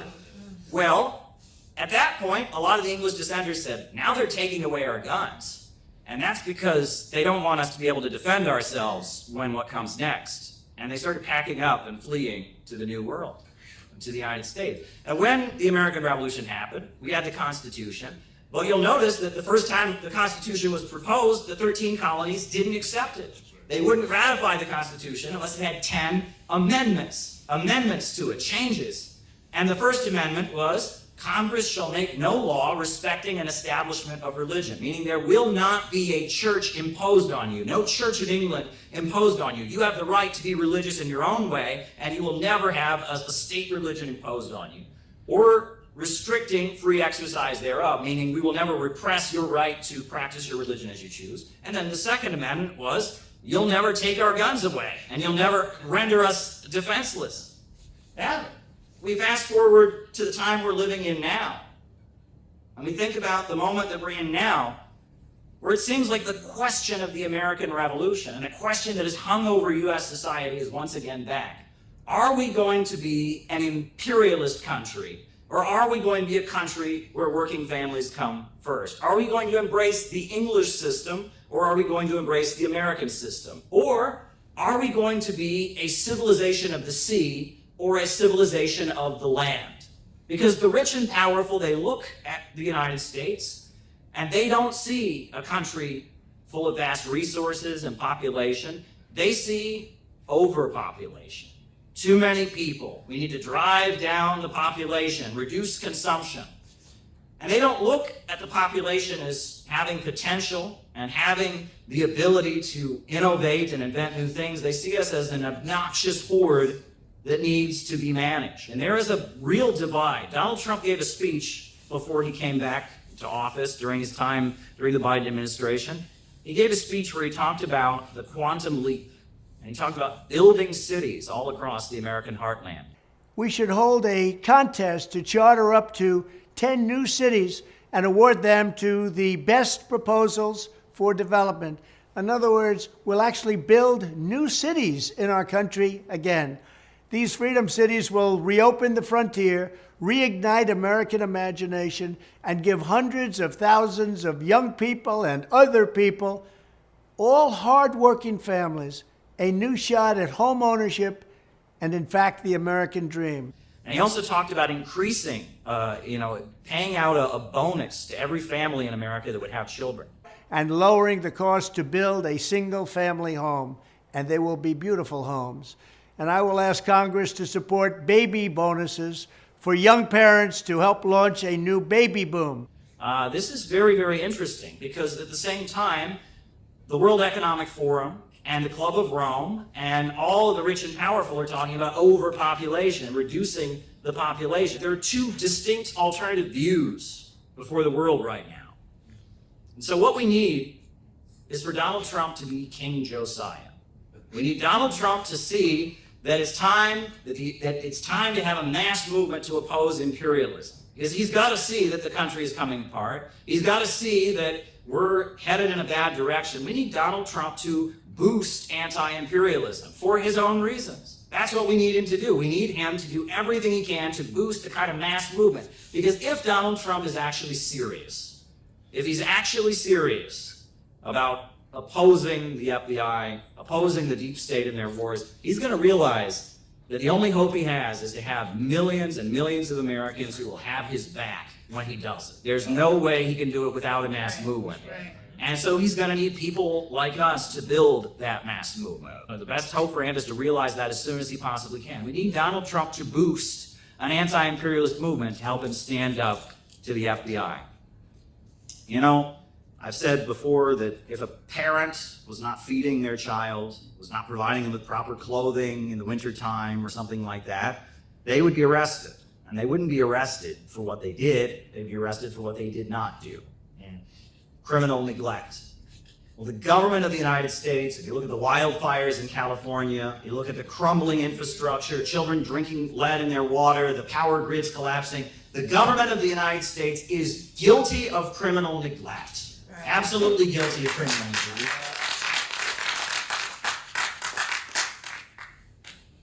And we've put forward a 4-point economic plan that you can look at on our website. Public control of banking, public control of natural resources, a mass mobilization to rebuild the country, an economic bill of rights. If you implemented those 4 things, you could transition the United States toward being a healthy, prosperous society. But again, there is an economic question that is here, which is central to the Malthusian worldview of the ultra-rich, is this idea of what they call non-productive consumers, or to put it more globally, useless eaters, more graphically. This idea that human beings are just a leech on society, etc. Well, the reason that we're innovationists is because we celebrate human creativity. Ants have been making their ant farms the same way for thousands of years. Beavers have been making their beaver dams the same way for thousands of years, but at just 5,000 to 6,000. Only peace can make America great again. Only peace can make America great again. Only peace can make America great again. Only peace make America great again. Only peace can make America great again. Only peace make America great again. And when Donald Trump met with Kim Jong-un, the leader of North Korea, and moved toward unity on the Korean Peninsula, bringing together the Korean people, that was a great step forward. We've had already 3 wars going on as we speak. Every morning, someone is dying in parts of the world right now in these 3 wars. The Hamas and Israel, as we know, Ukraine and Russia situation, it's costing over $6 billion in money. Your tax dollars. What do you think of when you see that banner? Which we did not have when Trump Donald Trump? was in office. Do you think he could be a peace president? I'm not sure. We don't need that. I don't think that Trump would bring peace in the world at all. I think he would bring total chaos. But it's interesting to know this. Are you worried about World War III? Yes and no. Yes, because, well, us, Russia, and would basically destroy most of the world. Right now, we don't even have federal FEMA money to support in our country, Florida, North Carolina. And people are hungry there. And your private donations, not the government, is being used right now. We are talking today about making America great through peace. Take a look at this banner. What kind of emotion does it instill in you? At war with North Korea.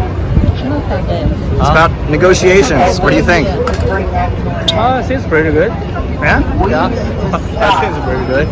Yeah, I mean, we make friends, right? I mean, yeah. We are out here to say we want Donald Trump to be a peace candidate. We want him to be a peace president. If he wins this election, it will be because the American people are tired of the wars. Too much money is spent on war. Too much money is spent on destruction. But peace can make a prosperous world for all. I suppose he won the election again. Yeah. What do you think of the banner? Yeah. Great. Trump can do a lot of things. Yeah. Is this what you thought you'd see out in front of the library today? No. Surprising, huh? This is serious. You don't know. We'll be World War III again. This is we have to stop North Korea. Kim Jong. We need conversations, peaceful unity of North and South Korea. It has to take place now. There is enough bloodshed. No child has to be murdered over these things. No family should be killed over these things. Korea has been divided for too long. We want unity on the Korean Peninsula. Unity on the Korean Peninsula. Unity. Please take notice. Every day, this morning, tonight, someone is dying over in Israel and Palestine. Someone is starving in Ukraine and right now Russia. This is not fake news. Because this was the best moment of Trump's presidency. And if he is reelected again, it'll be because the American people want him to be a peace candidate. They want him to make peace, not just in Korea, peace with Russia and Ukraine, peace with the Palestinians and the Israelis. Only peace can make America great again. Only peace can make America great again. Make America great again. Only peace can make America great again. Only peace can make America great again. Only peace make America great again. Too much money is spent on war, but peace can make lots of money. Imagine if we were trading and doing business with all the countries that we have been antagonizing around the world. Imagine if we were trading with Russia, trading with China, trading with North Korea, trading with Iran.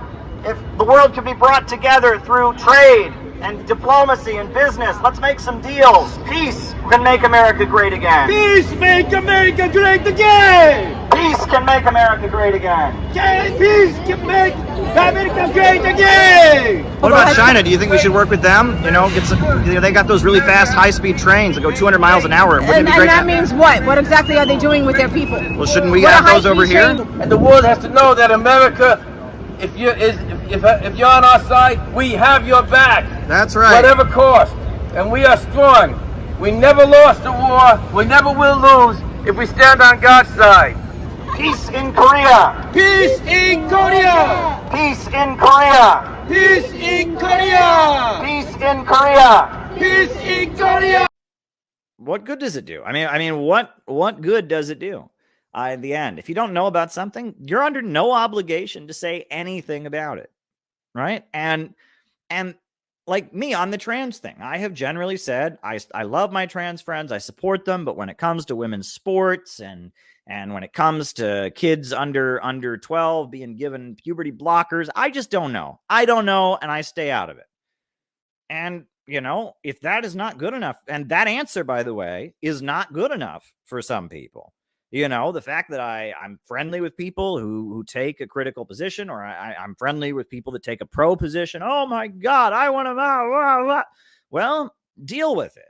Deal with it. I don't know enough about it, and I'm not interested in it. I'm really not interested in it, other than saying that I think people should always be treated with respect, that bullying against people on the basis of whatever gender confusion or sexual confusion they might be having is wrong. Other than saying that people should be allowed to live their lives as they want to live them, and it's not my business. Other than that, that's all I've ever said on the issue. I have never said anything other than I don't want to talk about it, and I just don't know enough about it, medically speaking. I don't know medically any of this stuff, athletically, medically. I just don't know enough about it. And I'm against bullying and I'm against discrimination. And there are some people on both sides of that issue that is just not enough. Why won't he take more of a position? Well, because I don't know about it. And I'm actually quite proud of myself for not taking a position beyond that. Because if I did take a position beyond that, I would be speaking out of my ass. I would be blowing hot air. I would be speaking about something that I don't know about. And I would be joining a bandwagon on something that I don't know about. I speak with confidence about issues that I know about and issues that I care about. And if I don't know about something and I don't care about something, I am not going to take a position that's going to offend a whole bunch of people. I'm just not going to do it.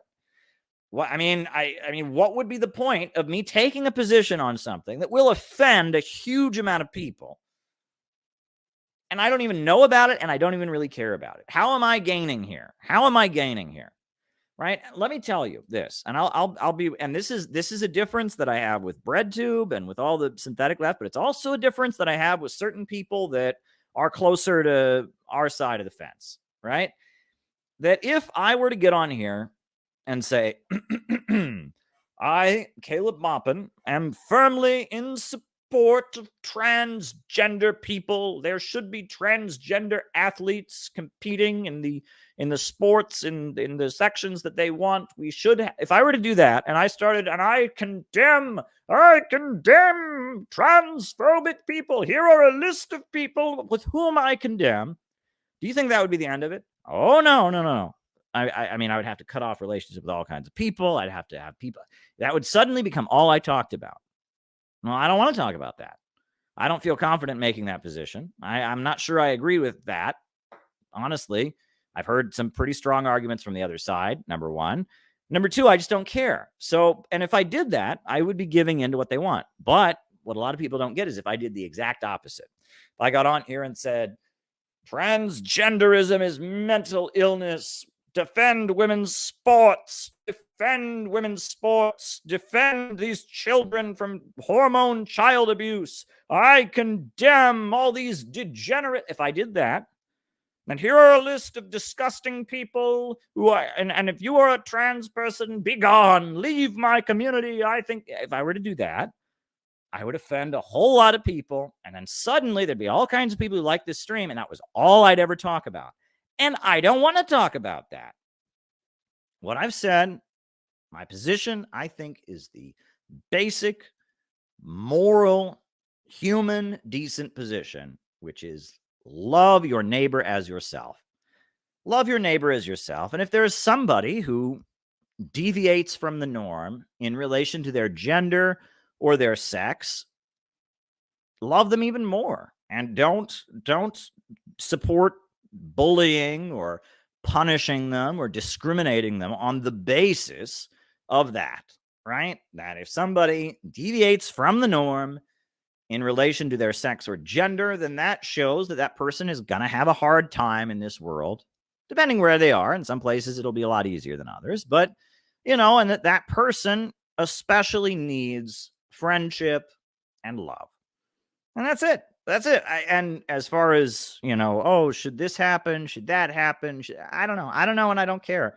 And I don't see any other position that is moral, right? I don't see any other position that is moral. I don't see any other position that if you go all into the anti-trans thing, if you go all into the anti-gay thing and all of that, you're going to hurt somebody. But then again, if you go all into the pro thing, there's obviously some people that are going to get hurt by that too. That there's a lot of questions people are raising. There's a lot of things that are going on the pro side that are questionable. And so my position is just love. Just love people. Right? I almost feel like it becomes a theme on these live streams. And it's like weird because I'm a revolutionary and I support Cuba and I support Venezuela and I support North Korea. And I'm like, I'm a tanky here and I'm an anti-imperialist and all of that. But I'm on here I'm just on here. I sound like the Beatles, like all you need is love. Da, da, da, da. I mean, it's like, but it's just basic, right? I mean, this isn't like some crazy pacifist hippie Mr. Rogers, you're special just the way you. I mean, that's not what I'm doing here. I'm just saying, treat people the way you would want to be treated. Have sympathy for the hardships that other people go through. If people are having a hard time, don't make the hard time worse. I mean, it's pretty basic stuff here. I don't think I'm saying anything deeply profound when I say that, but just kind of stick with, be nice to people. It's weird. It's like there's so much of this, the stuff we talk about on here. We're talking about class struggle and revolution and all these things, and I'm just on here just saying, okay, that's all really important, and I'm happy to talk about that. That's the stuff I want to talk about. I want to talk about economics. I want to talk about class struggle. I want to talk about U.S. imperialism and why it must be defeated, and the people of the world coming together. But at the same time, there's part of me that just wants to say to people, be nice.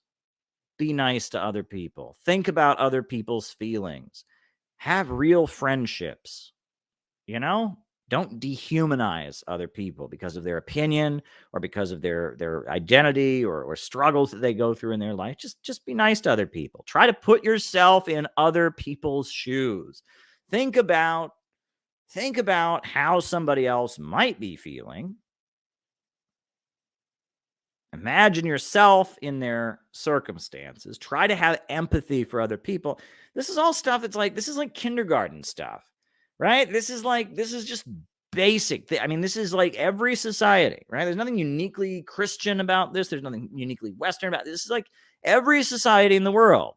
You generally socialize people to have empathy for other people, to not bully other people, to not go out of their way to be mean to other people, to try and understand other people's point of view, to try to think about how your actions impact other people before you do them. If you're going to do something and it's going to hurt somebody else, maybe think about that and don't do it.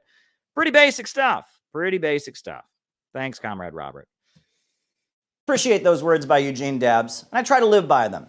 And, one way you can tell that I'm not a grifter is that if I were a grifter, I would tell you what I think you want to hear. And I often don't tell you what I think you want to hear. I tell you what I think you need to hear. And there's a difference. There's a difference. You have to be real with people. You have to tell them things. Sometimes there are things that I say that are not intended to make me popular, but actually intended to have the opposite effect.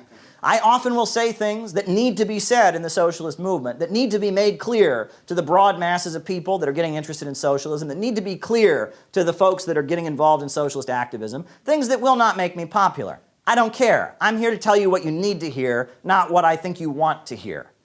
One thing that I've been absolutely clear about. I will never forget that when I was a small child, I remember I was reading a book about Dr. Martin Luther King Jr. And I read about how when Dr. Martin Luther King Jr.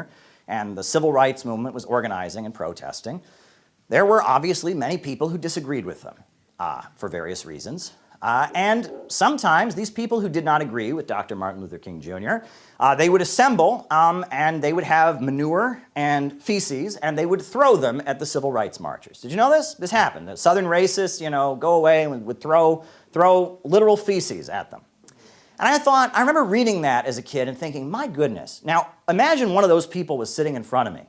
What would they have to say to me today? So you threw feces at Dr. Martin Luther King. You threw feces at the civil rights marchers. How do you defend yourself? What would they say? Well, everyone else was doing it. Well, Martin Luther King he was bad. He was like opposed. They would have no defense. They would feel despicable, right? How can you look yourself in the face having done such a thing? And it's with that understanding that you should never join the mob. You should never just go along with popular sentiments. It's with that understanding that as someone who works in the press, I will never throw shit at Russia. I will never throw shit at Iran. I will never throw shit at Venezuela. I will never throw shit at China. I am not going to join a campaign to lay the case for war. I will never do it. I'm not going to spread lies about weapons of mass destruction. I'm going to question their allegations about Uyghurs, their allegations about chemical weapons. I will never be involved in a shit-throwing campaign when they try to whip up the hysteria to justify another one of their wars. I'm not going to do it. I don't care if it makes me unpopular.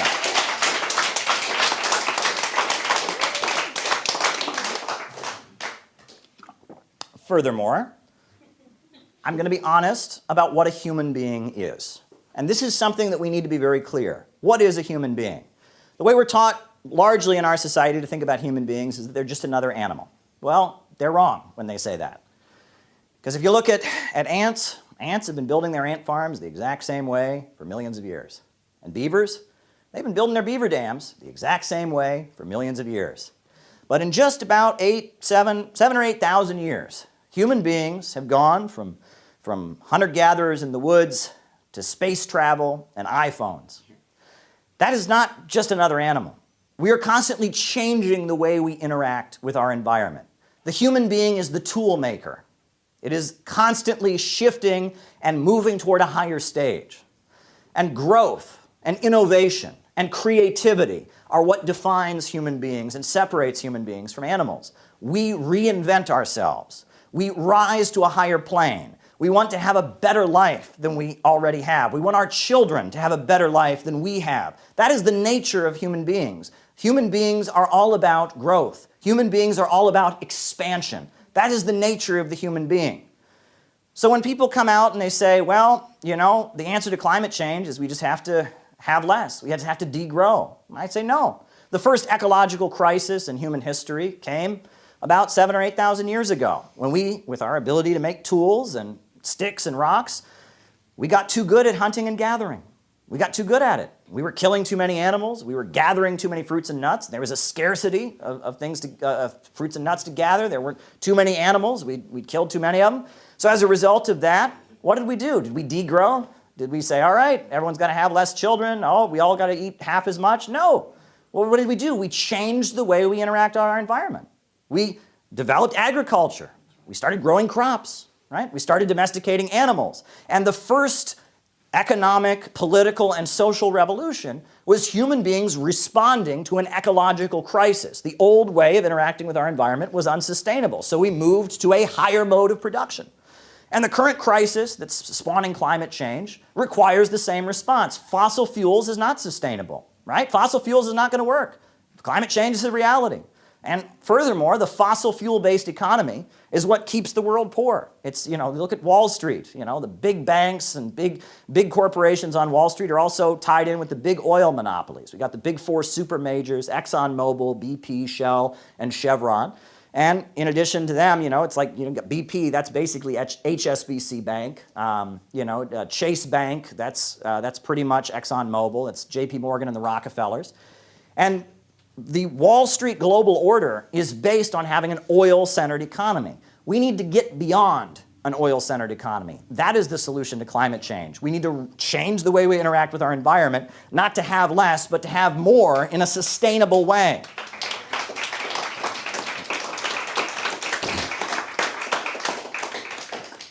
And one concept that we've developed, and we're in the process of further developing it with the Center for Political Innovation, is that because of the situation around climate change, because this is an emergency facing humanity, because the fossil fuel-based global order is holding back economic development, it is time for a global combined effort for fusion energy. Instead of having it be a competition where China is working on fusion energy and South Africa is working on fusion energy and India is working on it and there's a lab in Boston and there's a lab in New Jersey and there's a lab in California. Instead, we need a combined global effort. We need all of the countries around the world, all of the foundations, all the scientific institutes to combine their efforts into a single effort, a united global crash program to get fusion energy. That is the idea. We should have one place in the center of the heartland of the United States of America, one international territory, a new UN, a climate change fusion UN in the center of the United States of America called Fusion City. That is what we have developed, a global combined effort to save humanity from the nightmare of fossil fuels. We call for Fusion City now. Fusion City now. Fusion City now. Fusion City now. Fusion City now. Fusion City now. Fusion City now. Fusion City now. Fusion City now. Have you ever asked yourself why we have had increasing trouble with discipline in our armed forces? Listen closely to the chairman of the American Servicemen's Union, and you will understand. Okay, I'm going to run down some stuff tonight about the GI revolts and rebellions that have been going on in the U.S. Army over the last year, the organizing drive that we're undertaking. But before I do that,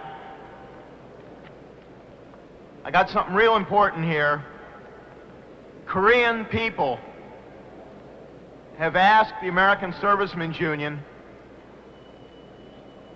to send their greetings to the revolutionary young people in America. And they sent us a letter, which I'm going to read.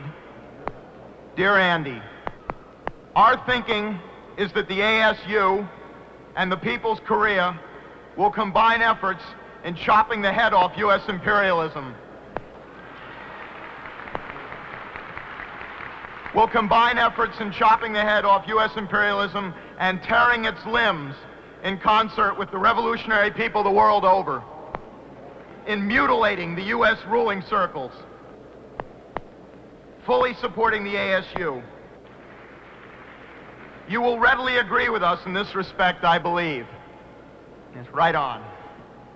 The Democratic People's Republic of Korea is the banner of freedom and independence of our people, and also a powerful weapon of building socialism and communism. Your contributions will greatly encourage the Korean people in their struggle to achieve an independent, peaceful unification of the fatherland, accomplishing the complete victory of socialism and communism. The ASU is playing a leading role in this fight, in this organizing drive. We have chapters of the American Servicemen's Union on 60 large military installations in the United States and 40 overseas. Just as the Bolshevik Party organized through the Soviets in 1917 against the Tsar and the oppression in Russia, the American Servicemen's Union is organizing Soviets within the U.S. imperialist army. The only line that's going to lead to victory, the only line that's going to lead to victory and revolution is a proletarian line in the army. And they know that whoever can command the allegiance of the rank and file troops, that command is going to be decisive in revolution or counter-revolution. And right now, the American Servicemen's Union is building an army within an army, a workers' militia inside the U.S. Army. And along with the Panthers and others, we're going to make that revolution. Power to the people. The Americans failed with all their capabilities at the beginning of the aggression against Yemen, and today they will fail even more and faster. Marches are taking place worldwide. A sea of demonstrators, you can see for yourself, with many carrying Palestinian flags. A representative of the Houthi movement addressed the crowd, saying that its forces were ready to fight against both Israel and the US. We will support our brothers in Palestine. We tell them they are not alone. God is supporting him, and we are with him too. Today is part of an international mobilization in support of the Houthis. We're here at this rally to support the Yemeni people. The people of Yemen are the heroes of the entire world for what they are doing right now. We're out here, we believe that we got signs. We realize the aggression on Gaza and all these crimes are a joint American-British-Israeli action. Whoever stands with them bears responsibility for what happens in Gaza. 20,000 plus people killed in Gaza as Israel unleashes its horrendous crimes. But the Houthis in Yemen, the poorest country on the planet, they're actually doing something about it. They're turning the ships around. They're saying, no ships to Israel until the bombing stops. No ships until there's no more bombing. Enforcing a naval blockade against Israel in solidarity with the people of Gaza. Yemen, make us proud. Turn another ship around. This is a picket line in the Red Sea. Do not cross. They are standing against Israeli atrocities. They are stopping those scab ships that are cooperating with Israel. And this is a heroic act of solidarity. Thanks to heroes in Red Sea, Palestine will be free. Thanks to heroes in Red Sea, Palestine will be free. And if you think about that, I see America in Ansar Allah. This is a group of people that call themselves supporters of God, that believe in economic development. Because they're doing the same thing that the people in the American Revolution did. They're standing up against an international colonial system. And I really want everyone watching now to think about what it means to be an American. What does it mean to be somebody here in the United States of America? Because this is a country that was founded by people from all different corners of the world, endured all kinds of hardship, people from all over the planet who come to the United States of America because they believe that they can get a better life for their family, because they can survive horrendous conditions. Many of them motivated by belief in God and belief that there is a higher purpose and they can build a better life. I have actually here these buttons with the symbol, the official symbol of Ansar Allah on them. And as you can see, you know, one of the things that's very prominently featured on their symbol is a gun. Because part of the Ansar Allah religion, part of the teachings of Zaydi Shia Islam is that every man must have a gun to protect his household. They believe in the right to bear arms. What could be more American than that? In addition, they have a shaft of wheat. There's a shaft of wheat that is perpendicular to the gun. That stands for economic development, meaning that they don't believe in this degrowth environmentalism that's being pushed by the fake left. They believe that they can make a better life for their children, make a better life. They want to use Yemen's oil resources to build up their economy and raise their people up from poverty. No war with Yemen! No war with Yemen! No war with Yemen! People in one of the poorest countries in the world, in the mountains of northern Yemen, the Ansar Allah movement, the followers of Hussein al-Houthi, the poorest people in the world are standing up and fighting back. They have picked up a gun and they are fighting for their people. The Yemeni people will not tolerate any American intervention or guardianship. We are ready for confrontation. The aggression against Yemen has been US-led from the beginning. We are prepared for everything. We realize that if we do not make a sacrifice now, we will later when we are oppressed and defeated. You know, the Bible says that the last shall be first and the first shall be last. And if you think about it, if you think about what's happening in the world now, Yemen, one of the poorest countries in the world, is making itself heard all over the planet. The Houthis are heroes. If the American people knew what they were doing, right, they would be supporting it.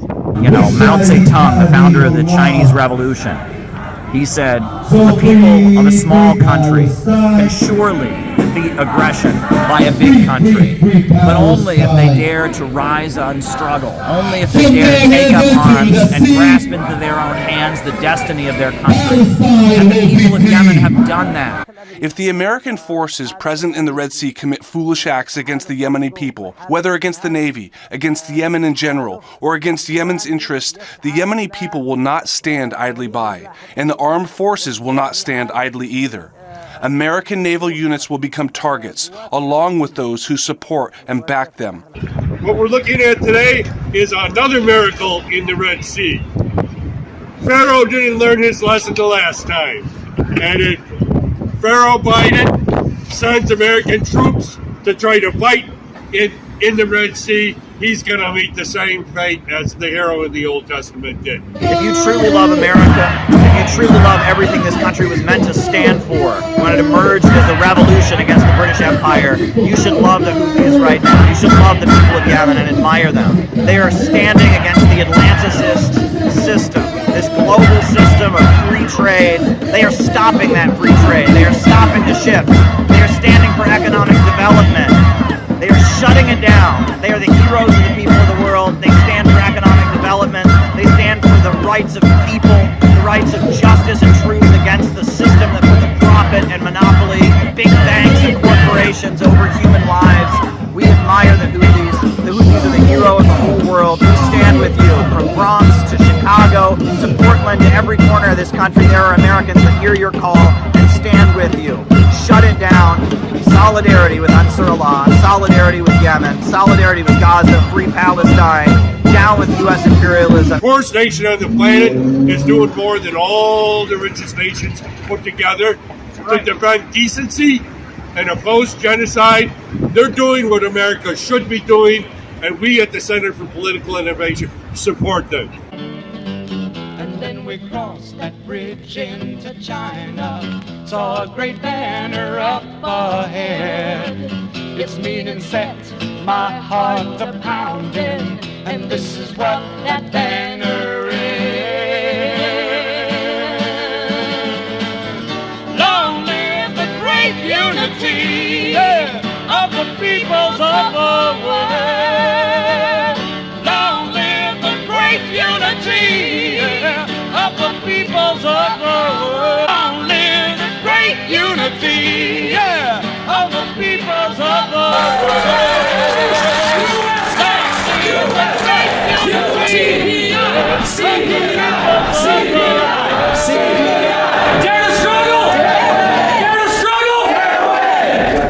The government of Sana'a, because it makes its own decisions, isn't hostage to the American colonial project and has witnessed the atrocities of the American Zionist colonial project. The world, if it continues to watch the heinous crimes in Gaza and Palestine, will pay a high price in the future. Because this is the message of the new colonial project. Whoever stands against it will face a fate similar to that of the people of Gaza.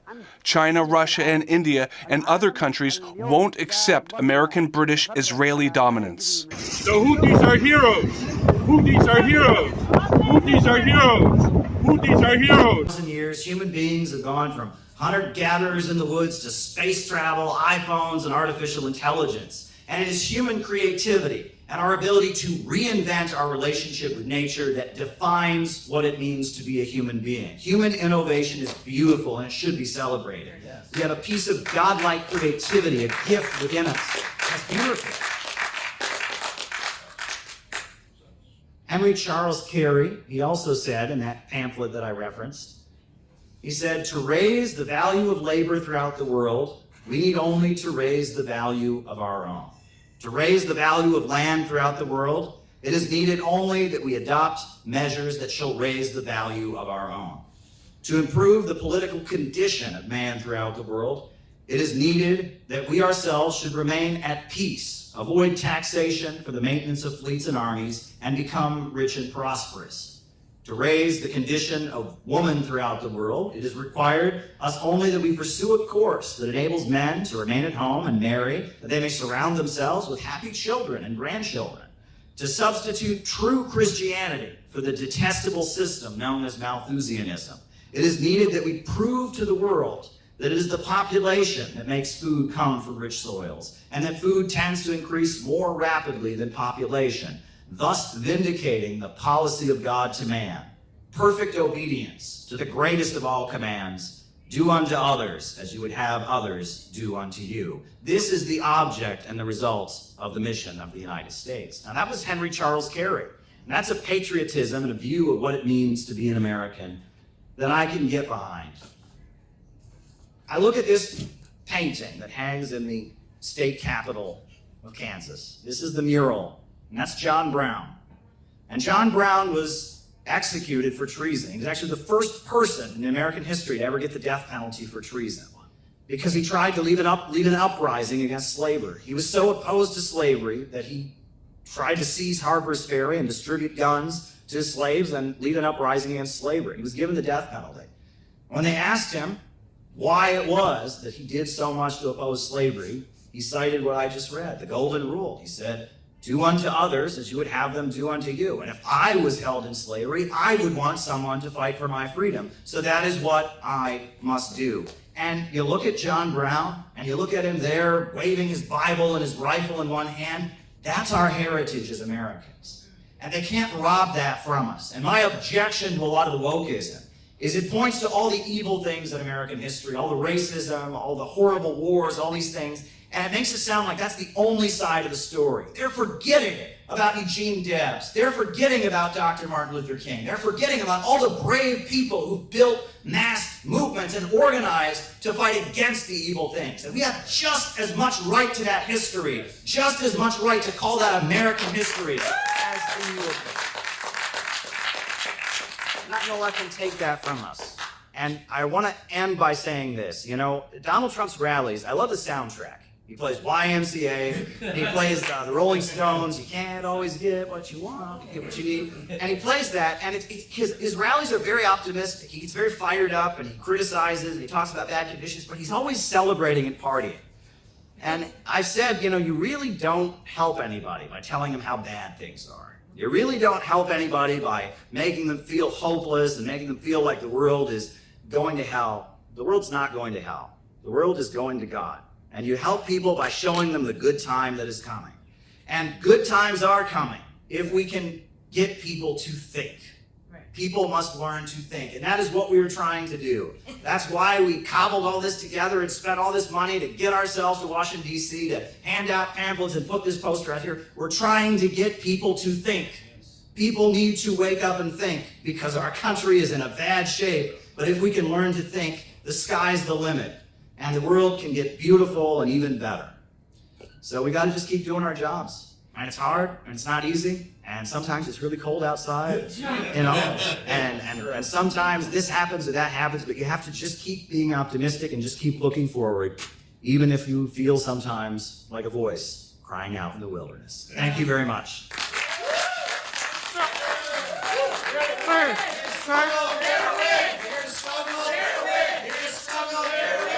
This is Dare to Win. Dare to struggle. Dare to win. We pledge that we shall remember this unity. We pledge that we shall remember this unity. Forged at the end of the Second World War. Forged at the end of the Second World War. Not only today, not end of this week, this year, but always. Not only today, not only this week, this year, but always.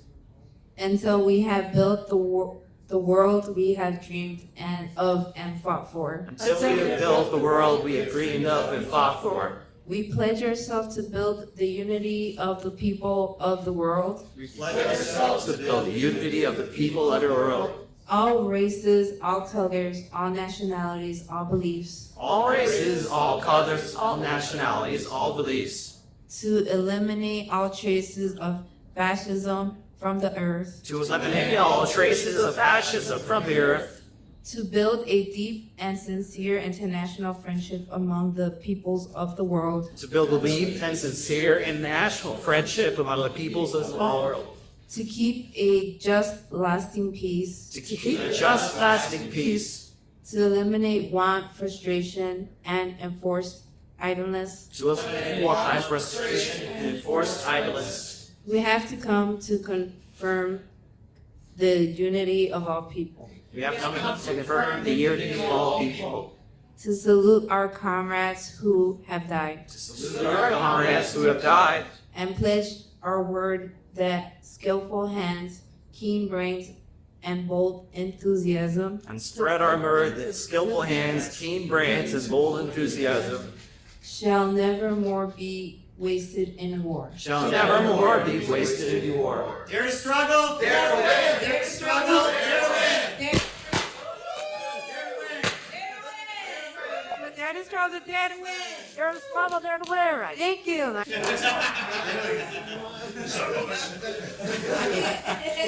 Are you still tired? Or are you awake now? Thanks for coming, everybody.